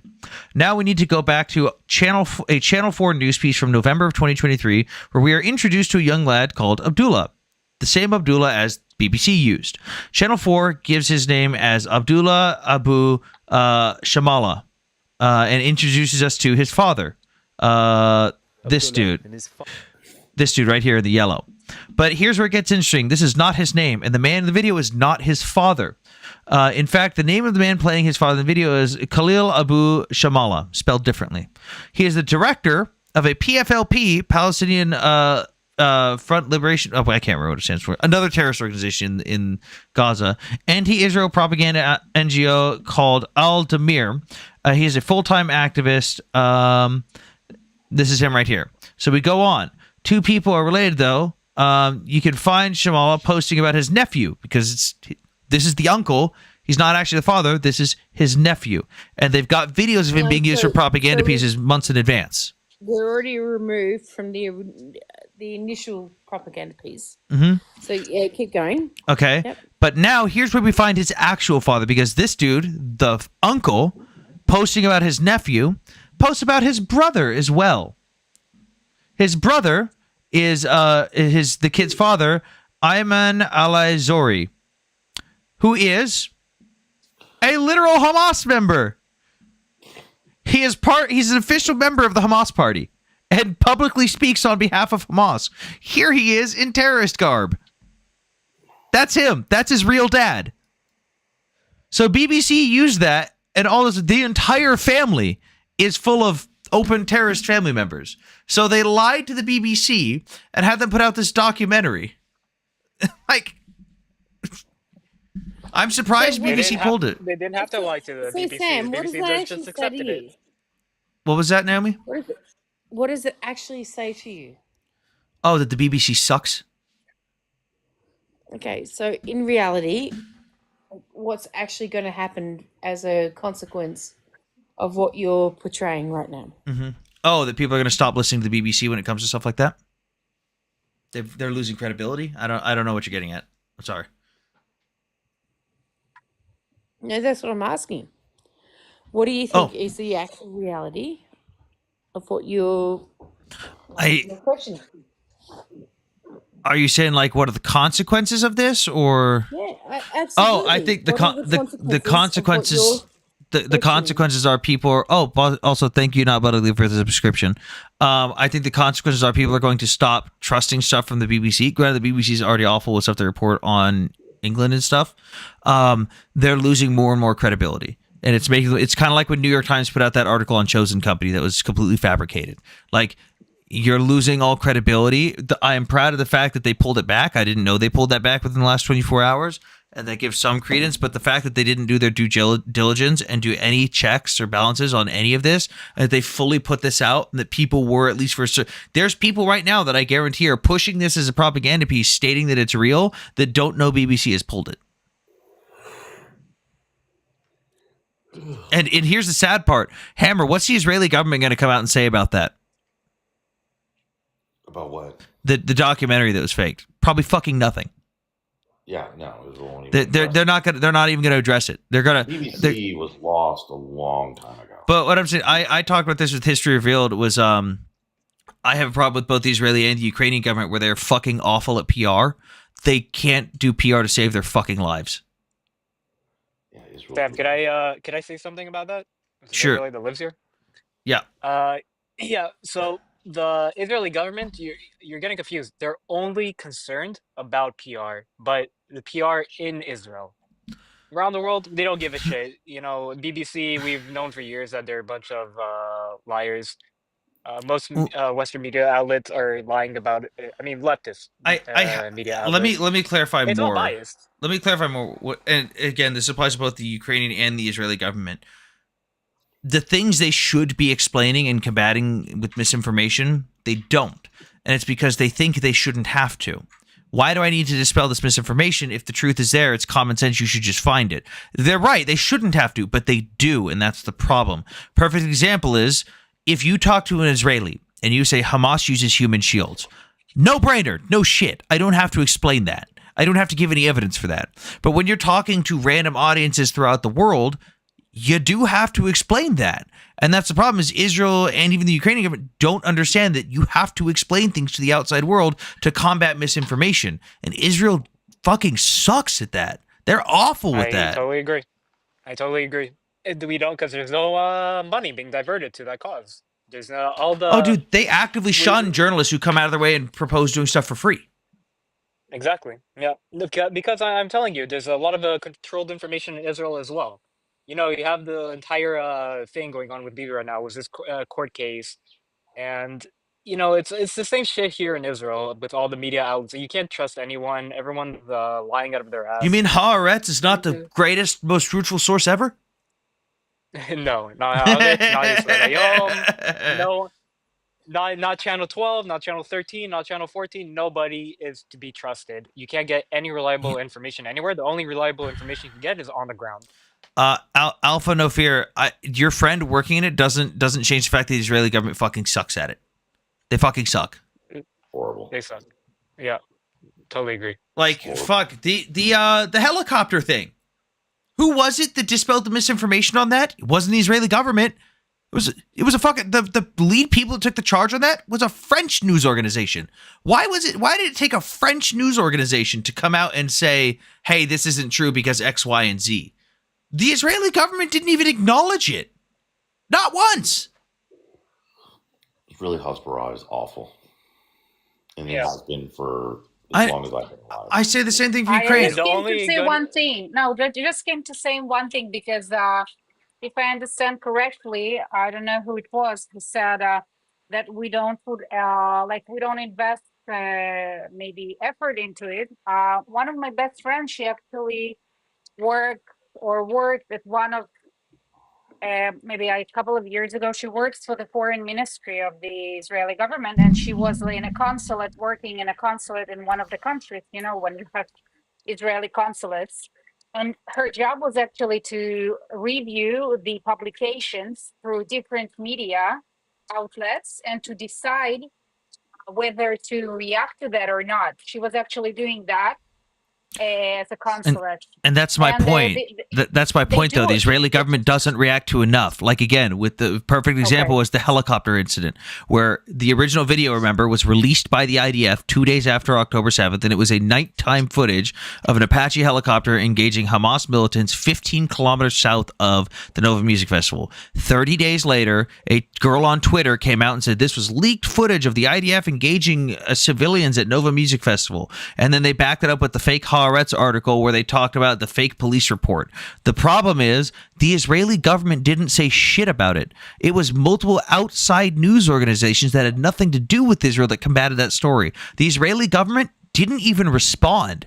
That's a But the problem. question is, but the question is, why is it like you can criticize maybe the policy, like you can ask yourself why they don't react to everything. I mean, we might have a reason not to do that. We do have people whose job it is to do that, but they decide it's They're very bad probably at their part of the job. policy not to They're react they're to bad at everything. They're very My very country- bad at their.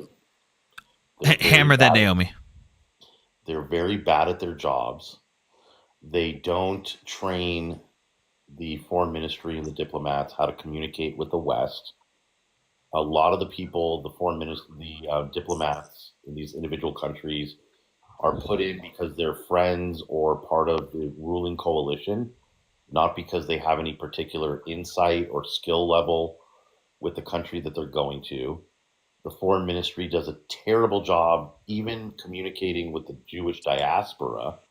I have personal experience. I've talked to the foreign ministry. I've talked to the consulate in LA and gone over this at length with them, and they never followed up. I gave them a dozen suggestions about things they could do better and things they could work on. And the people at the LA consulate were like, these are amazing ideas. This is awesome. And there were witnesses there. Nick was there. Cam was there. You called me to talk to me about it. And they were like, these ideas are amazing. We're going to take it up to the foreign ministry.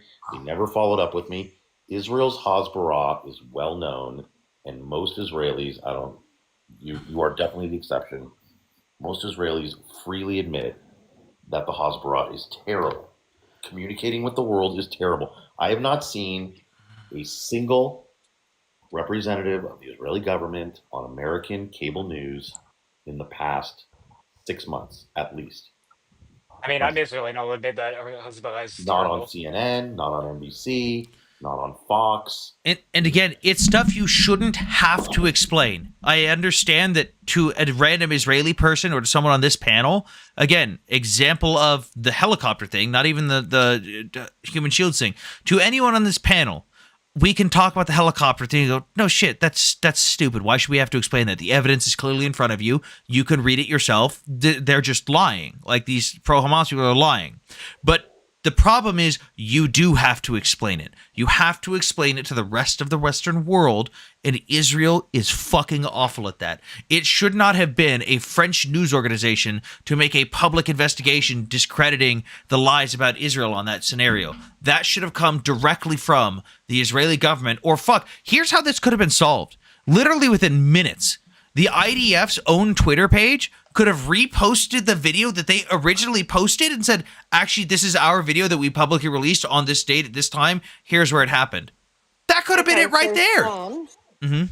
Sam, do you not believe for 1 second that that's actually already occurred? With that incident? Absolutely. It's already occurred. Oh, no, they didn't. That's why I'm saying we know for a fact that the Israeli government did not even address it, period. Individuals within the Israeli government, like individual politicians, came out and said stuff later on. But the problem was the Israeli government did not address it. Like even Ukraine, and you'll know about this too. I just meant, What? I just meant from a universal perspective, it's already occurred. Like, so that particular scenario is already being addressed. That's all I'm saying. The problem is it wasn't addressed when it should have been, how it should have been. Israel didn't touch it with a 10-foot pole when the very first people that should have come out to say something should have been the Israeli government. It was weeks later when other news organizations covered it. And who should have been? The US government. No, it should have been like I said, the easiest way could have literally been the IDF showing, actually, this isn't a leaked footage. This isn't leaked from anything. We're the ones that posted this. Because it was literally, they took the video and edited it from an IDF Twitter post. The IDF posted the video on Twitter. Someone took it and cropped it out.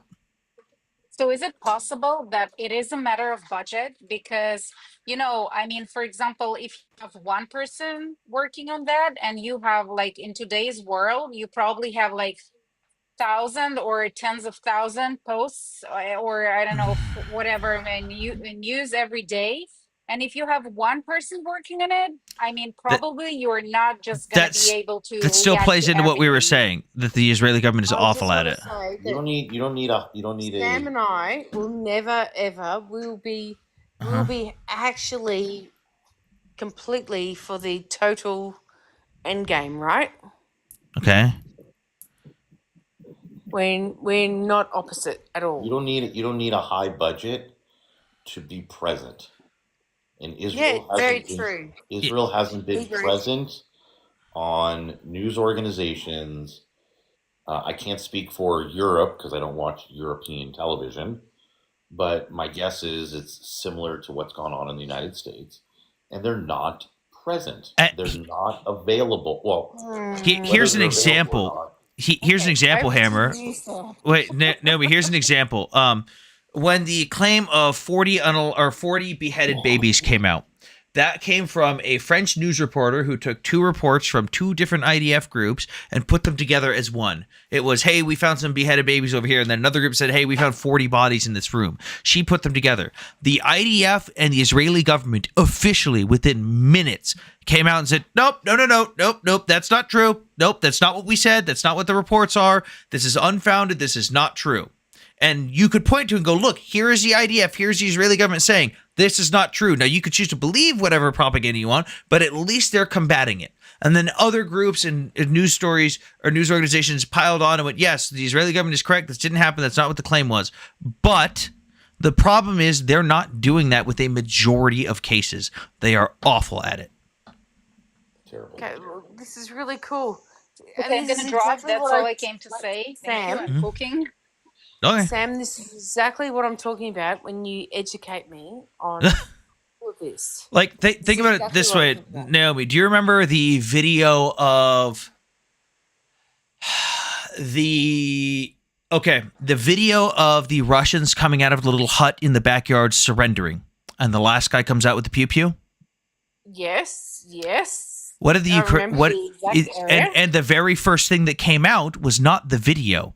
The very first thing that came out was a screenshot from a drone. For those that don't know, there was a bunch of Russians in a backyard. We have the body camera footage from a Ukrainian. There was 3 Ukrainians aiming their pew-pews, one dude on the floor laying there with a machine gun, and they had a bunch of Russians. They were outnumbered, but they had a bunch of Russians surrendering to them, coming out of a hut, like a shed in a backyard, and there was like there was like 13 of them. Yeah, so it's all recorded. It's on body camera footage, but we hadn't seen that yet. Well, all we saw 2 days before we saw the video was a screenshot from a drone footage, and the screenshot showed a bunch of fully dressed Russian military men face down on the ground with blood all around them. It looked like 13 Russian soldiers had been executed point blank. But the problem was, 2 days later, we saw the context. They were all walking out and laying down and surrendering, and the very last Russian sprints out with an AK and starts firing at the Ukrainians, who fire back. But the Ukrainian government didn't say shit. That video came out on Telegram. The video that showed the context of what happened came out on Telegram and showed what actually happened. And the Ukrainian government did not fucking respond. And they should have. They should have responded and gone, hey, hello, this is what happened. But they've responded more in the last 3 weeks than ever. That's the too little too late.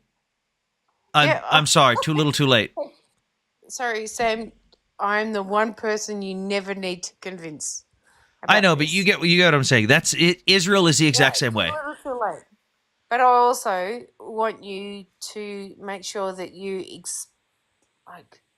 your supporters in your Israel sphere understand that, yes, this is the reality of what it is in this sphere as well. Oh, they know. I explain it all the time, like how Arab Muslim propaganda is the exact same as Soviet and Russian propaganda since they got intermixed with each other in the 60s.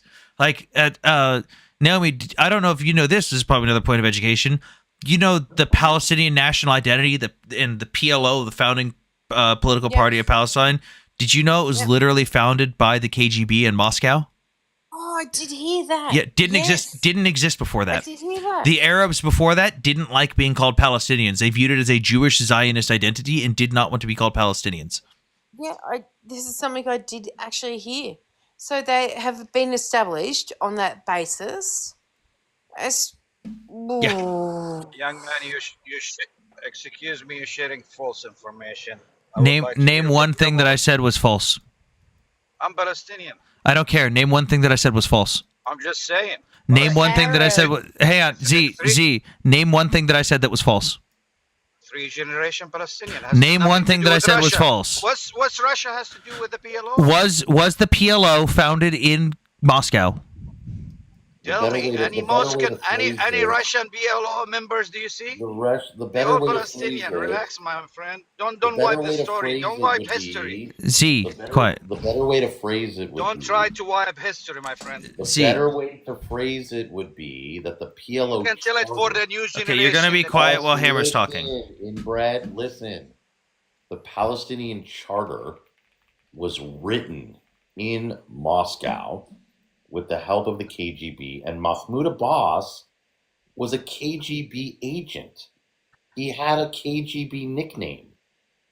When the communism fell in the USSR and they declassified a lot of KGB documents, it came out that he was a KGB agent, and a matter of fact, his handler, the guy who was responsible for being his go-between between the KGB and him, came out and wrote a whole book about it, about how he worked with the Palestinians. His name is Yon Pasepe. So what we call the creatures that was living there, they're like such as my grandfather. Arabs. Arabs. Okay, that's good. That makes sense. Are you not Arab? I'm just gonna correct myself. Do you Arab. do you speak Arabic? So I'm Arab. Okay, I belong to which Arab nations then? Arab is an ethnic identity. It's not a national identity. Okay. So what's my city? If I born in that land, what should citizenship I get? Again, when you guys didn't have borders, you were just Arabs living in a land without borders. Borders are a modern construct. Your nationality is a modern So construct. here, Z. We'll educate you a little bit because Naomi's gonna like this one too. Cool. Z. Cool. Naomi's gonna enjoy this one. We're gonna educate both of you. Naomi. So in the 1920s. The Arabs of Palestine, because remember they didn't want to be called Palestinians, actively protested against the British government calling them Palestinians. They also approached the Syrian government to have Syria absorb all of Israel or all of the British mandated Palestine into Syria. They wanted to be known as Southern Syrians. When the war in 1948 happened, it was called. Yeah. When the 1948 war happened, the Arab leaders didn't talk about creating a Palestine because the idea and the concept of a Palestinian state did not exist. They were very open about what they wanted back in 1948. They openly stated that when they defeated the Jews, they would divide the land amongst the Arab nations. They did not like being called Palestinians. So I'm going to So, Brian, ask you a To question. be fair, Right they now. can't even say Sam, Palestinian. how confident are you about what you just talked about and the US ability to be able to support its allies? How confident are you in what you just talked about? With and the regards to what US though? ability- the US ability to be able to support its allies right now, With regards to what specifically? based on all the rhetoric that you just said, hmm I don't understand. all the US stuff that I- you just said about. I don't know if I'm understanding your question. Yeah. Okay. Have you, hang on. No. This is really genuine. Have you heard? Have you heard what Trump has said in the last 24 hours? With regards to, he said a lot of shit. What are you referring to? Okay. With regards to the rest of the fucking world. No, nothing specific. Just his Okay. shit talking on Ukraine. Okay. So then maybe this is where the disconnect is, because if you understood what he has said in the last 24 hours, you'd kind of be like, oh, yeah, okay, I What did get he it. say? Okay. So all I can say is, like, let's just take a breath and go and have a look. And Wait, what did he say? Yeah, what are you referring to? Hang on, let me go to Trump's Twitter. I mean, I hate to break it to you. I hate to be the bearer of bad news. But Trump doesn't like Zelensky, and Zelensky is not doing himself any favors and hasn't done himself any favors. He sealed his fate with Trump when he went and campaigned for Kamala Harris. That was a huge strategic blunder. hang on. Huge Hang on. strategic blunder. It's not a strategic blunder at all. No, Sure it is. what he's saying is Trump takes shit personally. We all know that. Trump was never going. If there was any chance of Trump supporting Zelensky in Ukraine, despite the fact that his base doesn't support Ukraine, because the majority of America does support Ukraine, even though Trump's base doesn't. If there was any chance of Trump being favorable to Zelensky, we got to be realistic here. Trump's not going to let that go. Okay. Yeah. So, do you see what you just did then? You translated the difference between you and Hebrew talking. Same thing. He screwed No, it's himself. not. It's by very he shouldn't- different. He shouldn't have Sam, interjected. you and- just Look, actually Bibi- explained it Bibi 1,000%. Bibi Netanyahu clearly wanted Trump to win. Okay, he did not get involved in the American election. He still played nice with Biden. He played nice with Trump. He actually didn't say very much. He kind of stayed out of it, which was smart, and waited to see the process. Zelensky got on a plane supplied by the Biden administration, flew to the United States, and campaigned for Kamala Harris. That was it. He sealed his fate with Trump. Zelensky is advocating for a country that's fucking under missile attack every fucking night. But yeah, Are you but we joking me? no Naomi, that's true.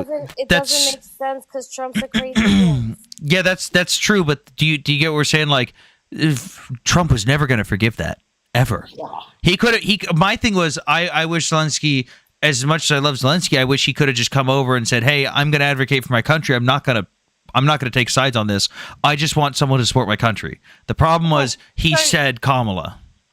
Sam, Mhm. you know shouldn't have this. picked a You know side. this to be true. Uh huh. He will never do that. You know why? Because he will not fit the mold of what you want an American appeasement to be, ever. But do you get what we're saying? Do you get what we're saying though? Like, it's he basically.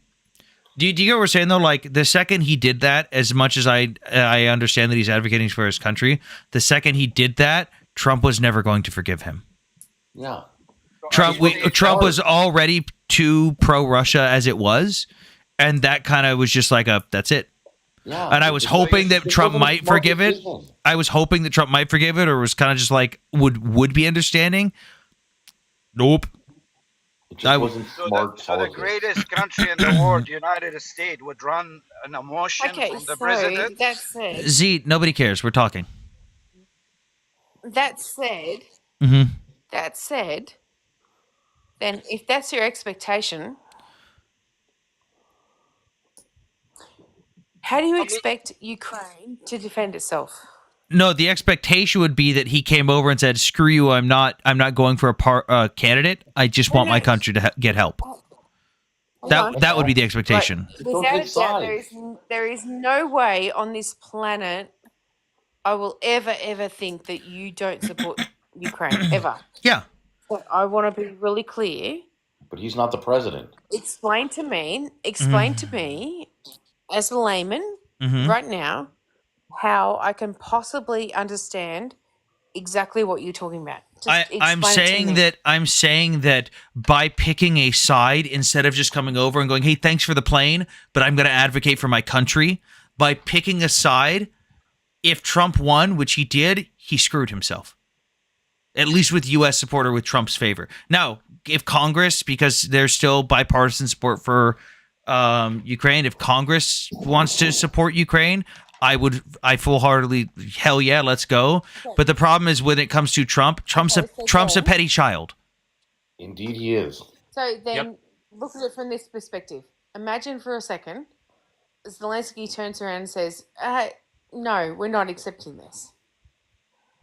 Not accepting what? How does that sit with your, not accepting the mineral deal, etc.? Oh, well, the mineral deal, I wouldn't expect him to accept that anyways, because it's just another thing that Trump's going to be a whiny child about. Because, again, the original deal was 15% and security guarantees, and then Trump's group came around and renegotiated it. What? It was 50%. No. The first Zelensky's proposal was 15 and security assurances. Now, Trump's administration came around and said 50%, no security. And of course he wasn't going to accept that, but that's just, unfortunately, Trump's going to be a petty child about that and doesn't give a shit that it doesn't benefit Ukraine. No shit, Ukraine wasn't going to sign for that because it gets them no benefit. Thank you, Sam. Can I just Yeah. say All right. thank you so much. I just want to say have a for nice listening day to and the stop spreading lies about Palestine. You couldn't Right. even name one Have lie. a nice day. You Nobody added, cares, you Z. added so much to the conversation. It's Sam, about thank it's you about so much. using You your just brain. balanced it completely. It's about diplomacy and politics. Once you involve yourself in a campaign and you choose one side, don't be surprised when the other guy wins and holds it against you. I mean, it's just common sense. He Sam, shouldn't have involved himself. Sam, did you add that Yahtzee to your counter? I did. Okay. We're at a new record this week, and I've only streamed 2 days. When Trump left office in 2021, he was pissed off at Bibi Netanyahu. Okay? And he didn't think that Bibi came out in support of him enough. And he was mad at Bibi. And you know what Bibi did afterwards? He kissed the ring. He apologized. And when Trump won this one, Bibi was the first person on the phone to congratulate Trump because he understands Trump's personality. He was playing to Trump. Again, this isn't a defense. Can I add something to that as well? People forget that Bibi for a while he would suck up to Putin. He tried after he started getting into trouble with Trump and started getting their disagreements. He actually tried warming up to Putin, to the not the Soviet, sorry, the Russian bloc, and it backfired. And he came crawling back on his knees to Trump. And fortunately for us, Trump forgave him. Are you talking about Bibi? Bibi, Yep. no. Bibi didn't come crawling back on his knees. He did right by Putin because Putin, first of all, Israel used to buy a lot of oil from Russia. A large percentage of Israel's oil imports was from Russia. Also, Israel needed Russia to stay out of it when Syria Israel was bombing Syria. So he actually did right by Putin because when Israel was bombing Syria, Russia didn't do anything. They didn't activate any of the air defenses. They were stuck between a rock and a hard place where Israel expressed support for Ukraine, but was kind of like, hey, I kind of got this handshake deal with Russia, and I really don't want to go to war with Russia, so I can't really do anything. Because if they start sending arms to Israel or to Ukraine, then immediately Russia goes, you know what? Fuck it, we're turning on all our air defenses in Syria. That ended up not being a fucking problem anyways, because Israel fucking had enough of Russia, just steamrolled through those. But at the time, it was like, hey, we kind of. Also, Elon is now spreading more misinformation about Ukraine. He is now accusing Ukraine of murdering American journalists. It's also because Israel has fewer options with regards to oil purchases. Israel can't buy from the Gulf states. The Gulf states won't sell oil to Israel, so that significantly limits who they can buy from. It's not cost effective to buy outside their region, right? Like to buy oil from the United States or Canada would be super expensive to have it refined over there and tankered. You have to get a tanker to carry it across the ocean, etc. So Russia was a big supplier of oil. There's only so many other countries in that part of the world that they could buy oil from. They did replace it with India. India has now become a big supplier of oil to Israel. I actually didn't know that. Thanks for the information. If Israel could buy from Saudi Arabia and the UAE, which is what the point of normalization, the attempted normalization, that would ideally, allow for oil purchases, which would be super beneficial to Israel. Then it would be a lot better, obviously. People don't understand when it comes to oil, you have to refine it and you have to transport it, and that all costs money. And obviously, the longer the distance of transport, the more it costs. So you try to buy oil from places that are geographically close. Yeah. I mean, with gas prices here in Israel, a deal with the Arabs, with the Saudi Arabians would be great. The gas prices in Israel are a joke. Hey, real quick, by the way, guys, don't forget to tap the screen, drop some likes, join the team, all that stuff, drop a follow. Any money that I make off the slide, by the way, goes directly to helping Ukrainian soldiers on the front line. I made $200 off TikTok last month, and it just went to a couple days ago. We shipped some supplies for electronic warfare to shoot down drones out of the sky to some Ukrainians that paid for the shipping to get those boxes there it should be there in about 3 weeks on the front lines. So thank you guys all for helping with that. Sam, did you hear about did you see the hostage release? Yeah, I saw it. Not as bad as the one, No, it's pretty bad. Did you see the before and afters? Still not as bad as, just happy they're alive. Yeah, I know. Yeah, Sam, what did you tell your viewers? What are you talking about, Muslima? Bro, Doughboy, you keep saying the same thing over and over again. Zelensky came in the middle of the presidential election, met with Harris, met with Biden, did a joint speech with Kamala Harris, then went to a munitions factory in Scranton, Biden's hometown of Scranton, Pennsylvania, a swing state, and criticized J.D. Vance while he was here, who was VP, obviously, for Trump. Like, he didn't come out and give a formal endorsement, but his behavior and his actions clearly showed favoritism toward the Harris campaign. And it looked bad. It wasn't smart. It didn't make sense from his standpoint. I have a Russian in my chat. He says, "Hello from Russia, Americans. Let's together make Zelensky answer for the war he has caused. Zelensky is a dictator." Yeah, please let me. Oh, spreading the lie from Trump. Zelensky's approval rating is 4%. It's blatantly false. It's 57%, even higher than Trump's. False, by the way. No, it's not. No, it's. You can look at where that number came from. Yeah, I saw Elon's bullshit where he. I read about it. It came 2 days after from the Sociological Institute of Ukraine. It came 2 days after that comment, and if you look at where that organization gets their money from, it's USAID. Okay, cool. That doesn't discredit the veracity They of it. didn't do an actual poll. They made it up. No, they didn't. They do polls like that all the time. The Ukrainian media and the government do particular polls. Poll was bullshit. I'm not saying he doesn't have support. I'm saying that particular poll was total bullshit. I don't believe so based on all the other polls they've done, especially considering his approval rating in the past. And on top of that, Trump's whole bullshit of 4% coming out of his ass makes. Yeah. No one has 4%. That's obviously super. But also the whole thing of blaming Ukraine for starting the war, I must have missed when Ukraine invaded themselves. Like I don't understand. No, I don't agree with that either. No, I'm reacting to the Russian bot in my chat that's saying Zelensky's a dictator and started the war.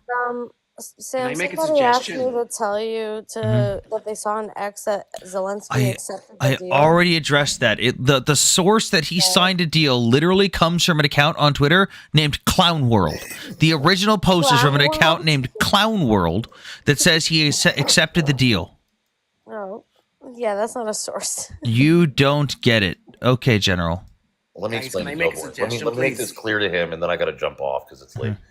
When you come to the United States in the middle of an election season, and you meet with one candidate, and while you're meeting with that candidate, you are criticizing the other guy that is campaigning for.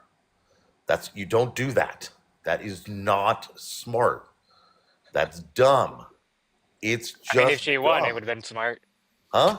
If she won, it would have been smart, but she didn't win. So No, even if she had won, it would No, have been he should have said thanks for the ride. I'm here for my country, not for He politics. shouldn't have even taken the ride. It doesn't I look mean, good. yeah, no, obviously, I agree with I that. would have He taken should the done it ride. in the beginning, but if he It was doesn't going to look support good. any I understand candidate, that. he should have gone Hang, for Trump. hang on to General in chat. Am sure you heard that there was an agreement that Ukraine not join NATO. Yeah, show me where that agreement has been signed. Can I make a suggestion, please? Sure. Okay, how about we like make war illegal and we stop killing innocent children all around everywhere? Wait, making things illegal doesn't stop things from happening. You know Yeah, that, right? invading Ukraine was illegal. Invading Israel was illegal. Did that stop but either of those from laws- happening? Laws don't. Invading laws- Palestine, you laws- mean? Oh, Laws Sam, don't you prevent. got called a racist just now. Hold on. I got Laws called a don't- racist. Whether they're international laws or criminal laws, laws don't prevent. Of course they do. People from doing bad things. They're supposed to punish people after the fact. In But every in this Western current structure, war is rewarded. in So every Western it's nation that upside I'm down. aware of, murder is against the law. Yet murder happens. The law is there not to prevent murder because good people don't need laws to not do bad things. Okay, is there a law against murder? Yes. There is a law against there is a law against attacking a sovereign.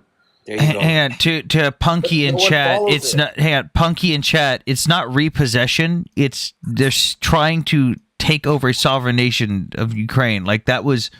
There is no repossession. Ukraine doesn't belong to Russia. What are you talking about? Yeah, laws. It would be great. It would be nice, but It would be a step in the right direction. Yeah, but the whole history of humanity is one of conflict and Not war. my humanity.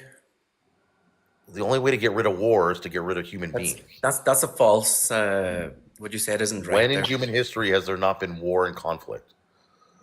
And yes, in certain places at certain times, but there's also been peace in certain places and certain times. In certain places and certain times, sure, but that's what we're talking about. All of humanity. Okay, let's just spread the peace, make war illegal. Stop Okay, killing cool, innocent cool. Again, it was illegal for Russia to invade Ukraine. Now what? You just say make war illegal? Yeah, it was illegal for Russia to invade Ukraine. Now what?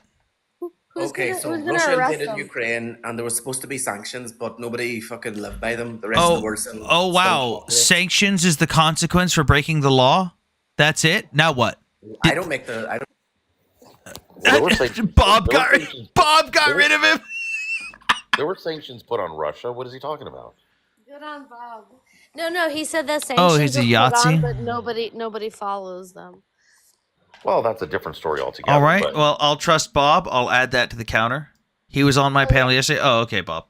Thank Sam, you got called a racist by Ali with a watermelon. Yeah, I don't care. Stav, thank you for coming up. I'm gonna drop you down in clips from space for some opposition. Thank you very much.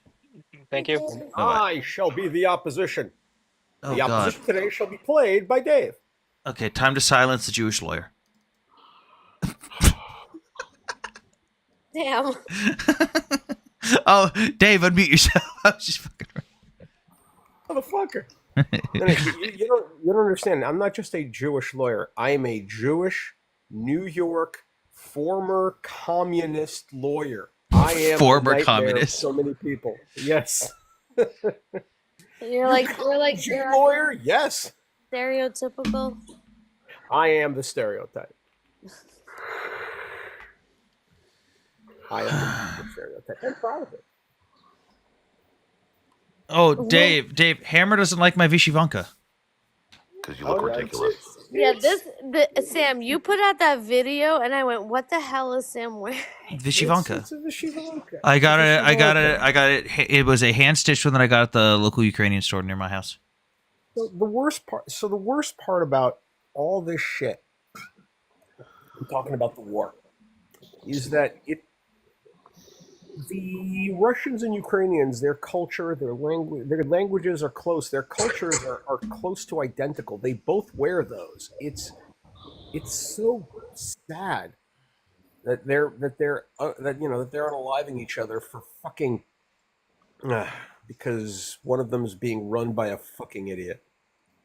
So pathetic. Russia is so pathetic. Oh, did you hear? Elon is now coming out as of 2 hours ago and accusing Ukraine of unaliving American journalists. Who cares? I'm so done with Musk. I really don't even fucking care. Shalom. Hold on a minute. I ordered a package that was supposed to get here on the 12th of this month. I ordered it in the middle of January. It came from China, and I just looked at the shipping because I was curious where it is. And they're telling me that it was scanned at the local delivery hub yesterday at 18:11, so it's 6:11 p.m. And it is 6:10 a.m. now. Today, at 3:53 a.m., it says delay, recipient unavailable for delivery. Fucking excuse me? I'm right next to my front door. Nobody knocked at my goddamn door. You have a big problem, Sam, when it comes to packages, apparently. I know firsthand. Shipping. I have not shipped that out still. No, it's no problem. You just wait till this year. It'll be my 50th. Okay, I sent Hammer a birthday present that I made for him. I made it, I designed it and made it myself. I shipped it to him. USPS lost it. And then when I finally tracked it down, they found it in a random fuck off warehouse and could not deliver it because the label showing the address was bad. But they were unable to just deliver it to the address anyways, even though they had the scan part apparently correct. And when I got it back, the box had clearly been soaked in water and fucking destroyed. Thankfully, the thing I made was good, but it had been fucking destroyed. And then I put it on my shelf in my garage. We're only 5 months late, Sam. Don't worry about it. It's almost my half birthday. Yeah, dude, you waited that long to say that? Seriously? Hammer, when is your Hebrew birthday? Hang on. Hebrew Israelite. The chat. You're a Hebrew Israelite? Chet. Yo. Yeah. What are you guys? Which tribe are you from? I'm from Jacob. Jacob? Jacob wasn't a tribe. The tribe I'm from of Jacob. Jacob wasn't a tribe. That's really Where you guys from? interesting. Well, how much Hebrew Where do you you guys from? speak? I speak Shalom. Jacob wasn't a tribe. Yeah, of course. Hammer, he's a Hebrew Why are you in Israelite. Instagram right now? It's Shabbos. You guys are Neanderthals. We're what?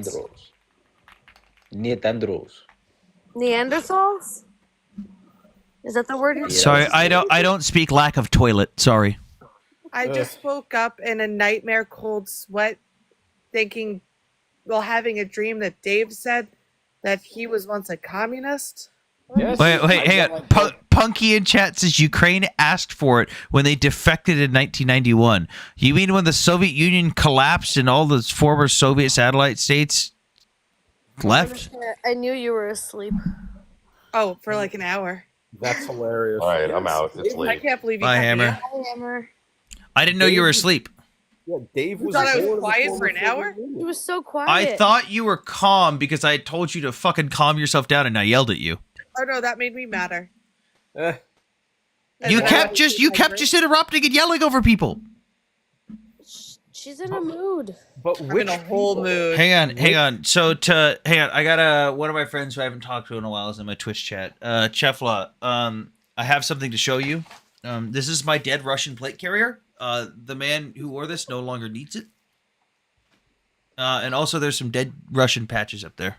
My favorite is I brought Sam to a live, and before he got here, I go, Sam's gonna come. He's gonna show you. Oh all the yeah, the fucking Russian dude. of all the burned up soldiers, and then Sam comes and he goes, watch this, and he starts showing all the patches. and Oh, then I he had got like the 3 man- messages that were like, "Oh my god, you got to come show this dude." Also, they were a part of Russia. No, Punky. Ukraine was not part of Russia. They were part of the Soviet Union. If you opened a book, you might know that. I am against Russia, but that's pretty sick. You know what's also sick? The civilians of Ukraine being slaughtered in cities where there's no soldiers because Russia decided to invade Ukraine. I don't Soviet care. Seems a little bad. for I the want to be Jews. very Respect my enemies. I respect Russia. Absolutely none. Dead will Russians just say- make great firewood. Sam, do you feel like bringing Mickey up Where's Mickey? in your guest request? Okay, I've got 2 people that I hit accept on that I can't bring up. There was someone named Deb that I accepted, and they're just grayed out for me. And then Ajax, I accepted to let him up, and he's just grayed out. I can't accept or decline. I swear to God, Mickey, if you start with the voice. No, Sam. Earlier you were talking about how you wanted to beat someone with a Oh my keyboard, and I God. was like, well. I have very nice keyboards. I wouldn't won't use say that I was only yelling and interrupting idiots. Wait, where did who you says, go? oh dear, needs reporting? What needs reporting? The absolute state of it? Speak in English. What's reporting? I don't know. Soviet Union is in what country? The Soviet Union was a union of many countries. Are you? Many federated states. Let's Yeah, Soviet okay. Union is in what country? Sam, can you say hi to me? The fact that you asked? No. Soviet Union fell. Okay, Punky. Soviet Union fell, and then other countries were born because it fell. Well, reborn because it fell. Punky. There is at least one human on this panel who was born in the former Soviet Union. Would you like to come up and ask us some questions? I would No, love Punky, not like Germany. Wait, you But maybe Germany a long time ago when Wait. it was Germania, and then got smaller and smaller. Ukraine and Russia both are wrong? Bitch, what? Basically, when Soviet Union fell, it became smaller, Okay. and then it became What's this tune? You just keep spamming like 2-3 word phrases. I have no idea what you're talking about. Dude, Soviet Punky, Union- Soviet Union fell in 1991. it. No, Punky, the Soviet Union fell apart in 1991. The former Soviet states all declared independence as Yep. sovereign nation states. Like, what do you? Literally, that's when most of the Jews were finally able to leave Russia. Punky, did you graduate? Did you graduate junior high school? I'm not going to go very hard and say high school because, you know. I see you in all the other lives. Guys, what I country graduated then 6th said- grade. I just want everyone to know that. Okay, so when Soviet Very Union passionate. fell apart and other countries came, right? So you say what country then say it? How many countries made of Soviet Union? Russia, Ukraine, Belarus, Czech Republic, Slovakia. Part of Germany. Czech Republic was not Moldova. part of the Soviet Union. Moldova was. Uzbekistan, Turkmenistan. We got a lot of Kazakhstan. stand. Kazakhstan. Just trolling. Nobody's that dumb. No, they are. I have spoken to too many Americans to believe that there is a floor to their stupidity. Yeah, Punky, yes, you are wrong. I like how someone in chat just says, yes, I lived through it. Most of the stands. You are not just wrong, Punky. You are gloriously, amazingly wrong. There's a reason. Even Poland today still says they deal with fucking Soviet corruption. No, Punky, it didn't own Ukraine. It wasn't Ukraine. Someone says Poland stan. Punky. That's For Gregory. instance, Gregory's hilarious. my mother was born in former Soviet Union, Kiev. She speaks Russian. She doesn't speak Ukrainian. She only speaks Russian because it was Soviet Union. No, Golda, wait, let's go one better. Punky, I was born in the former Soviet Socialist Republic of Latvia. I do not speak Latvian. My father still does. My mother pretty much forgot it, but I do not speak it. I only speak this language and Russian. And that's because Russia liked to make it illegal for locals to speak their native language wherever the Soviet Union controlled. They didn't make it illegal. They just made it very unfavored.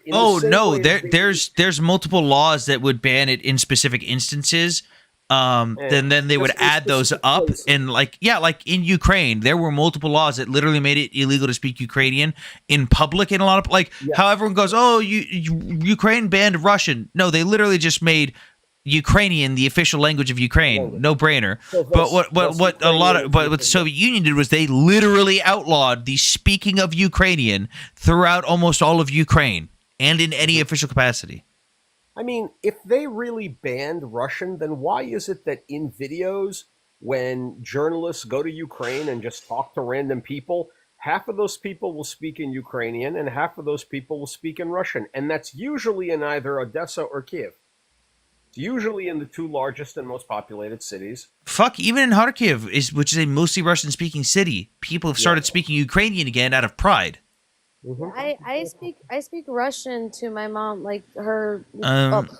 It's complicated. So- Her best friend, when she left Soviet Union's daughter, who lives here now, who's Ukrainian, I speak Russian to her. So, Juice Clues, how much different are the two languages? I'll put it this way. Ukrainians can pretty much understand Russian for the most part. Like, it's somewhat easy for them to understand, but they can't understand it fluently. Russians, for the most part, unless they know Ukrainian, don't understand a goddamn lick of Ukrainian. I understand Russian. I don't understand Ukrainian. There's some words I understand. I don't speak Russian. I can understand about 40. I'm saying people that grew up speaking one or the other. For Ukrainians, they can somewhat understand. Like, it's like a Spanish-speaking person in Mexico can understand a Spanish-speaking person from Spain, but a Spanish-speaking person from Spain doesn't understand a goddamn thing they're saying half the time for Mexico. So basically, wait, just really quickly. Mandarin and Cantonese, nothing like.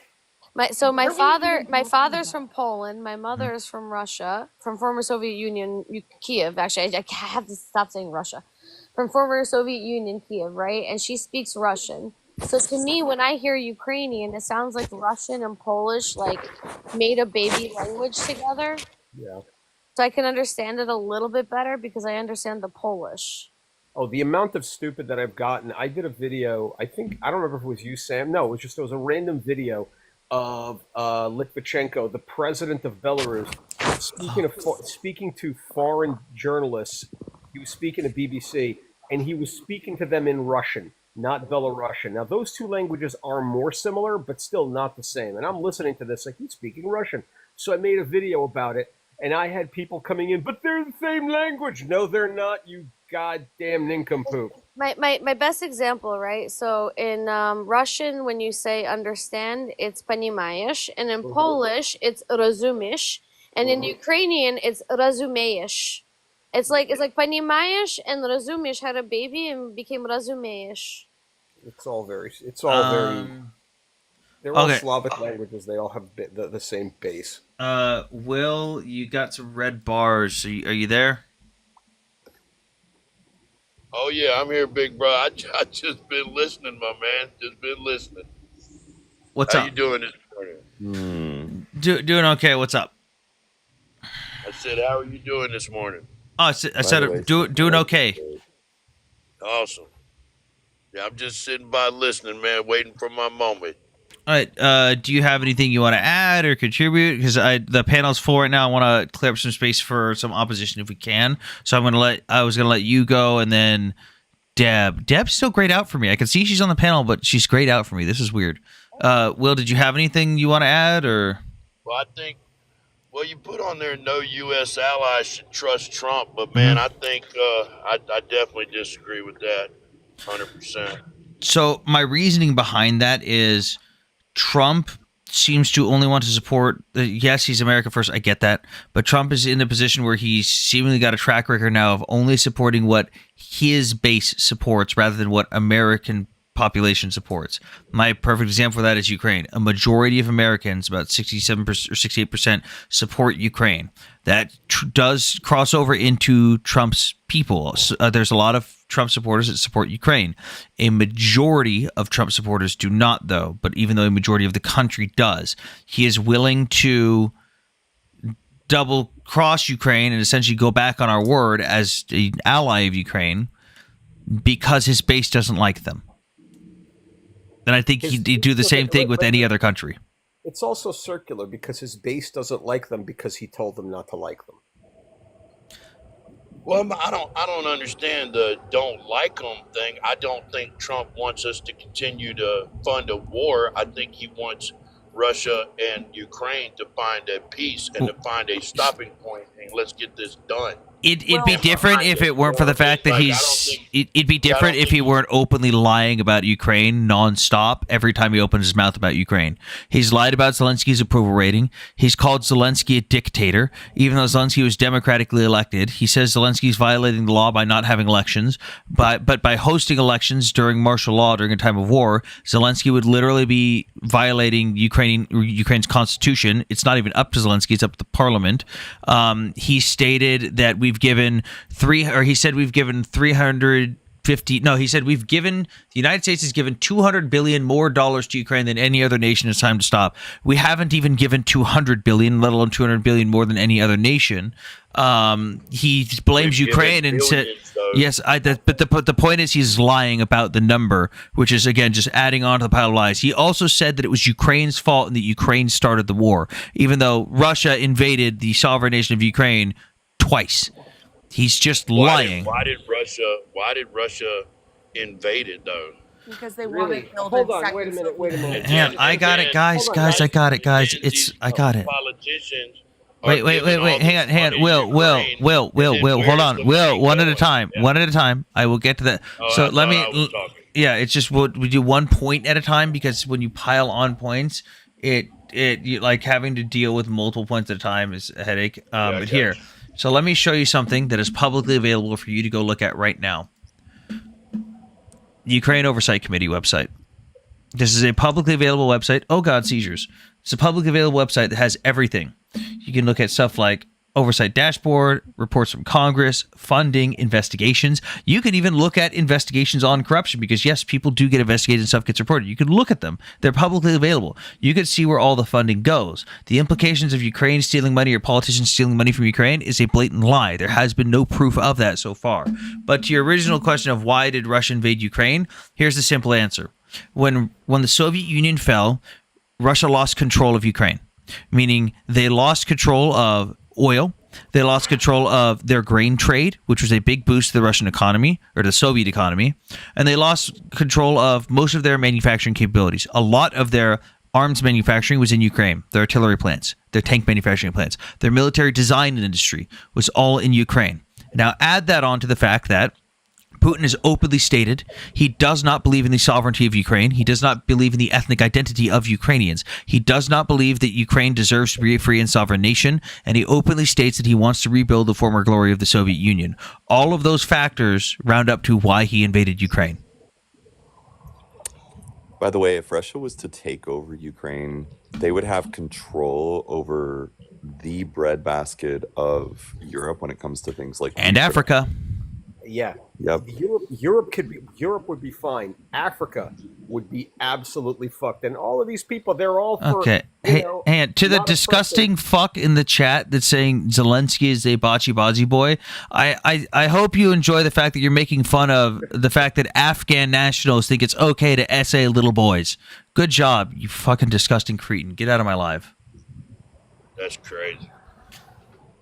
Okay, so yeah, does that answer your question of why Russia invaded Ukraine? Yeah, I mean, it answers it. You know, I definitely want to look at the source of that information and make sure it. I've got a whole video on it. It's hard to believe so much stuff now. I mean, you got to fact check yourself on everything. You know what I mean? Will, from me, I am not a source. I relay information. Fact check anything I say. If you want to come back later, and anyone who wants to, you can DM me. I will provide you sources for where to get this stuff from multiple sources.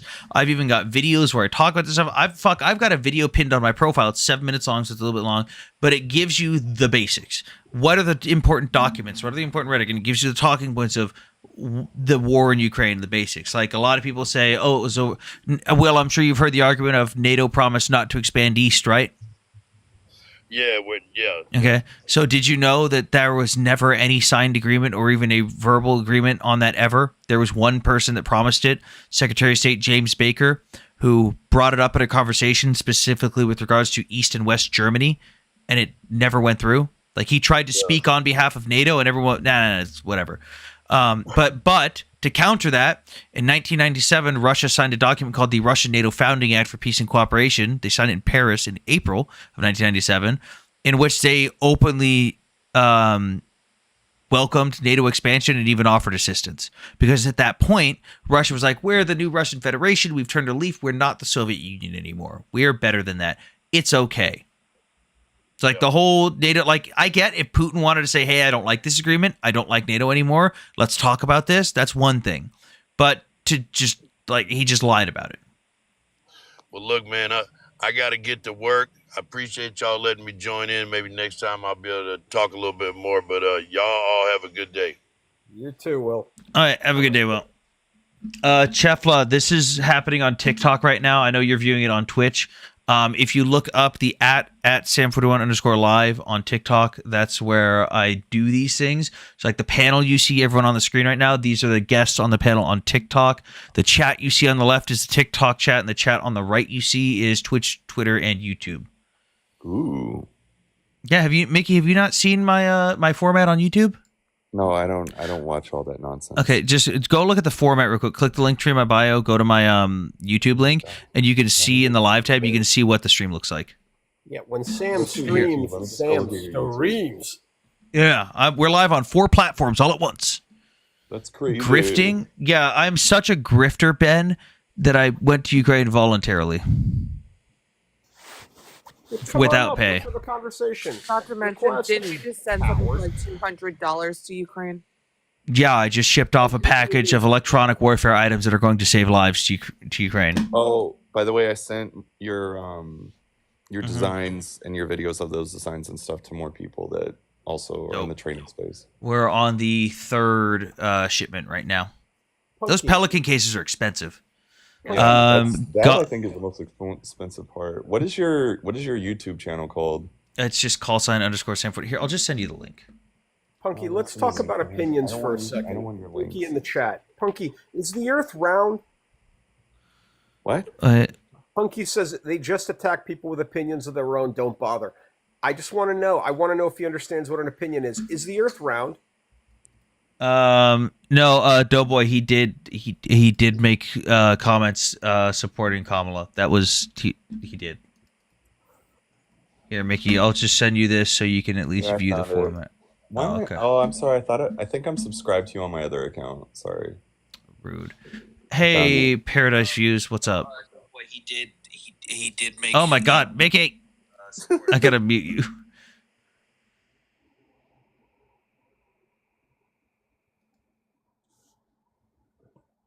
Hey, Paradise Views, how's it going? Oh, my fucking stomach. What did you eat? What am I still doing awake? These are my awake hours. This is when I'm normally at work. So on my off time, because I'm staying up at night anyways to keep my work schedule, I stream. Right. Yes, Punky, but if your opinions are based on lack of knowledge, they are not valid opinions, you see. Everybody has one, just like us. Chefla, TikTok is garbage. I don't blame you for not having it. Guys, tap the screen. We're at almost 200 viewers and we're only at 24,000 likes. Let's get the likes up to protect the live. Let's get some people joining the team. I don't know what the hell that does. YouTube. I see that.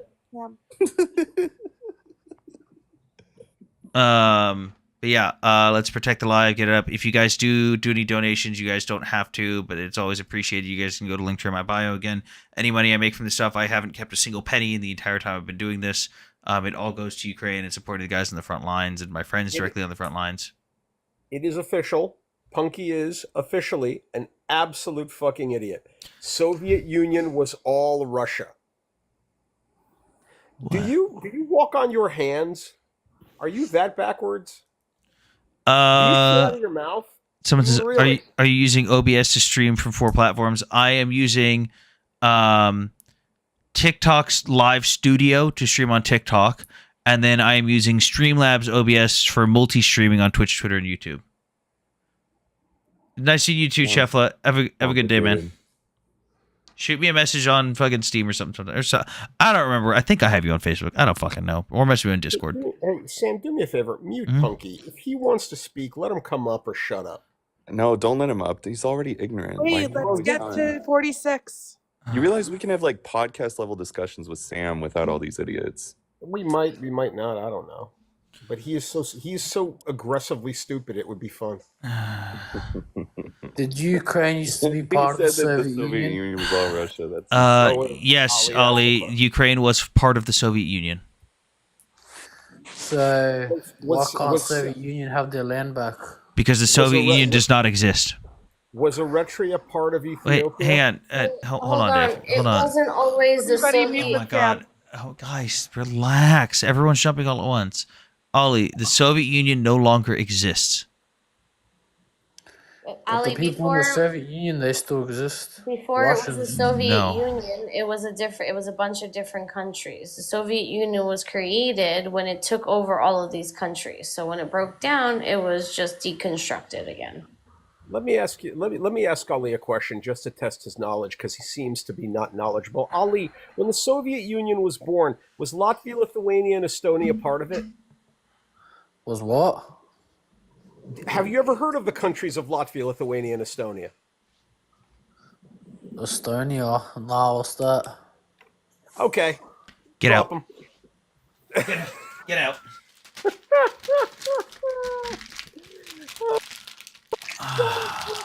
You know, Godfather in chat. Since you want to keep saying the word misinformation, either you come up here and tell me what was misinformation, or you no longer get to speak in the chat.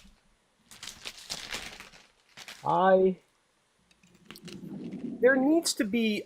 You need to have a questionnaire, a form, something before you could speak on any platform. He's coming up. What? Who? The guy that keeps saying misinformation in the chat. Oh, okay. So I'm about ready to have surgery. I broke my arm yesterday, but yeah. What the fuck are you doing on TikTok? I'm waiting to have surgery. Okay.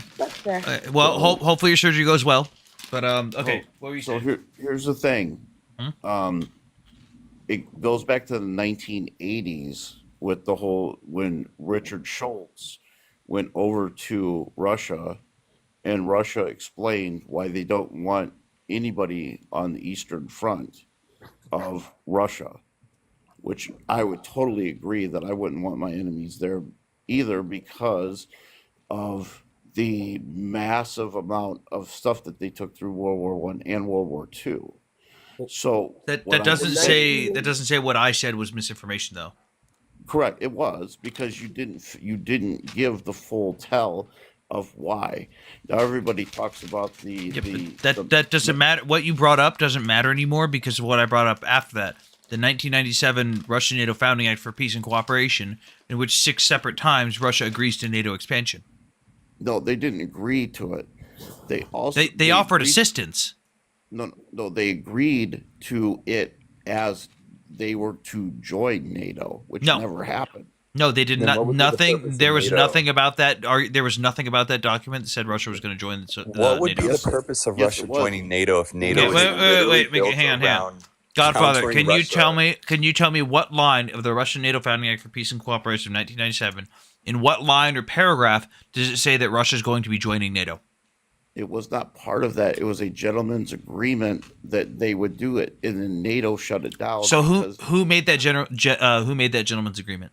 us, United States, England, France, Who? Germany, The countries. Okay, who was there? Who was there shaking hands making this deal? the leaders of those countries. I mean, it's Okay, pretty cool. easy. So there's this thing that supposedly happened that only you know about. You are the only one that knows about this meeting. You could Google it. I mean, it's literally out there. Are you referring to when Putin asked Clinton if they could join NATO, and Clinton went back to the rest of NATO members, and the NATO members said, "Fuck no, Russia doesn't meet the requirements," because Putin wanted to join and not go through the joining process? Well, because again, that was part of it. But there was also another meeting that a lot of people don't understand that after that, because when Clinton went back to Putin and said, "Hey, you have to do this," and Putin said, "Yes, I would do it," but then No, he didn't. Yes, he did. Clinton openly acknowledges that Putin said he didn't want to go through the normal procedures to join, that he didn't want to meet the requirements. He said he also said that he would go through it with time, but like I said, Putin is yes. What exactly would be the point of Russia joining NATO? What would be the point of NATO at that point? No. So Putin did ask Clinton if he could join because he wanted an in, obviously. But Clinton went back to the rest of the NATO members, and they all said no. And they told Russia not. Hang on, guys. They told Russia not to even bother because Russia didn't meet the requirements. They didn't meet them at all. It's not even that. It's that because part of NATO means what? What do you have to do to become part of NATO? Do you know the requirements to join NATO? Correct. You know the main requirement is what? What do you think it is? NATO requires you to purchase certain types of armament from the United States, and Russia didn't want to do that. No, that is not true. It is. No, that's not true. One of the things of How is that not NATO, true? because they don't say that you have to buy stuff from the United States. Nowhere in NATO does it say that. And on top of that, all they say is you have to work to have cohesive military operations with NATO, meaning, hey, it'd be really nice if our equipment matched and had the same shell size and stuff. Exactly, dude. And Russia would be blessed if it had our equipment. Like what? Hold on, Sam. I They have would a question for absolutely Godfather. benefit from that. I have a question for Godfather. Godfather, was the Budapest Memorandum and the Minsk Agreement, were they both handshake agreements? No, they were signed. They were signed. Yeah, signed they were actually Hold on. signed. Hold on. And what was the Budapest Memorandum? It was basically saying that Ukraine would give the weapons that they had back Nuclear to Russia. That was Russians. Yes, nuclear. It wasn't Russia's. It was they belonged to the Soviet Union, which Ukraine was a part of. However, in order for non-proliferation, in order for less countries to have nukes, they gave the nukes to Russia. And in exchange, what did Russia agree to in writing? Well, they said that they wouldn't retake over their Yes, country. they would. Yes, they would respect and protect The sovereignty of Ukraine. sovereignty and the sovereignty of Right. of their territory, Which they also have not. Understanding which they have. Yes. So why the fuck? Wait, Dave. He was going to get somewhere. Hang on. What was the exception you just said? with also the understanding that they would never join NATO. Can you please tell me what line that is in the Budapest Memorandum? It's not in the Budapest Memorandum. Wow, because it's not a thing. Again, Because it is. no, it's not. In 1997, Russia agreed 6 separate times to NATO expansion and even offered assistance. Your whole thing of this thing exists, but it's nowhere, is not true. You can tell me it exists all you want, but there is no document. There is no record of it. There is no recorded conversation.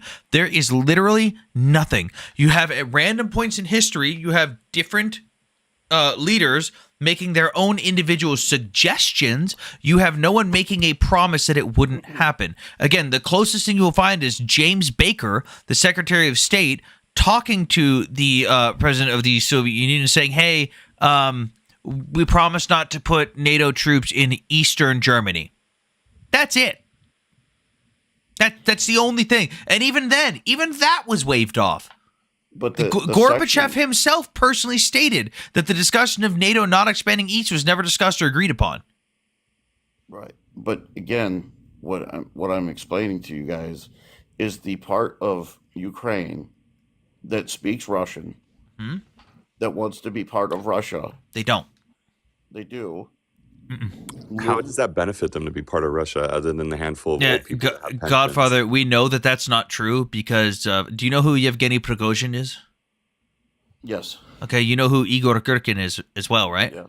Okay, well, both of them openly admitted that in 2014 it was their forces that invaded the eastern portions of Ukraine and that staged the rebel groups and caused all the problems and even put civilians at pew-pew point in order to put them on camera in protest. Igor Girkin has openly come out and apologized to Ukrainian people, blaming the entirety of the war, including today, on himself, because had he not accepted that invasion order, we probably wouldn't be where we are today. Yevgeny Prigozhin openly admitted that Wagner mercenaries were there staging as rebels the entire time, because it was a really funny coincidence that these rebels that popped up out of nowhere magically had brand new Russian vehicles, brand new Russian uniforms, brand new Russian rifles, and brand new Russian tanks that only the Russian military had. So if this was just a bunch of civilians standing up, how do a bunch of civilians get a top of the line brand new Russian tank that just rolled out 1 year prior?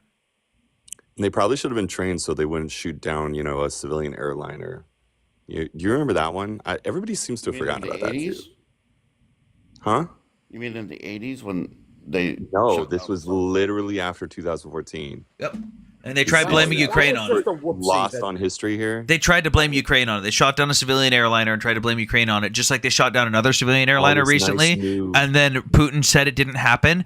And then the Russian government officially apologized for it. They were like, we didn't do it, but we're sorry it happened. But here's the question. You guys believed, on your side, you believed that we were giving them military surplus. Are you American or Russian? Our side. What side, pray tell, is our side? You're for us helping Ukraine, correct? Yes, I believe in a man's word as his bond. We gave Ukraine a promise. We should uphold that. Not to mention, Russia is belligerent towards us and our allies. Like, this isn't even a secret. Yeah, Russia has openly attacked United States military installations, and even during Trump's presidency, they don't like us. They never have. Not to mention, there's a handful of tiffs in the Middle East between our guys and their guys that have happened a few times too. Okay, so they again, their guys, they were mercenaries. My point was the whole thing with us giving them help was, we're just giving them old weaponry, old stuff. You do realize that they have our Stryker personnel carrier, correct? Yeah, they're 20-plus-year-old vehicles. Yeah, they're not due to be out of service until 2045. No one said they were out of service vehicles. What we're saying is we're giving them 20-plus-year-old vehicles that have either been replaced or are so old that it would cost us more money to re-outfit them to modern upgrade packages than it would to off them on someone else. For example, the Bradleys. We're giving them Block 1 Bradleys that have a hodgepodge of random shit that other countries who have Bradleys have given them to go in them. When we talk about like the Humvee, yes, there's some United States military units that still use the Humvee. Very few, but the Humvee was pretty much replaced by the JLTV, which is a Chevy Silverado on fucking steroids that started rolling out in like 2003. The M113 is almost non-existent, and on government audit sheets is literally worth $1 because we don't have a cannibalization program to get rid of it. So this $500,000 vehicle, we're charging people $500,000 to have when we value it ourselves at $1. We're like the ATACMS missiles we gave them.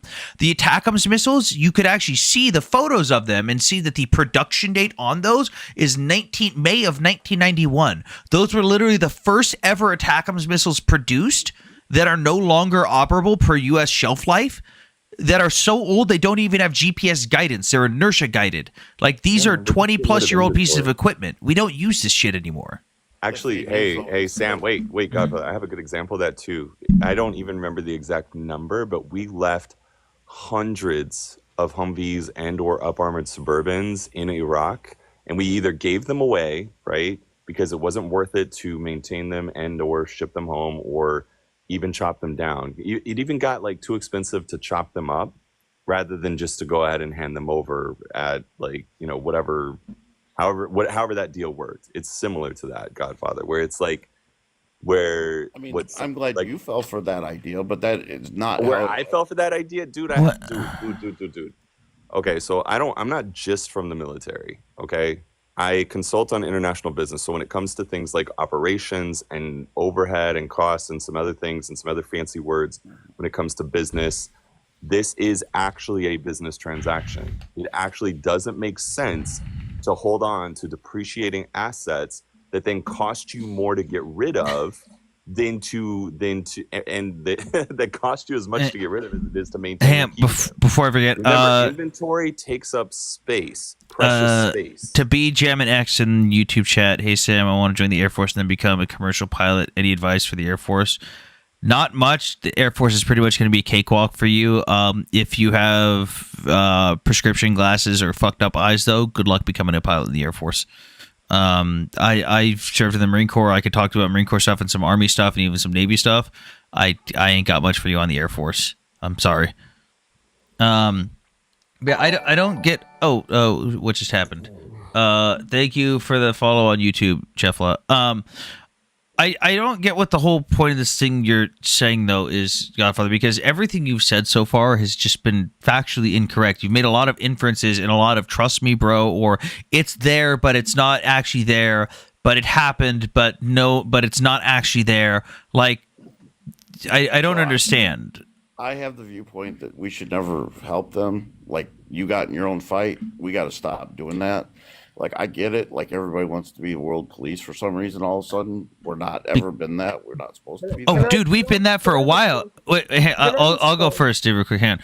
We've been the world police for a while because we're fucking number one, and being number one is because we're the world police. It's a fucking circular thing. Without being the world police, we get free and fair trade throughout the world. If we didn't do it, China and Russia would be taking over those trade routes. Do you not see that China has actively been encroaching on world trade routes throughout the Pacific Ocean and actively been trying to push us out of there?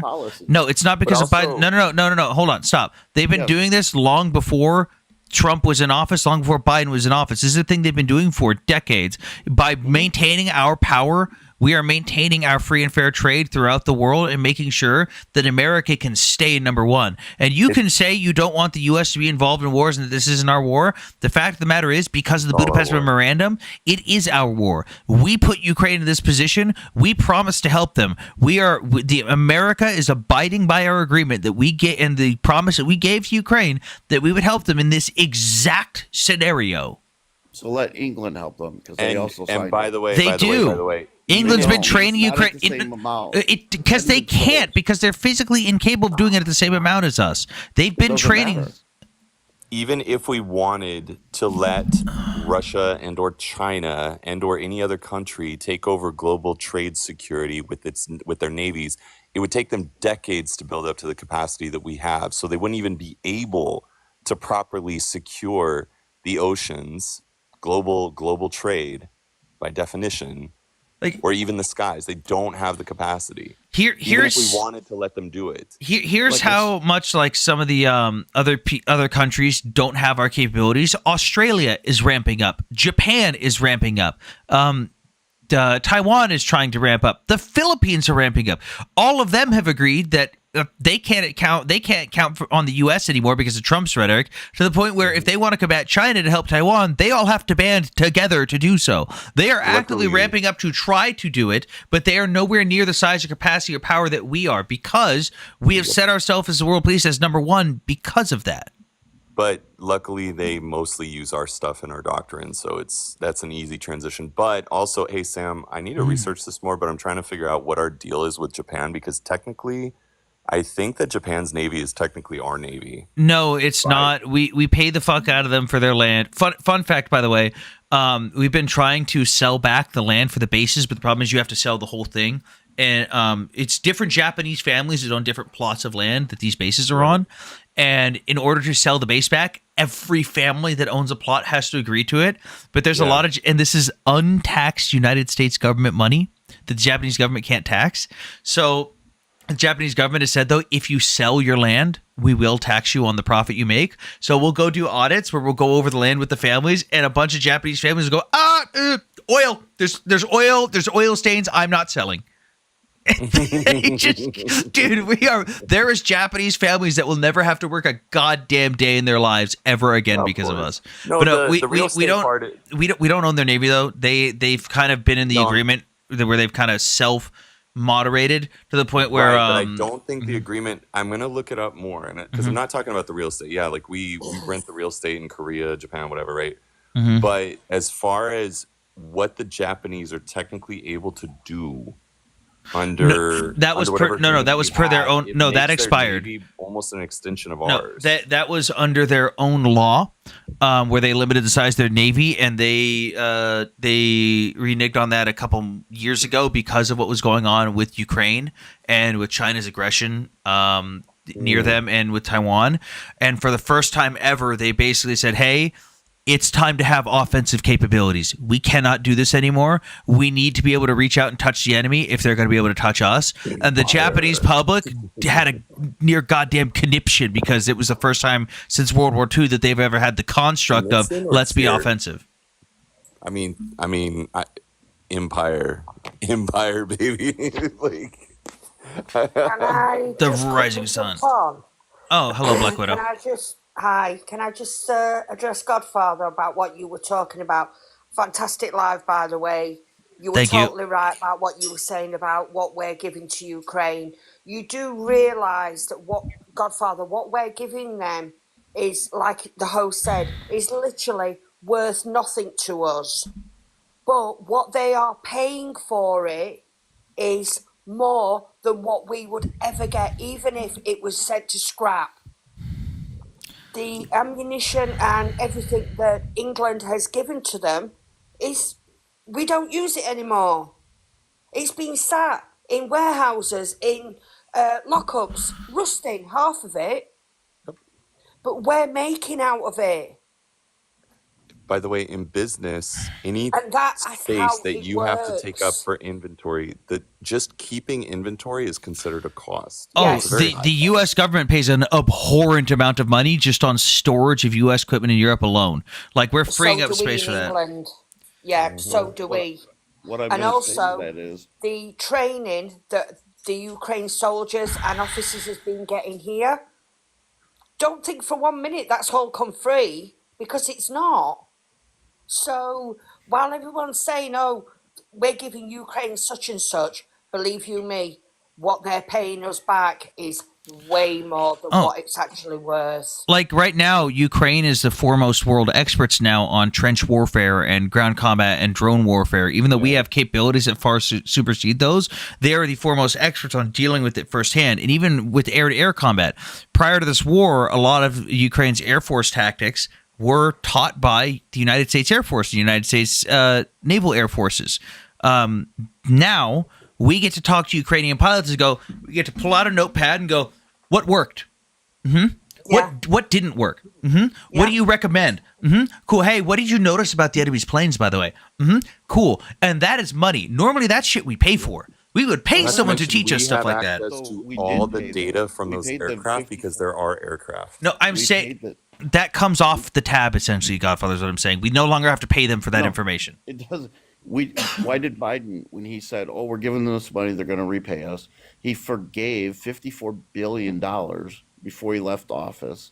He's also forgiven, I think, another few billion. No, that didn't go through. That one didn't go through. He forgave them because the United States defense industry has received more money just in the sales to European allies because of the war in Ukraine than what we've given to Ukraine in monetary assets in total. We're also overvaluing the equipment, meaning we're charging them more than it's really worth. For example, a Humvee. Godfather, do you ever go on like government auction websites and look at the prices of stuff by any chance? Yeah, I do. Fully functioning Humvee right now, $10,000. Roll it off the lot, go register it. Do you know what we charge Ukraine for a Humvee? Probably like close to 100, 150,000. Oh yeah, we charge them the full an unarmored Humvee. We charge them $100,000. So when that aid package with 10 Humvees rolls out to Ukraine, it doesn't say $100,000 worth of bullshit, 20-year-old pieces of shit. It says $1 million, and people look at that and they go, "Oh my God, we just gave Ukraine $1 million." Like, no, we gave them $100,000 worth of crap. But hold on, you're missing the point. We've given them also money to run their government. We've given them money. About $26 billion has gone to their government. Right. Godfather, Why? can I just can I just interject with something? America and Canada helped England out phenomenally during World War II, right? They gave us money. Do you know when we stopped paying that back? 2006. Yeah, I know you guys finally paid up. 2006. Yeah. So what Ukraine is going to be paying back is going to be over many years. Yeah, and again, And it incurs interest as well. So do not think for one moment that the money you're going to be paying back, that they're going to be paying back, is just what they've had. no, Red Dawn, dude, I love you, but there is absolutely zero proof that the money from Ukraine is being stuffed into American politicians' hands. There's zero evidence to substantiate that. You But do again, have to admit there is fraud. can you prove it? I mean, they're coming out. I mean, Kash Patel says he can. Kash Patel, Kash Patel's proof of that is the fact that Zelensky said he hasn't received the other $100 billion, because as you can look at, if you go to this website, like I brought up earlier, if you go to this website, you can see that it's been allocated but not spent. It's literally like sitting in a fucking bank account, not spent. That doesn't mean that it's being like when Zelensky came out, he says we were allocated 175 billion. I've only received 75 billion. What the fuck? He's right, because the money hasn't been spent yet, because we're trickling it down in bullshit. He's not wrong to be upset about that. But the implication that all the fucking right-wing people came out with was, oh my God, $100 billion is missing. It's not missing. It just hasn't been spent yet. Hold on, because I'm about to have to get off of here. But my question to you is, Zelensky, for some reason, has overstayed his welcome as far as being the leader of the country. It's against Ukrainian law to have an election during martial law during times of war, just like it was in the United Kingdom during World War II. Yeah, and that's not up to him. That's up to the parliament. Right, which they've tried to change, and he says that they can't meet right now. No, they convene every 90 days on it. This is a thing that's been going on the entire war. Right. They've been reconvening every 90 days, and they continue to vote on it. It's the parliament. Zelensky has not banned it in any way. It's literally not up to him. If I was the leader, if I was Trump, I would say, listen, you have an election in 90 days or no more money. We're done. So you want hang on, Widow. So Godfather, what you're saying is you want the president of the United States to force the president of Zelensky to violate the Ukrainian constitution while a good chunk of his country is on the front lines. This isn't America during World War II. America wasn't being bombed left and right with cities massively evacuated and with refugees all over the world during World War II. It was an over there war. It didn't affect us. This is it's right here war. The entirety of Ukraine has missiles launched against it every single day. Ukraine gets about 200 missiles and drones thrown at them every single day. They have hundreds of thousands of Ukrainians on the front lines every single day. Those people can't go vote. It is not the same. Every time she walks her dog, there is a good chance that she's going to have to hide next to a tree because a drone is going to be looking right at her. And the only way she can hide her and her dog is by basically hugging a couple trees. That's the type of thing they're dealing with. You can't hold an election. Hey, look, You can't do it. the eastern portion of Ukraine is actively under air alert right now. Wow, look at that. Can all those people go and vote? No, they're in shelter right now. You can't, it's not feasible. No, of course it's not. And anyone who knows anything about how an election works or how a proper election works would know that. It's just nonsense. You can't do it. That's why it was stopped during World War II. You can't have half of the people not voting. How would that be fair? We didn't stop during our Civil War. Yes, Godfather, not every single country is the same. Again, was the United Kingdom a dictatorship during World War II? No. Cool. Ukraine's constitution is similarly modeled to theirs. During World War II, the United Kingdom did not have elections because they were being fucking bombed every day. It was part of their constitution to not allow elections during wartime. Should the president of the United States during World War II gone over to the United Kingdom and gone, hey, you better fucking have an election or else no more Lend-Lease? No, that would have been asinine. That's different times. And no, like it's not for Ukraine. It's not. There's no difference. There's absolutely no difference. Believe you me, I'm in England. I know English history. There is no difference. History will repeat itself all over again. There's none. You can't do it. Okay.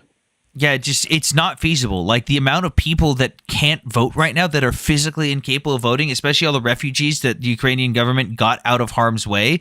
There's millions of Ukrainian refugees that would love to be in Ukraine right now, but fucking can't because their homes are occupied and they're living abroad as refugees. Like those people can't vote right now. Again, like I said, just like I said, once everything comes out of the wash, I think we're going to find out that there was a lot of bad on both sides. I think I will find out. Do you even listen to yourself? I believe, without any proof, without any evidence, just because of trust me, bro, I believe that something may be somewhere. Look, there's literally tons of podcasts. Red pill, you are dumb. Literally tons of podcasts of a CIA operative that she's literally went on podcasts and says that there's a bunch of shenanigans going on over there. Okay, so what was her source of that? She can't tell you. She's in the CIA. Cool. So again, you can go right now. There is reports of corruption. You can go to again, Ukraine Oversight. Hang on, UkraineOversight.gov. No, I said that there's reports. It doesn't mean there's not any period, but there's no proof that anything's actually happening. Like, hey, this person actually got away with this money. When I was there, Ukraine arrested 13 people that tried to embezzle money and fucking paraded them through the streets of the capital for people to throw shit at them before they went on trial. It was hilarious. Dude, that's what we should but here, do. you can go right now to UkraineOversight.gov and you can go to investigations. You can actually see the investigations are publicly available. You can actually see who they contacted, who reported it, where it was reported, and you can see the individual reports. This is all publicly available information. All the stuff you're speculating on is publicly available. It's not speculation. It's different opinions from different sources. It's an opinion based on bullshit. It's literally, I pulled it out of my ass and said so, therefore it's true. It's just like when Trump said that Zelensky's approval rating was 4%. That was a blatant lie. Fuck, Trump just just came out and said that Zelensky didn't show up for the meeting with the Treasury Secretary because he was sleeping and that there was no one there. Yet Ukraine released a video showing Zelensky at the meeting shaking hands with the man. That's the best sleepwalker I've ever seen. But I guarantee you, if you hadn't seen that video, you would be believing Trump said, well, Trump said it happened. I don't give a fuck what Trump says. I have the video proving he's a liar. Okay. Well, like I said, if Zelensky really wanted peace, he would sit down at the table, and that's how it's done. Godfather, that was done in 2014. Now what? No, it wasn't. It was. Minsk. Hang on. Godfather. What were the Minsk 1 and Minsk 2 accords? You mean the one the CIA where they? No. Minsk 1 and Minsk 2. No, you're going back to the Maidan Revolution where you're going to claim it was a CIA coup, even though you know. Fuck it. Let's go through this. Godfather, is there voting involved in a coup? Yes. Really? What coup in history has had voting? The overthrow of Daddy, stop laughing at the idiots. Hang on, guys, stop. What coup in history has had voting? The Shah of Iran, back in the 50s. They voted? I mean, Everyone mute yourself. A coup. So, Godfather, by definition, there is no voting in a coup. The Ukrainian president was formally voted out by parliament following the Ukrainian constitution. What proof do you have besides a phone call of a politician talking to another politician about who they would like to work with, and that dude not even being selected as the president? What besides that, and the fact that Victoria Nuland was handing out fucking cookies in front of the U.S. embassy, where it would make sense for a U.S. politician to be at, what proof do you have that the CIA created a coup in 2014 in Ukraine? There's other CIA reports. Like I said, you would have to. Like what? Give me an example. I've read all the bullshit. I've even read the Russian reports. Even the Russian reports. The best evidence they have is Victoria Nuland's phone call. That's it. Hey, Sam, having come from the IC, that's intelligence community for those of you that can't keep up. So having come from the IC, I think people give way way too much credit to us for our capabilities when it comes to the supposed overthrow of entire. Oh, dude, we don't even have to do shit. People go, oh, it's CIA. I know, right? It's like, bro, like The CIA is like, God damn, we were good back in the day. We don't even have to do shit anymore. Bro, if you only knew, if you, like, I think anyway, like, yeah, we have some of the best intelligence services in the world, especially, you know, given our size and our capabilities and our technology. But when it comes to, I don't know, I don't even know where to begin when people assume this kind of thing. Hang on, Boomer Brain Goyslop. Wow, great name. You see, Jews will literally be able to call for a genocide, and it's acceptable. Yeah, I don't give a shit anymore. When you dance on the bodies of dead Jewish babies and bring your children to celebrate it and mix them up and say they were arrested, and then don't give back the correct body of their fucking mother, and then it comes out that you strangled the Jewish babies to death, anyone who supports that shit, you don't deserve a place on this fucking earth. Goodbye, you fucking Nazi. Let's add that one to the counter. Now that's a place where me and you can agree on. Here, how about this, Godfather? Ukraine and Israel are fighting the same enemy. Iran is supported by Russia. Russia supports Iran. Both of them openly fund Hamas and Hezbollah. Sure. They have stuff thrown at them with Iranian munitions and Russian munitions every single day. Russia and Iran openly exchange military equipment that goes to fight in Ukraine. They're both fighting the same enemy. 2 days after October 7th happened, Dmitry Medvedev, the prime minister of Russia and the former president, openly came out and said, yep, we funded and supplied Hamas to distract people from what's going on in Ukraine, and there's not a goddamn thing you people are going to do about it. And the rest of the world went, wow, what's that over there? Yeah. Just forgot about it. Like it was nothing. They're fighting the same enemy. If you support Israel, you should be supporting Ukraine. They're both sovereign nations, Western nations that uphold Western ideals and values that were invaded by outside forces illegally. Godfather, can I just ask you a quick question? I know you're going to go. Do you agree that it is a bad idea to let Russia have Ukraine? I don't want them to have Ukraine. That's no. Right, But- that's fine. That's hold all on. I wanted to know. Hold That's on. okay. But there's a but. But as I said, I no longer want us to have a say into another country's policies because I seen how Afghanistan ended. Wait. Hold on. Big moment here. You said, let me repeat that back to you. You don't want the United States having a say in other countries' policies, right? That's what you just said? No, like how they dictate their policies. Right. So why do you want Ukraine to violate their constitution? Because you said Trump should tell Zelensky to violate Ukrainian constitution to have an election. No, I didn't say that. You said that Trump should tell Zelensky 90 days, have an election, or else no more funding. That is telling you, the president of Ukraine, to violate the Ukrainian constitution. No, that's telling him. I didn't say how to resolve it, how Zelensky should resolve it. Zelensky should be, if he's the true leader, said, hey, we need to figure this out. It is illegal for Zelensky to hold elections. This is the Ukrainian constitution right here, Article 19. Conducting elections, they cannot change the constitution during the war. That is part of the constitution. You don't just get to violate the law because you don't like it. They are following their laws, and you are upset about that. No, I'm not upset about it. I'm upset that the fact that we're giving them money that we don't necessarily have to be giving them at the clip. That's it. You realize that we've made more money just off of arms sales to U.S. allies that are providing equipment to Ukraine than we've given to Ukraine? No, that's misinformation. It's not. How is that Dude, stop. We have made more money off just F-35 sales alone. Poland has bought literally everything we make other than the F-22. They have bought HIMARS. They have bought ATACMS. They have bought Patriot systems. They have bought Aegis shore defense systems that they've modified to be anti-air systems. They bought the JLTV vehicles. They just bought over 200 Abrams tanks. Brand new, top of the line M1A2 SEP V3s. Poland why is alone, that? because they are giving up their stockpiles of whatever the fuck they have to help Ukraine. So they're And what? replenishing it with our equipment, which makes us money.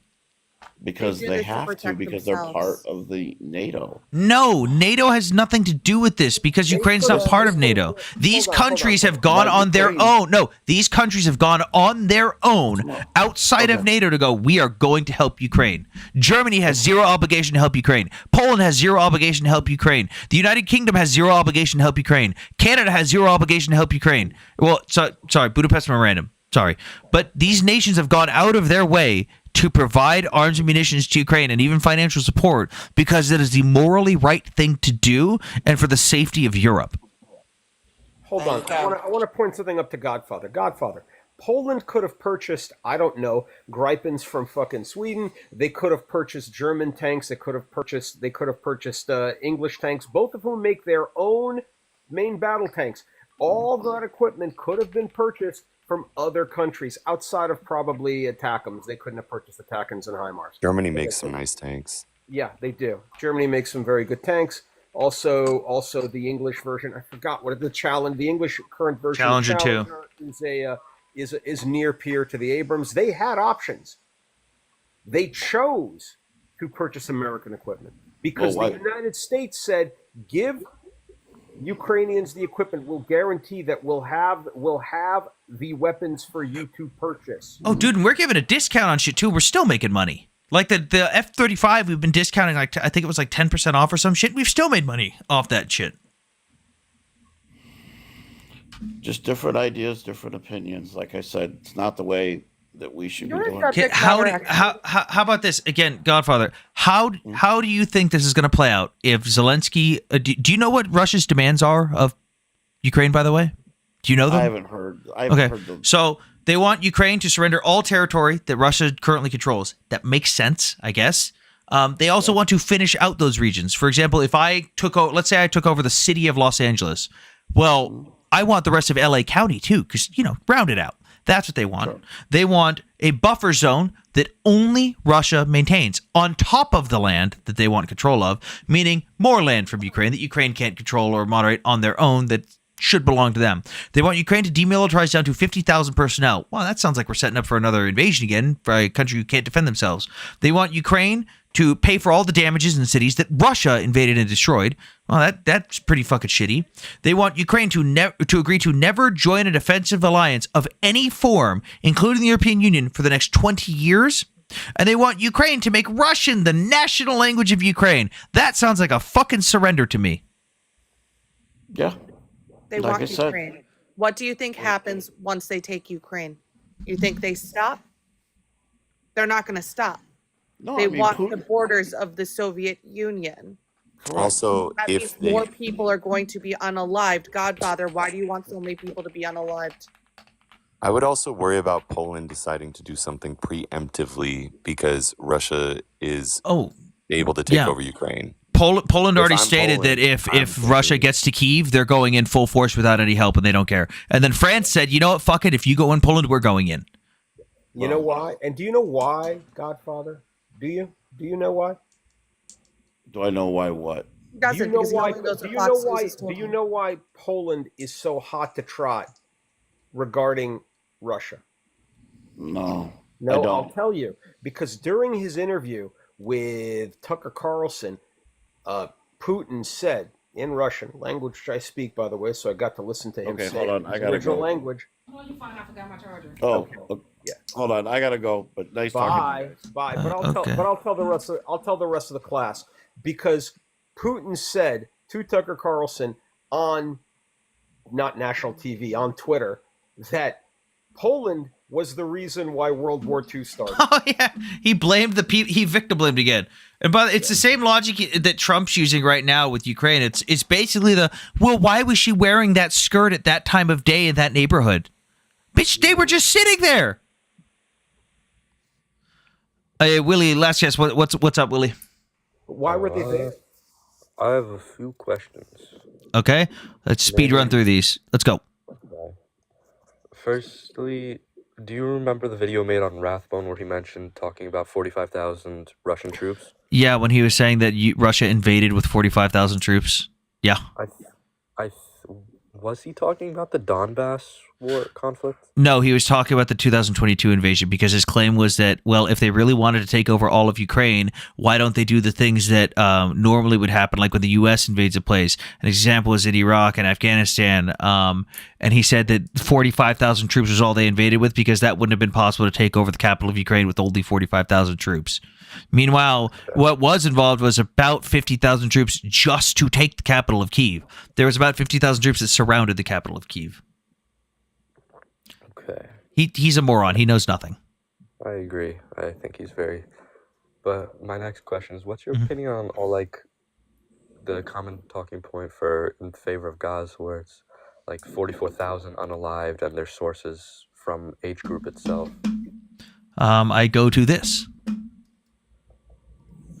The Gaza or the OCHA and UNRWA official report. This is from the UN's website.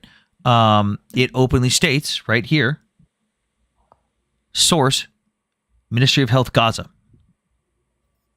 which is run by Hamas. So we have 48,291 people reported unalived. 40,000 which has been verified, and of that, the Gaza Ministry of Health openly admits that they do not differentiate between civilians and combatants. And we have evidence to suggest from Hamas themselves that about 21,000 of these are combatants of some form or another, whether they be age group or not, which means that we have a civilian to combatant death ratio of about 1.18 to 1, which is the lowest civilian to combatant death ratio in the history of urban warfare. The closest example you will find is the Battle of Mosul, which was about 2.5 to 1 to 3.5 to 1, depending on who you ask. All right, thank you very much. Those were my only questions. No problem. Not to mention, they always send leaflets and text messages and announcements every single time they boom any place. Yeah. Oh, well, he asked some questions and left. Fair enough. Did you get my donation or did I do it wrong? Wait, someone donated to me? What? What do I check? I don't know. I don't usually get donations. I don't usually ask for cash, so I'm not used to that. Hey, we got 200 people in here. Tap the screen real quick, guys. Join the club thing. I don't remember how that works, but join the club. Drop a follow if you want. I do geopolitical content all the time. PayPal? Donate on PayPal? What? Hold on.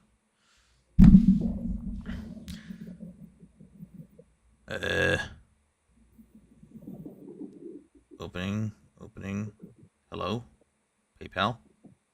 Open. Oh, shit. I did get it. Holy shit. Kane, thank you for the, I think it was a $100 donation. Thank you for that. That is going straight to paying for the next shipment. Actually, that'll buy the new Pelican case. So for those who don't know, I 3D print trading landmines for Ukrainian soldiers to train with landmine recognition and defusal. And in order to ship those over there, I buy a $200 Pelican case with all this nice foam in it, and I cut out all the foam and I put the stuff in there so that it gets over there nice and safe. That's going to go to cover half of that Pelican case. So thank you very much for that. I really do appreciate that. That was awesome. Supporting terrorism. Nice. Fucking what? What? What?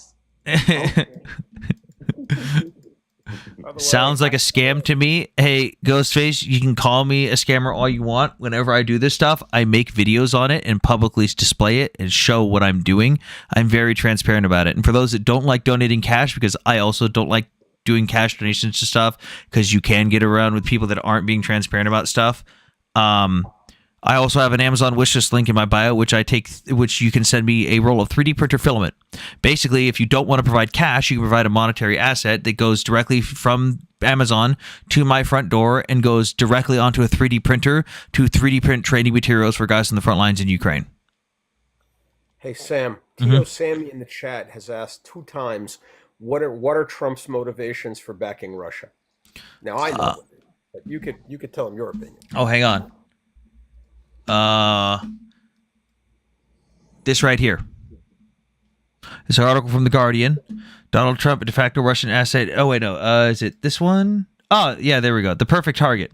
This is a 4-year-old article, but still very relevant today. The perfect target. Russia cultivated Trump as asset for 40 years from an ex-KGB spy. And it talks about, oh, fuck you, I'm not going to sign up for an account. It talks about the fact that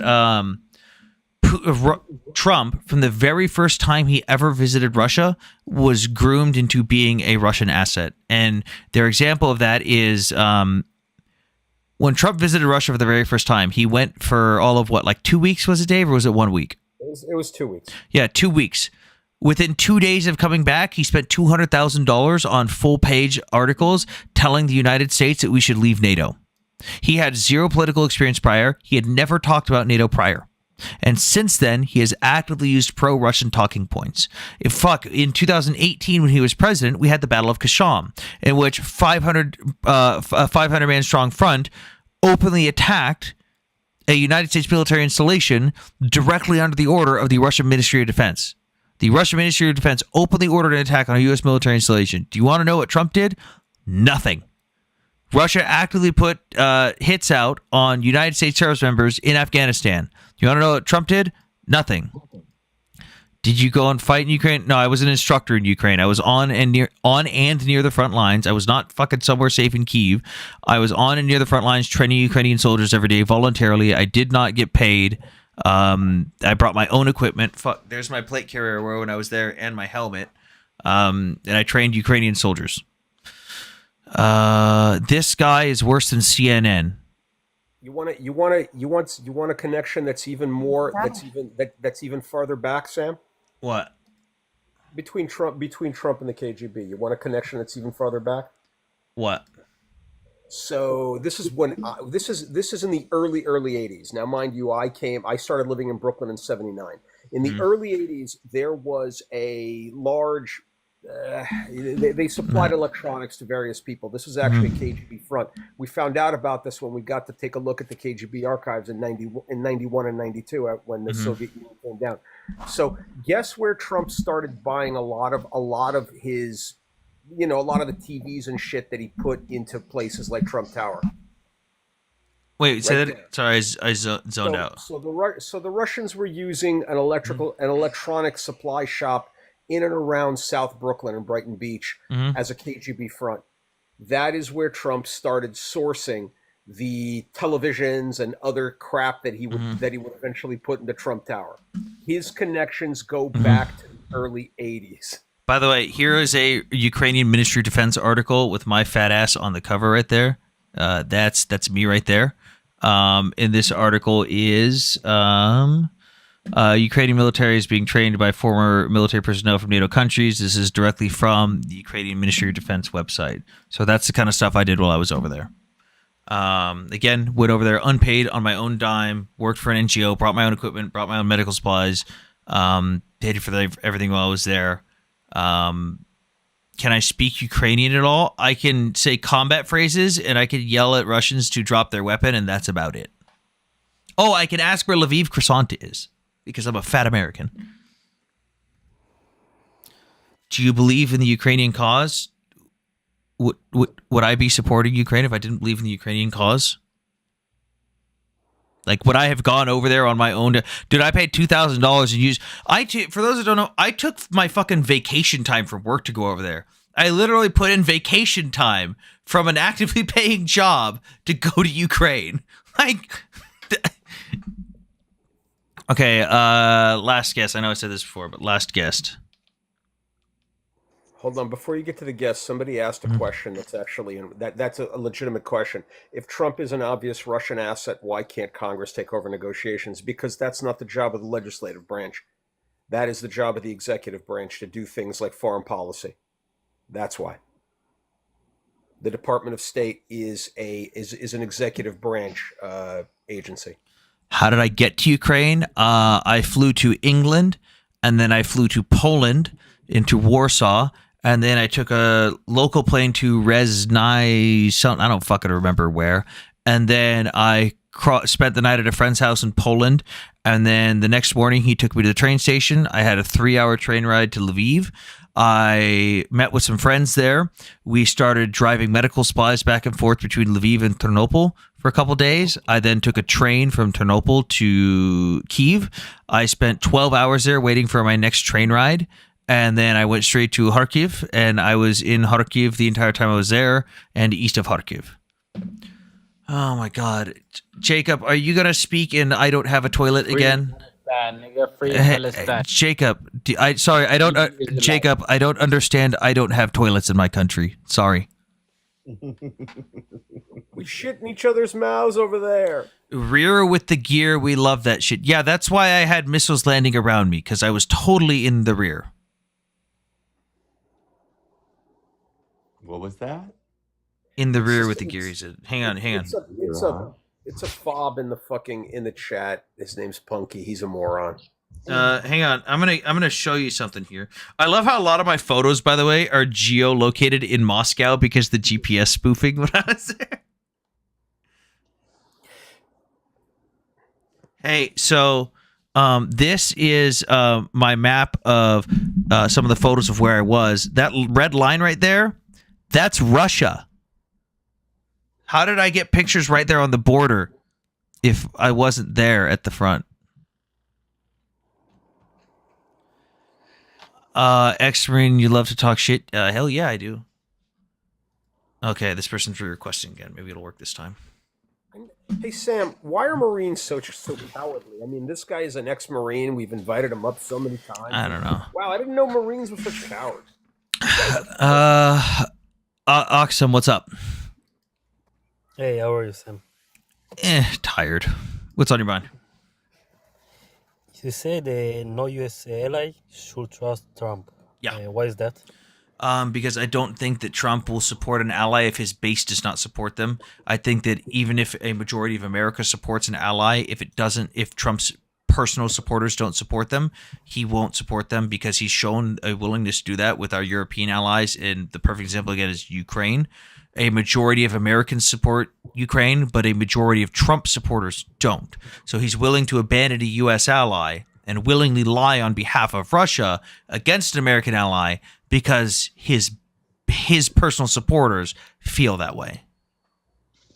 He's based like the Republicans? No, Like, his right? base like specifically MAGA people and like people that support them. Like again, 67% of Americans or 68% of Americans support helping Ukraine, whether it be keeping it go with the current status and funding or providing more or even just, hey, support it all. Which means that a majority of Americans, by almost 20%, support Ukraine. But Trump's supporters do not. Like, majority of Trump supporters, yes, some of them do support Ukraine because they're part of that 68%, but a majority of Trump supporters do not support Ukraine. And I think he's willing to go with whatever the basis of his support go against. J-Rock, show me a poll that suggests otherwise, because I'll pull up a poll right now that shows a majority of Americans support Ukraine. Does that answer your question? Yes. So thank you, and I like your live. You're doing an amazing job. Thank you. All right, thank you. Are you French accent? I'm just trying to get the accent right. Is that French accent? No, I'm Ethiopian Israeli. Ah, okay, cool. So thank you, Sam. All right, no problem.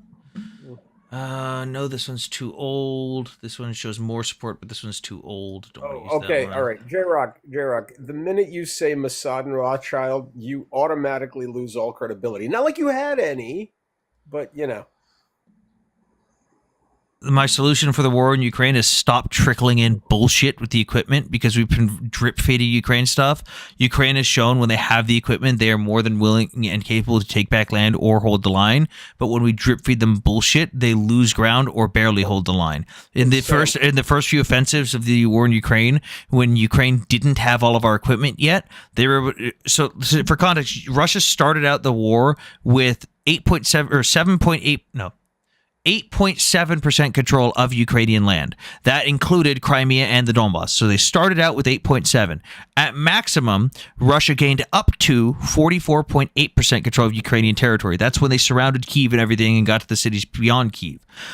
Ukraine, in the Kharkiv, Kherson, Izium, Irpin, and all those offensives, was able to push Russia down to 10% control of Ukrainian land. The only reason they stopped, and the Biden administration openly admitted this, was the Biden administration told Ukraine to stop pushing because they were afraid that Putin was going to get so embarrassed that he was going to nuke Ukraine.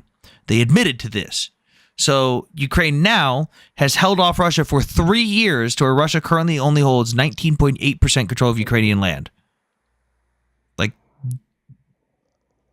These are all factual things you can check with the Institute for the Study of War, deep state maps. You could check all these things. I hate facts. Facts Yeah. are hard.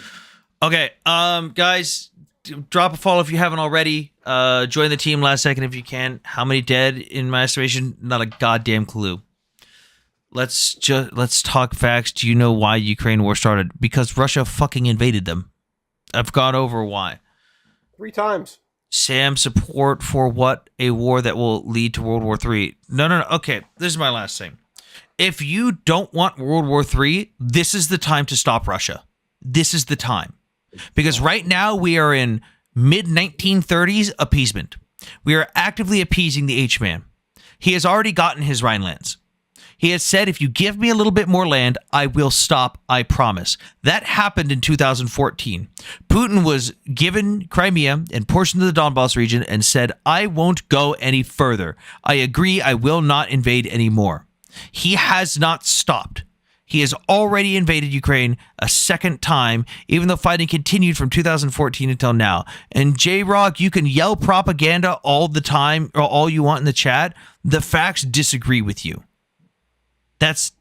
We are past the appeasement phase. If you do not stop Russia here, there will be a World War III that will involve U.S. boots on the ground, and I don't fucking want that. I don't want my brothers and sisters to have to die. As much as I know a lot of them would enjoy going after fucking Russia, like the boys in the 101st on the border with Poland right now would fucking love to kick some Russian ass.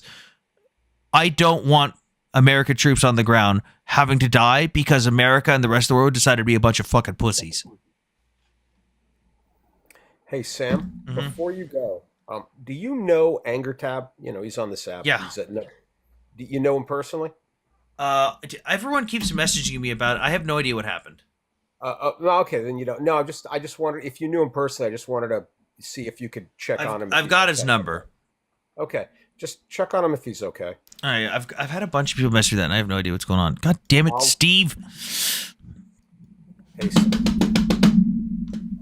Hey, Steve. Hey, it's my fellow Russian Americans. What do you want, Steve? Let's see. Wait, Steve, are you going live after this? No, but I'm going Okay. to a protest this afternoon, and I'm going to do a live on that. I'm going to Ukraine protest tomorrow. Nice. Where? Okay, Dallas. cool. Is it a Ukraine protest or is it a Russia protest? But yeah, drop a like and a follow if you guys haven't already. Join the team, all that jazz. I will be live again in another 4 days. I have work for the next 4 nights, but you will see me on other people's lives. So if you want to see me in the, oh, look, so you've decided to be a fucking Nazi. That explains it, J-Rock. Goodbye. You didn't notice before? I didn't see any comments on that. Oh, there. Oh, he's been saying it like for an hour. Hey, recognize look, that they're weird calling you a Shabbos goy. That's me, though. I'm a Okay, Shabbos 47. Oh, Steve's gone. Okay, You dropped Steve. I didn't touch Steve. 47 Yahtzees in 2 days of streaming. I 2 didn't days of touch streaming. Steve, he didn't touch you in the bad place. Who touched me? Dude I wish is you would touch me in the dude back. is soft. All right, whatever you say, Millennial Sal. So Okay. you heard that Trump is threatening to turn off Starlink now if Ukraine doesn't sign the deal? Yeah. Good night, Anisha. Night. It's 8:30 in the morning. Good night. Yeah. People are Yeah. all- Good night, everyone. Goodbye. Thank you for attending. Make sure to drop a follow. And I will see you guys all in 4 days, or you'll see me on Pro Israel and Pro Ukraine lives in the next few days. Same time as always. Am Israel Chai and Slava Ukraini. Sam ran. Totally. Goodbye. And goodbye to everyone in the chat. Thanks for coming in. Chefla, I really appreciate the support, hanging around in chat. And